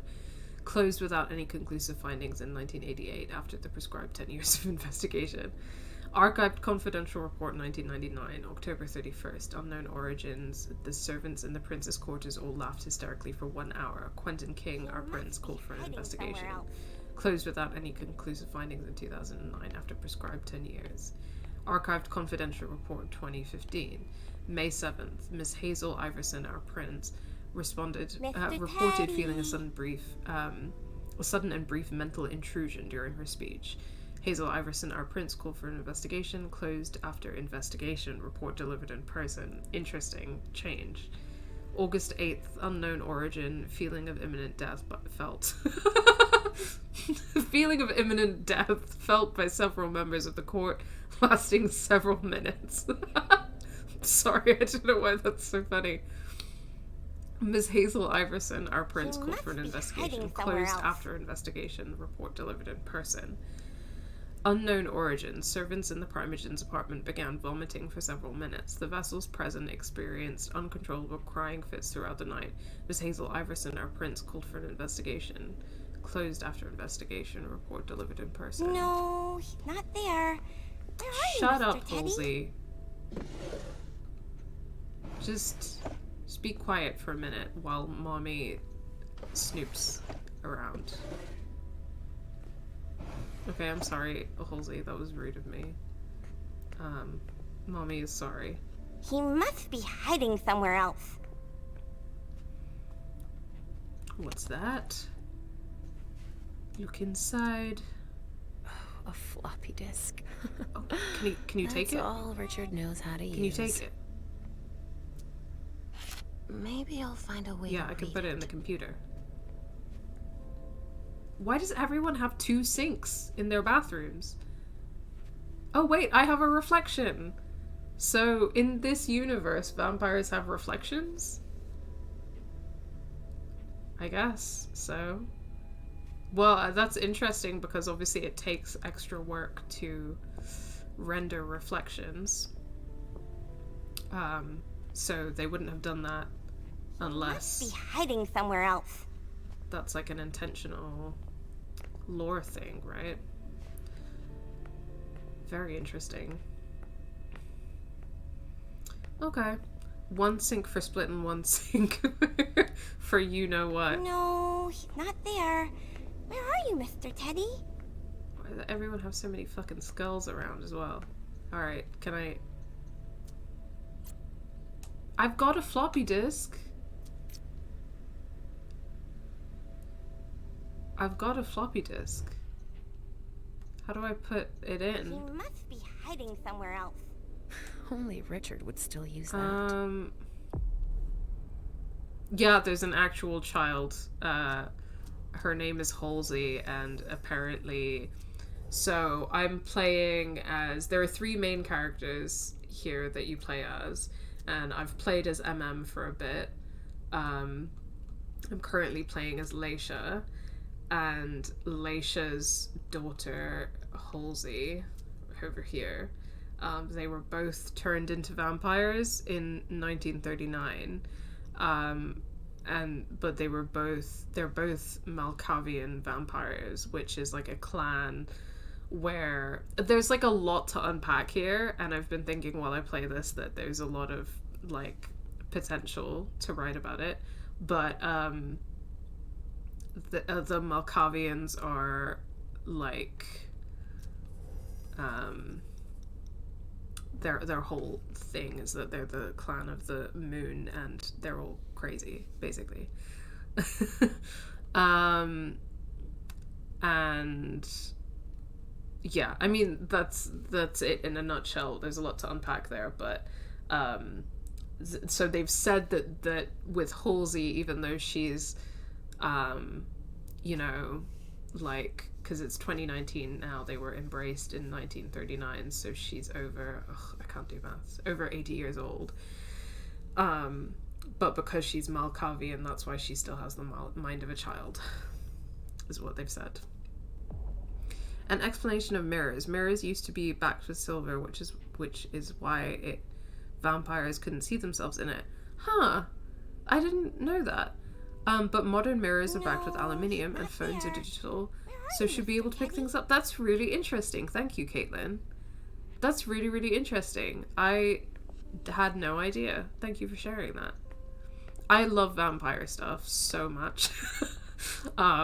I really, really love vampire stuff so much. And I played like a bit of the Vampire the Masquerade Bloodlines, the RPG, a few years ago. Be hiding somewhere else. But I didn't get super far into it, mostly because it's like quite an old RPG now, so I found it a bit frustrating to play. How many hours have I spent sitting in this armchair for my therapy sessions? But the lore in the Vampire the Masquerade universe is really interesting, for sure. Dean was in the stream earlier and was telling me that Vampire the Masquerade is a TTRPG, which I didn't know either. But that makes a lot of sense. So, did you find your teddy? No, not yet. I'm not sure he's here. What about you? Did you finish your job for the prince?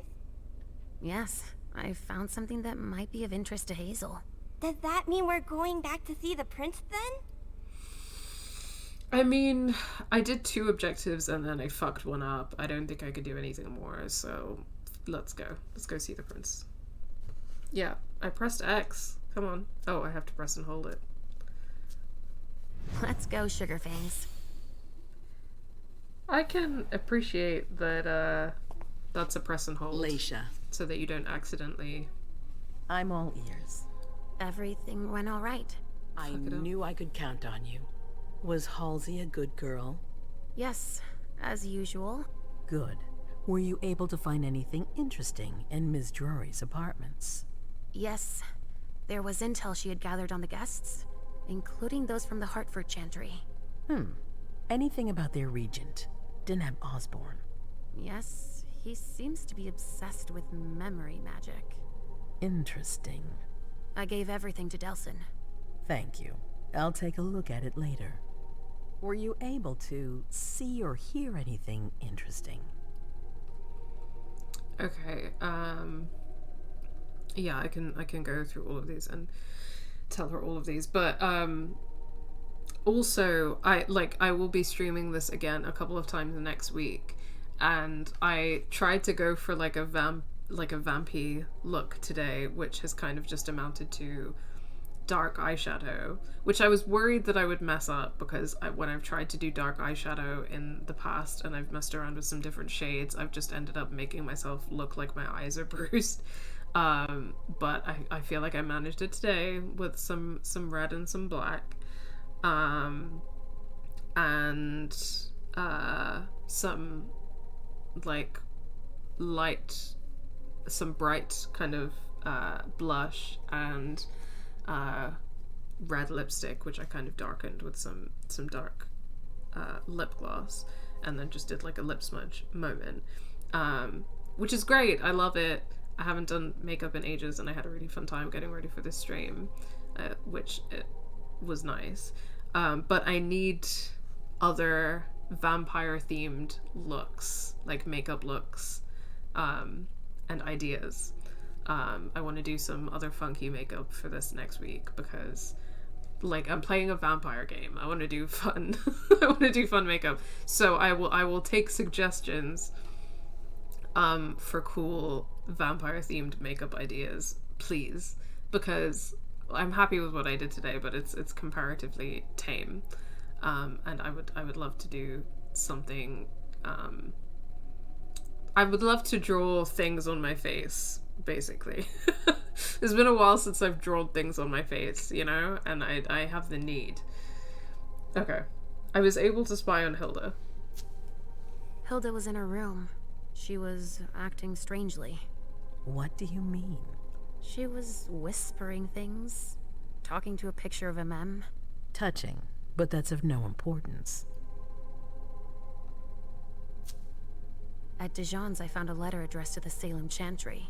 Did he betray me for the Warlocks? I don't know. It just said that he's participating in your project, but that he would have preferred an agreement with Salem. Oh, I understand his recent illusions a little better now. I'm going to need to have a word with him. Go on. I found Journey in Jara's office. How did she get in there? I don't know. But Emem joined her. It's like there's no security here. But do go on. I want to know everything. What did you see? I don't know if I messed this up. They talked, and Emem told her that you wanted to see her. She told her she had to bring her back. Journey agreed. That's it. Was there anything else? No, nothing else. I don't know if I fucked this up, because it's interesting because they've done a thing where you play as the 3 different characters, and I was playing as Emem earlier, and Emem was talking to Journey. Basically, Journey's in a shitty situation where, for some reason, like, a bunch of these people have been called here for like a code red. Nobody knows what's going on, but the breach of the code red, which presumably is a breach of the Masquerade, happened at a party that Journey organized. So now Journey is in hot shit, and Emem and Journey are like besties. It's like kind of like, you know, gals being pals. But I had a major decision to either tell Journey to run away or to take her to the prince. And I'm really nervous because I said to take her to the prince, because I thought that might be a safer option, whereas I thought telling her to run away might mean that, you know, people take that as an admission of guilt or something. But it's interesting because then I replayed that scene in Leysha's perspective, and I had a decision then as well, which was to either pay attention to what they were doing or to like, I started getting a migraine that presumably was like a vision or a premonition coming, and I had to make a decision whether to focus on what was happening or to give in to the premonition. And I think that based on those decisions, something bad might happen to Journey, and Journey seems like a very cool tattooed queer woman, so I really don't want anything bad to happen to her, but we'll see where this goes. That's all I was able to find. I knew I could count on you. Thank you, Leysha. Richard still wasn't there. Were you able to find out anything else? Yes, one of my servants just came back from his bar, the Red Salon, as that's where he does his research. I had hoped to find him there. But she confirmed that Dr. Dunham had gone to the party early with a few of his vessels. I'm sorry, Leysha. No. If he had been destroyed, I would have felt it. I have to go find him. You're the most discreet of all of us, it's true. But we have no idea what might have happened there. It could be dangerous. I won't be alone. Halsey will be with me. Of course. And one last thing. Dr. Dunham wasn't the only one there. There was also Miley, my child. Bring her back to me. Yes, of course. We'll leave right away. I wouldn't expect anything less of you. Thank you, Leysha. And thank you very much for the compliment on my makeup.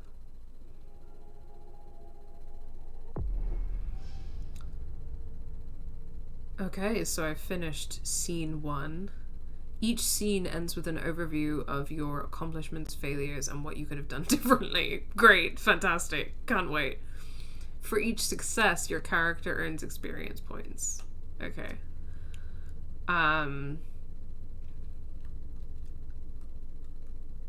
Okay, I don't know if it's gonna let me see what my decisions and successes or failures or whatever with Emem. Okay. Prince's Quarters. The Boston court is in turmoil. A code red has been issued, which means a major crisis has occurred. Emem, Leysha, and Galeb are summoned by the prince. Still haven't played as Galeb yet. Not really complaining, because he's the only man playable character, and I don't care. Successes. You mastered your power and spied on the conversation between Emem and Journey. I guess apparently that's a success. You listened in to hear what was on Hilda McAndrew's mind. You found a letter from Dejan Siaka confirming his preference for the Salem Chantry. You told the prince about what was in Dejan Siaka's letter. You could have let the premonition overtake you, and you could have discovered Beryl Underwood's preoccupations. But those things are limited by how I chose to specialize my character. You didn't find the documents that would certainly clear Journey's. No! Shit. I left those there. Oh, shit. I left those there because I thought that would mean that Journey would... that Journey would find them. But I forgot that it wasn't her office. Oh, I'm so stupid. No. No.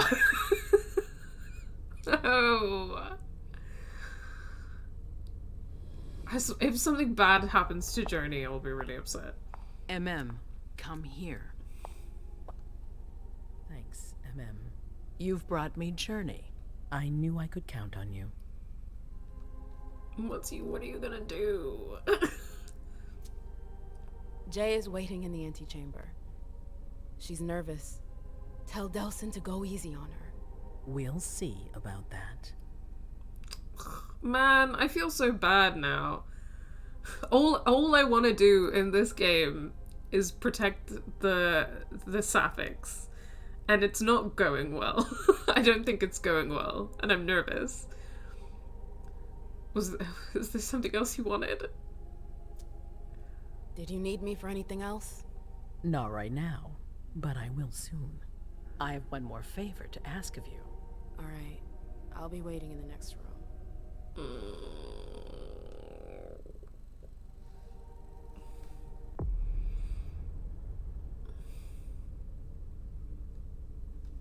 Okay. I obeyed the prince. Okay, so this is the end of scene 1 from Emem's perspective. Gotcha. I obeyed the prince. Journey followed me to the prince's. I spied on a conversation about Journey. I was able to retrace Journey's steps before she left thanks to her scent. Resonance hours present. I could have convinced Journey to flee. Maybe I should have convinced Journey to flee. I don't know.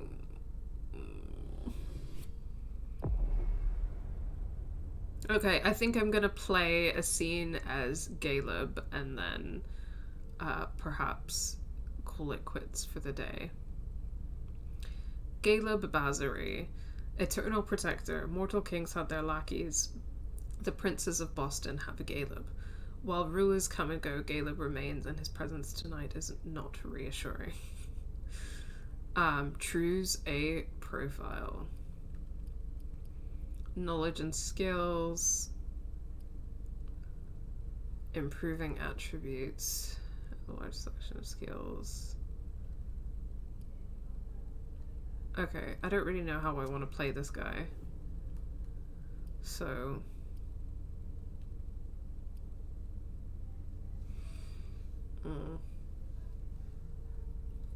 hold on. Okay, so physical is related to intimidation, social is related to rhetoric and persuasion, and mental with psychology. Okay, I don't think that I don't think I really spec'd any characters very much into intimidation. So maybe I could just make him a hard ass. I don't know. What disciplines does he have? Ooh, sense the unseen. With this power, the vampire is able to detect the supernatural, both in creatures around it and the traces they leave behind. Interesting. Fortitude, physical and mental supernatural resilience. Okay. Presence is charisma, and then dominate. Okay. Ooh, okay, a stretch has been redeemed. There's probably very good timing for a stretch as well. Thank you for redeeming that.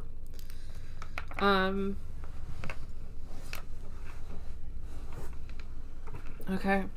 I definitely feel like I will have an interesting time playing this game again. Sorry, I'm doing a leg stretch, but I don't want to get up because that puts me in a weird situation where my face is not on camera. I don't know what I was saying. Yeah, no, I think that replaying this would be interesting because I do think that the like dialogue system in this is really interesting. Like, it's spicier than a lot of dialogue systems that I've seen before, especially in this type of game, like the narrative adventure type game. Oh, stretching is also helpful because I feel a bit sore from climbing yesterday. Oh, that's good. Yeah, because I feel like the whole, like, skills and disciplines thing makes for, like, and as well as, like, the different perspectives of the different three characters is really interesting because it puts you... Oof. Yeah. Sorry, that stretching is very much needed, actually. Thank you for redeeming that. It puts you in an interesting situation in terms of getting the perspectives of the different characters. That influences the decisions that you want to make, but then speccing different characters into different things means that you might play them differently in terms of the way that you talk to other people and stuff like that. So it's, and in terms of the knowledge that you can access and all of that. So it's a really interesting system to have in a narrative adventure game, because I think that, like, in a way it's quite like an RPG, like it's a very RPG style system. So I think it does take a little bit to get into because you have to familiarize yourself with the different, like, skill trees and how everything works and stuff like that. But it's interesting. Like, it is really interesting. I'm really liking it. Okay, so how do I want to play Galeb? I think I'm going to give him a point in physical. And then, I don't know, this sense the unseen thing seems pretty cool. With this power, the vampire is able to detect the supernatural, both in creatures. Cost is 0. Or do I just have that anyway, if the cost is 0? Yeah, I can't seem to upgrade it, so... Okay. The ability to command others and turn them into puppets. It could be interesting to spec into that. Fortitude, dialogue power. Oh, I wasn't expecting that. Defends against the opponent's skills, increases the chance of winning by 50% in case of a tie. Very interesting. Walls of the mind. So they meant fortitude as in mental fortitude.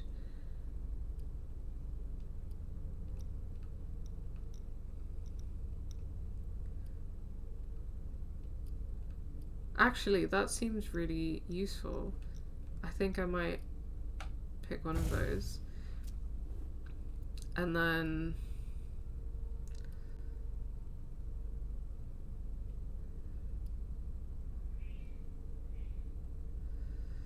Oof. I don't know. I feel like with all of these characters, it seems like a good shout for them to have base points in these, right? And it's only like a 10-point cost, so I think that that's a good idea. But then...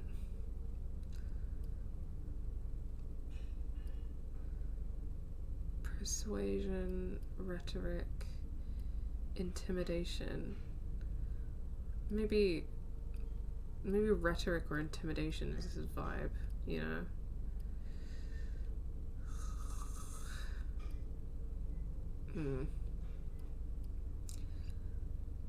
Okay, I only have 30 points left, so... Or I could split it between these two. Because that could also be useful. I don't know. I'll give him another one on intimidation. Yeah. Let's commit to that. Okay. Putting my headphones back in. I took them in for a minute. I took them out for a minute there just because I've had them in for a while. Okay. Okay, alright. Let's get to it.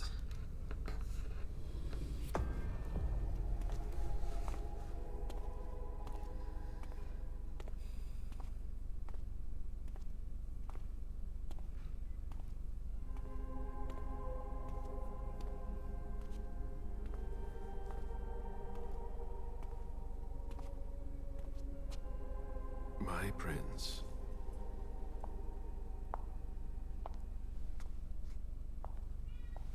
Delson. Zori. It seems that the Camarilla is in danger. I am at your disposal. Your sense of duty is a credit to you, Galeb. You haven't lost your touch, I hope. The Code Red is linked to the Unification Party with the Chantry. No one there is answering anymore.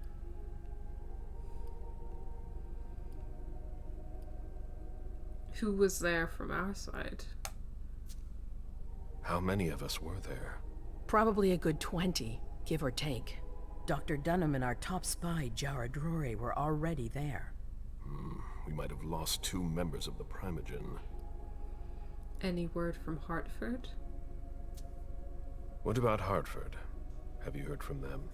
If those dogs had anything to do with what happened, I'll cut their throats myself. Do you think they might be involved? I don't know. It's too early to draw any conclusions. Where do you want to start? Can I count on you? You have no reason to doubt me. One by one, the Anseli heed the beckoning and go east. You're the eldest in the city now. Don't do this to me. Not now. I would be very grateful to you. And Fang. How may I be of service? Go and see Caius, with Jara gone. He's in charge of security. He may have learned something. You can count on me. You have my absolute confidence, Galeb. I do think that Galeb is a funny name. I do think it's a funny name. I'd never heard it before. I know the name Caleb, but Galeb just makes me think. A Galeb?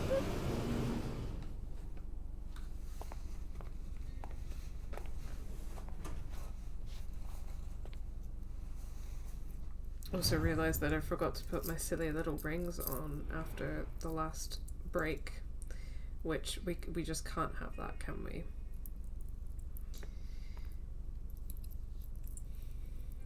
Although I really can't get over the fact that this guy does just look exactly like the vampire from Don't Nod's Vampire.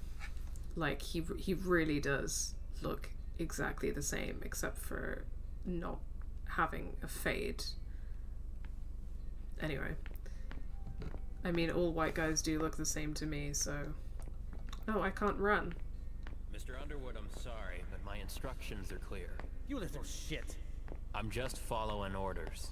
You have no idea what's at stake. My most honored sire, you're wasting your time here. I'd forgotten about your abject fawning. I call it respect. It appears that it's something that sewer rats know nothing about. Apparently, Caius feels he's entitled to refuse to see a member of the Primogen. I won't forget it. Disciplines. Dialogue powers can be used on all compatible dialogue choices. To use a dialogue power, you must activate it in the selection wheel, then select a dialogue option. Only one dialogue power may be active at a time. You may activate or deactivate the power as long as no dialogue option has been selected. Using a dialogue power generates hunger. Balls of the Mind increases the success rate by 50% in the next skill defense tie. Interesting. Oh boy. I don't... No, I'm not really in a good situation for this. Even if I use my focus. Yeah, there's not gonna be a dialogue tie, is there? Okay.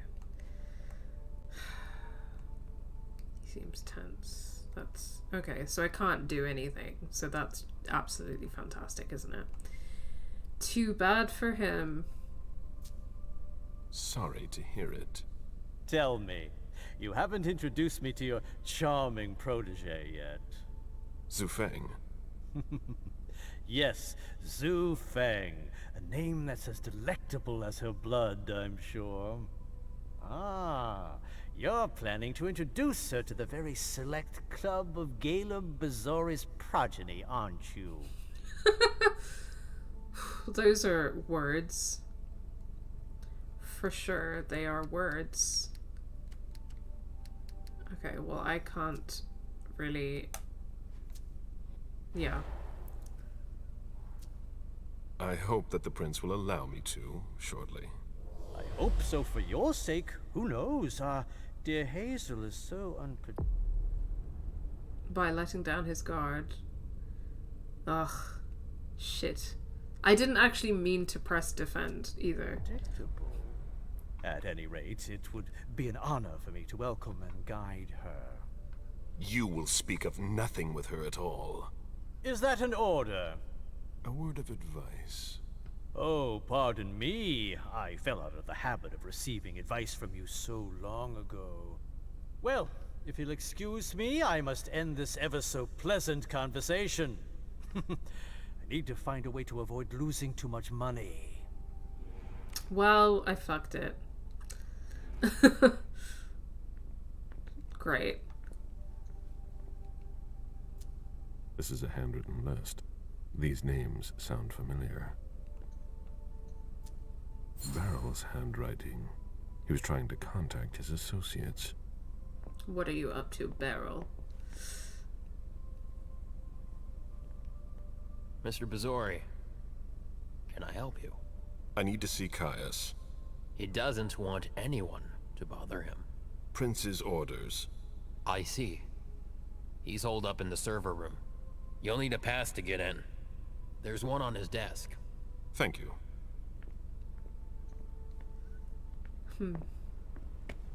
Oh, the stairs. I can't get over it. It's so good. It's gonna be a long night. I was gonna say something and then I completely forgot. 10-year report on mortal evolution and environmental degradation. Pollution and environmental degradation are some of the major problems currently plaguing the planet. Ross didn't make his report. These scourges are caused by a variety of factors that adversely impact the basic functions of the ecosystem and thus the sustainability of all life, resources, and mortal existence. These environmental problems, especially global warming, are currently very worrying for the future of the planet and consequently on the maintenance at a satisfactory qualitative level of our blood supply. I don't like this. Yeah. I mean, yeah. Several phenomena are responsible for the degradation and pollution of the environment. Oh my god. Okay, here we go. Overpopulation. It presents a danger for the environment because the increase of the population requires more buildings, more food, which involves deforestation as well as the overexploitation and pollution of the land. This is a stupid take. I'll go into it in a minute. Production of polluting waste. That's a bad sign. The detritus and waste produced by humans are a major cause of environmental degradation. It comes from an intensive and unreasonable production of chemical products. This waste from industrial activities, factories, and hospitals is a source of toxic emissions. Large-scale production is also a threat to the environment because it leads to air, water, and soil pollution and has direct effects on human, animal, and plant health. The framing of this is absolute shite. So, like, overpopulation is one that people love to go on about as a reason for, like, climate change and climate disaster. But ultimately, the overwhelming reason and cause for climate disaster is not overpopulation but overproduction, as a result of capitalist economic policies. So the second point, like, alludes to that, right? But not only does the emphasis on overpopulation lead to eco-fascism, so, like, philosophies and rhetoric where people talk about basically, like, how humans need to die for the planet to be saved. I mean, humans are dying, and humans will continue to die at an alarming rate under the system that we live under.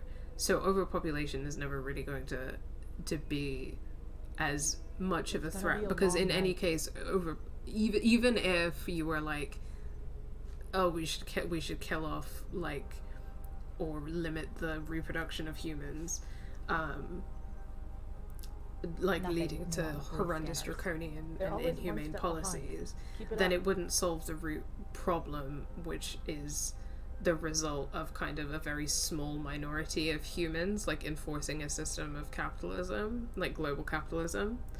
The vast majority of humans on an individual level, like normal people and workers, are not the reason for the system that causes climate chaos. So it's just mad. But I think that in the context of this game, in the context of this vampiric court and stuff, it's really interesting that they would bring this up, because I mean, there are some things that are interesting about this game when you compare it to Vampire the Masquerade Bloodlines as well, which again I only played so much of, but this game does seem to have an interest in being, like, more progressive. You can see that in, like, the diverse cast of characters and the backstories that some of them have, which to some degree are not really dealing with 20th century historical realities for women and black people. It kind of feels like an alternate universe almost in that way. They're always one step behind. Keep it up. But but the vampire society is kind of also at the same time as, you know, that kind of more, like, progressive or inclusive move is still based on ideas around like blood and the purity of blood, and also, like, beastliness and monstrosity and madness, that are, like, I don't know, like, when you really unpack them, reinforce a lot of weird ideas about mental distress and disability and stuff like that, and eugenics. So I don't know, I feel like there's a lot to unpack, and I'm only really now becoming familiar, like more familiar with a lot of this lore. Like I said, it's been a long time since I played Bloodlines, and I didn't get super far into it, so I didn't remember a lot of the lore. But I don't know, it's interesting to see how, like, because it's part of a franchise that has an already established lore, and some of that lore is, like, for lack of a better word, problematic in its approach to things like the politics of blood and madness and disability. How long has it been since we've had an alert like this? Like, it still has those things, but then it's trying to frame certain things in, like, a more progressive and inclusive way, and those tensions are interesting. Yeah, I don't know what I'm saying at this point, really. I'm just thinking out loud, but it's interesting to see that. And the way it's framed is also something. Was there anything in there? Galeb, do you not have your weird vampire powers? Oh, examine. That looks like the key to a Well, safe. I'll take it then.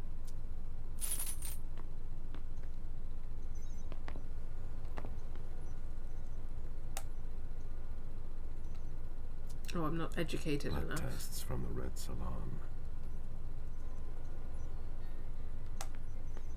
I don't know what's going on, and I'm afraid to find out. Oh dear. That person has a voice modulator on as well.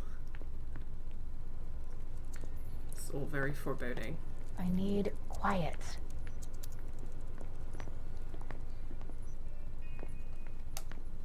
Semi-secular report on the evolution of the mortal world demography. Mr. Underwood slammed his door. Oh, geez, they really are talking a lot about population and demography, aren't they? That's interesting. That is really interesting, and we'll see where it goes. Once again, all indicators are positive regarding the global population. It has doubled since the last census, which is a major bright spot. However, it should be noted that this concerns mainly the megalopolis. This is something to be monitored or even reversed by the end of the millennium. Nobody's allowed to go We in also or report out. another important issue I that don't like needs the to be sound of closely observed: the quality of mortals, which is starting to decline. Despite the trend towards organic and natural consumption we have encouraged recently, the social and economic imbalances do not allow us to reverse the tendency of the decline in quality of our mortals. Also, we notice a quantitatively satisfactory state of our resources at the expense of its quality. As expected. Nobody's answering there either. Very, very, very interesting.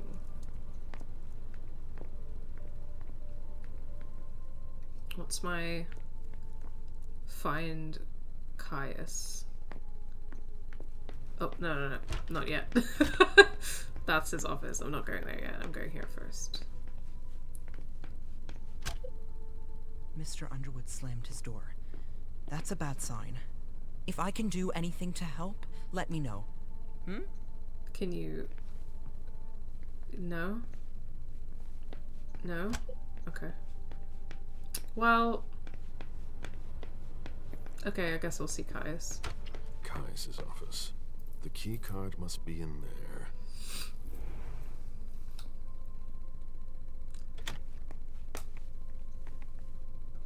Ooh.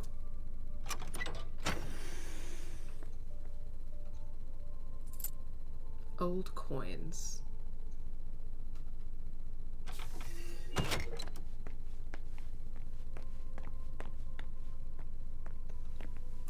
I can't hack, sadly, and don't have a security code.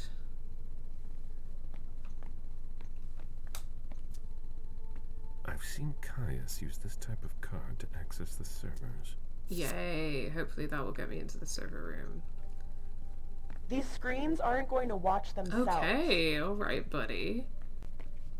I'll be on my way. God, this is just really, really wholesome, not at all suspicious or worrying activity, huh? Please keep it down. Do you know anything about servers? Then we have nothing to talk about right now. These servers hold all of our secrets. I understand why they're so well protected. Wow, modern vampires doing modern vampire shit. Like keeping all of their secret vampire data on enormous servers. I'm working on something important. Okay, I don't doubt it. Ooh, hack. Crimson Oaks. I've never heard of I'm them. in. But Caius is interested in them. He has a whole file on them. Crimson Oaks suspected activities. The Crimson Oaks could be behind the aborted attack. See, I have no idea what any of this means. One of her Quincy clients mentioned. Did you back up 14C? Not yet. Is it urgent? Okay, You could say sure. that. I don't understand what any of that means, so. A list of ingredients and side effects. Okay, that's a no return action, apparently. But let's read about some of these people. So, let's read about Beryl. Which, I think what I was going to say earlier is that the name Beryl always reminds me of Queen Beryl from Sailor Moon. Sorry, I really can't not think about her when saying that name. Okay. Date of embrace, 1869. Obviously, he's from Clan Ventrue, because he thinks he's better than everyone. Beryl Underwood was born in Boston in 1807. His father was the head of the Sugar Trust, a business that held a monopoly in the refined sugar trade. That same year, an embargo was levied against the US in retaliation for their violation of neutrality in the Napoleonic Wars. American ships were seized and banned from trading in Europe. New England had no choice but to organize. James, Beryl's father, met a sailor by the name of Galeb Bazary, who offered to smuggle his sugar into Europe despite the ban. The two formed a bond of friendship and mutual respect, and Galeb watched the young Beryl grow over the course of his travels. Upon the death of his father in 1833, Beryl found himself alone at the head of an agri-food empire at the age of 26. Considering Galeb to be his spiritual father, he asked him to stay by his side. Galeb accepted and settled down in order to actively participate in the financial expansion of Beryl's business, providing him with sound advice. The young businessman inevitably became curious about his mentor's life and his seemingly eternal youth. Galeb agreed to tell Beryl the truth about his nature, after which Beryl would continually beg to receive his embrace. In 1869, Galeb consented. Beryl possessed the same qualities as his father, and Galeb grew fond of him. However, his true nature suddenly robbed him of any sense of limits. Beryl was ambitious, too ambitious. He managed to place a ghoul, William Havemeyer, as the mayor of New York City. Through his family, he created branches throughout Europe, which placed over half of the world's sugar industry under his control in only 2 years. Beryl then became involved in the banking and investment sectors. Galeb would drift further and further away from his child. Underwood seemed to integrate himself everywhere. Deep within governments, on the boards of conglomerates, nothing could stop him. Nothing satisfied him. Beryl was infuriated by his sire's lack of recognition. To keep hold of the secrecy surrounding his hegemony, Beryl ordered the assassination of Hazel Iverson's father, thus cutting short a burgeoning rivalry. Oh, that's spicy. What he did not know at the time was that he would eventually support Hazel Iverson's rise to the Prince of Boston soon after the disappearance of Quentin Kane. Although Galeb was his first choice, Galeb's refusal forced Beryl to revise his plans, so he opted for the young woman who was both ambitious and easily manipulated. Unfortunately, the puppet turned against the puppet master, and Hazel proved to be more difficult to control than expected. Worse, she earned Galeb's unconditional loyalty. Galeb's desire to sire another child was so intolerable for Underwood that he advised Iverson to refuse him this right. Oh, so he's just he's basically a spoiled brat. Vampire edition. Just extremely spoiled and extremely entitled and bitter for a very long time, because he will never die. Great. Caius Leto, second in command of the prince's security. Of Clan Nosferatu, date of embrace 2000. Oh, he's a baby vampire. Caius was born in Brooklyn in 1957. His only memories of his modest childhood are of the time he spent taking refuge in neighborhood libraries to escape the bleakness of his existence. They say that when you have nothing in your life but books, you end up a librarian. Caius Leto was no exception to the rule. He would go from being a mediocre student to an exploited worker in one of those libraries he had so loved as a child. A reserved and lonely man, he let people walk over him and stayed late into the night, wandering the shelves, tirelessly sorting the books, scanning the volumes methodically. For years he expanded his knowledge in a multitude of fields, never to boast and without a single soul to talk to. It was not until 1997 that a real interaction with another human took place. Around that time, Caius had gotten a job at the prestigious New York Public Library. The irony was that this person he found wandering the halls as night fell was no longer truly human in the same sense as him. It was the great Calibros, a kindred renowned for his thirst for knowledge, the erstwhile Prince of New York. Caius was intrigued by this character, who spoke with him of subjects that fascinated him. As for the Nosferatu, he was surprised to find that in this man a part of himself that he had long forgotten. Calibros returned every night, got to know Caius, and fed on him regularly. On the first night of January in the year 2000, as the city rang in the new year, he embraced the librarian and revealed to him what had just happened. He could agree to be his child or see his existence be extinguished. Caius remained with his sire, who educated him about the secrets of his clans. A clan, singular. His new way of life was not terribly different from his past existence. He adapted to it quickly. The former librarian proved to be an excellent student. He learned quickly and earned the respect of others. In 2014, the elders began to feel the call of the beckoning. I feel a sneeze coming on.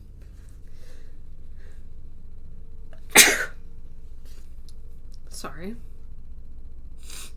That pushed them to leave one after the other. Calibros felt that he would not resist for long. As such, he asked his favorite child to leave New York to find his place elsewhere. Caius obeyed him, as he always did. He went on a tour of North America's seats of knowledge. After a period of wandering, his path took him to Boston, where Hazel Iverson had just taken power. She asked him to remain in her court to assist Yara Jory, her chief of security, which Caius readily accepted.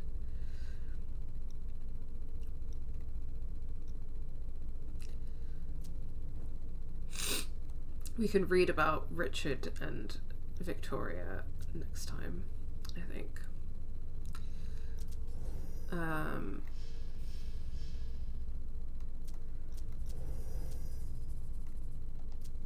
Okay.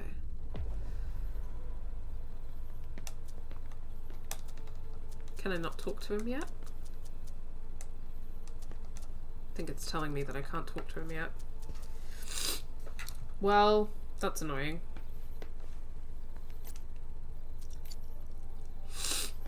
What do I have to do to be able to talk to him? We're gonna need more hands here. The others should be securing the lines. What are my goals? Find him. I found him.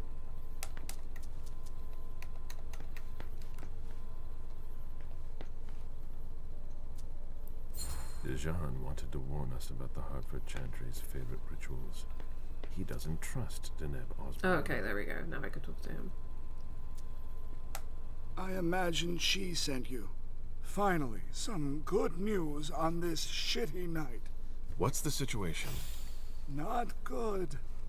Not good at all. The prince needs more than that. I hope you've got it. You want details. Okay. Who issued the code red? Who sounded the alert? A man named Wu. Ever heard of him? A retainer, one of Jason Moore's bodyguards. Moore? The asset manager? What was he doing at the unification party? He was supposed to answer technical questions about the financial viability of the agreement. Moore is good at hiding our kind trafficking. He's one of them, after all. One of them? Is he a human? Who received the message here? And you're the one who received the Code Red, personally. It arrived directly. Here. It's authentic. I verified it. What happened at the party? Tell me what happened. Everything was going as planned until 11:10 p.m. The prince's child, Miss Sellers, contacted me. The Hartford Warlocks had just arrived. That's the last time we heard from any of them. Less than 20 minutes later, we received the Code Red, just as we were leaving to join them. Anything that could be of interest to the prince? I'm working on it. Jara Drury is the expert, not me. If only she was here.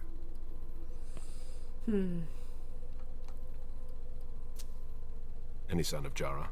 Nothing at all. And that's not good. According to the protocol, she should have been there early. If they got hit, she would have been first in line. Any movement with the Anarchs? As usual, they're keeping their distance. You know it's always a pain in the ass to locate them. Any word from Hartford? Do you think it's them? It would be ill-fated. I knew we should never have trusted those damn warlocks.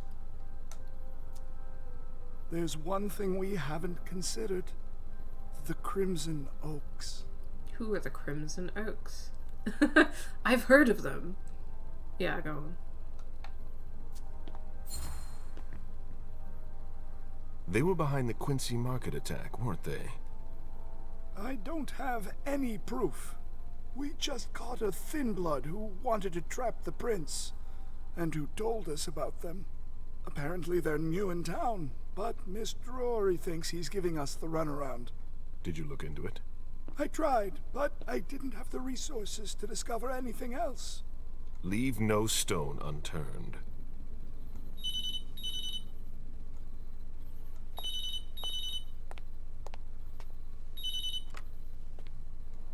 Hello? You. It's about damn time. Shit. What? You're... Hello? Damn it! I lost them. Who was it? Whoa. Shit. Now it's just ringing. What did he say? The party was indeed attacked. Apparently it was a real bloodbath. He and James had just enough time to get more out. They're stopping by his place to pick up some sensitive documents. And then what? Are they coming here? I don't know. We got cut off. Call him back. I'll inform Hazel.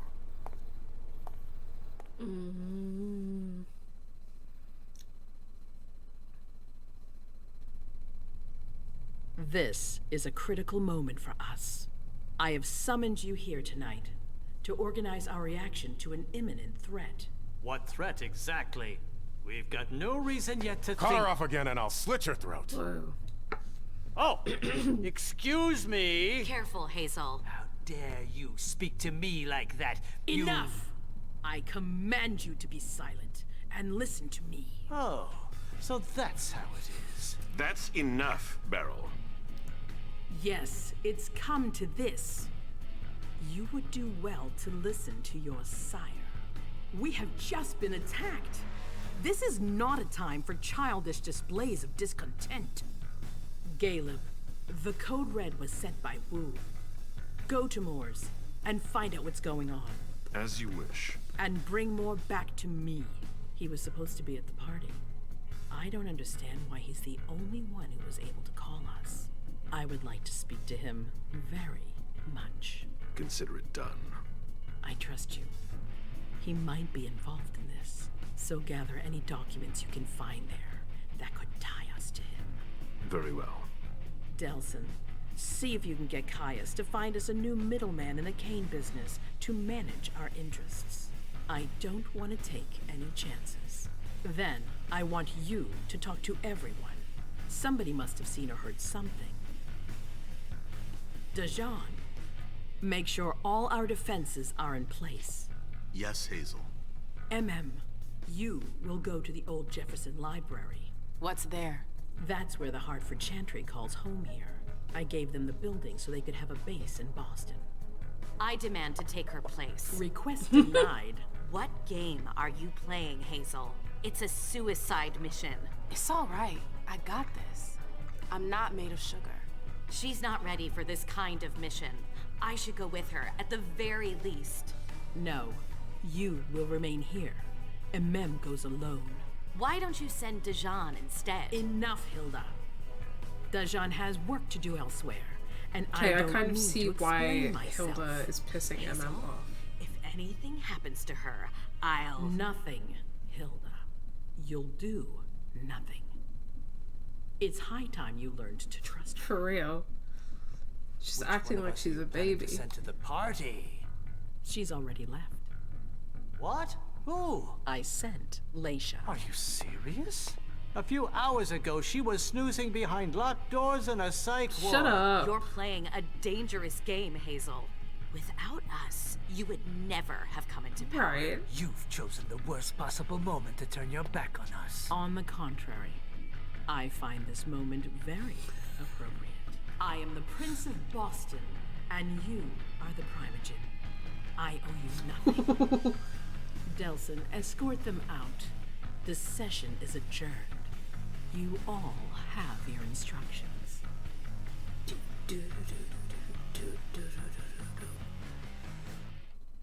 Drama. Damn. Okay. I don't know if this game autosaves. I hope that it autosaves. If not, then I guess I will find out whether or not it autosaves. Either way. Okay, let's see. The Boston courts, blah blah blah, yeah. Still scene 1. You discovered that Caius Leto is investigating the Crimson Oaks. You learned why Beryl Underwood wants to see Caius Leto. Okay, and there's like a timeline at the bottom here, which shows the date and also that which characters we've played through. So we've played all 3 characters in scene 1. And we've scored some experience points, so before we play the next scene, presumably we'll get to assign those. Okay. Oh, and also I got minus 10% success rate in intimidation tie because of messing up with that one conversation. Okay, I am gonna call it quits for today, but this is really interesting. I mean, I anticipated that it would be, but this kind of game is very up my street. Like, I'm very into this kind of game, as anyone who follows the channel knows by now. But it's a bit different, and a bit like it's interesting the way that they've approached the dialogue trees and stuff like that. I'm really enjoying it, and it's taking a bit more to get into it because of having to familiarize yourself with all of the lore and stuff like that. I do kind of wonder if there would be a better way, or more intuitive way of kind of weaving that lore into the story so that it's not just a case of kind of sitting there reading a codex. I don't have like a huge problem with like reading codexes and stuff like that, but I just feel for like a narrative adventure game, you don't necessarily want to like have to pause the game and read a codex entry like really frequently, or even like read loads of stuff in a codex before getting into the game properly. So I feel like that would be my main critique, is that maybe there would be a way to kind of weave this information about these characters in a different way. But then I don't know if that's like a result of me playing it in the way that I am and reading all of these codex entries, and whether it would feel different but I don't know. I think maybe that would be my only potential critique so far, but I'm really enjoying it. Thanks so much for watching this video. If you enjoyed it, please remember to give it a like and share your thoughts in the comments below. If you aren't already, remember to subscribe and hit that bell button to know when we upload next. On screen you can find this whole playlist for this Let's Play, and you can find a link to our latest video essay. If you like what you see, consider supporting us on Patreon. The link to our Patreon is in the description of every video. Thanks again so much for watching, and until next time, take care.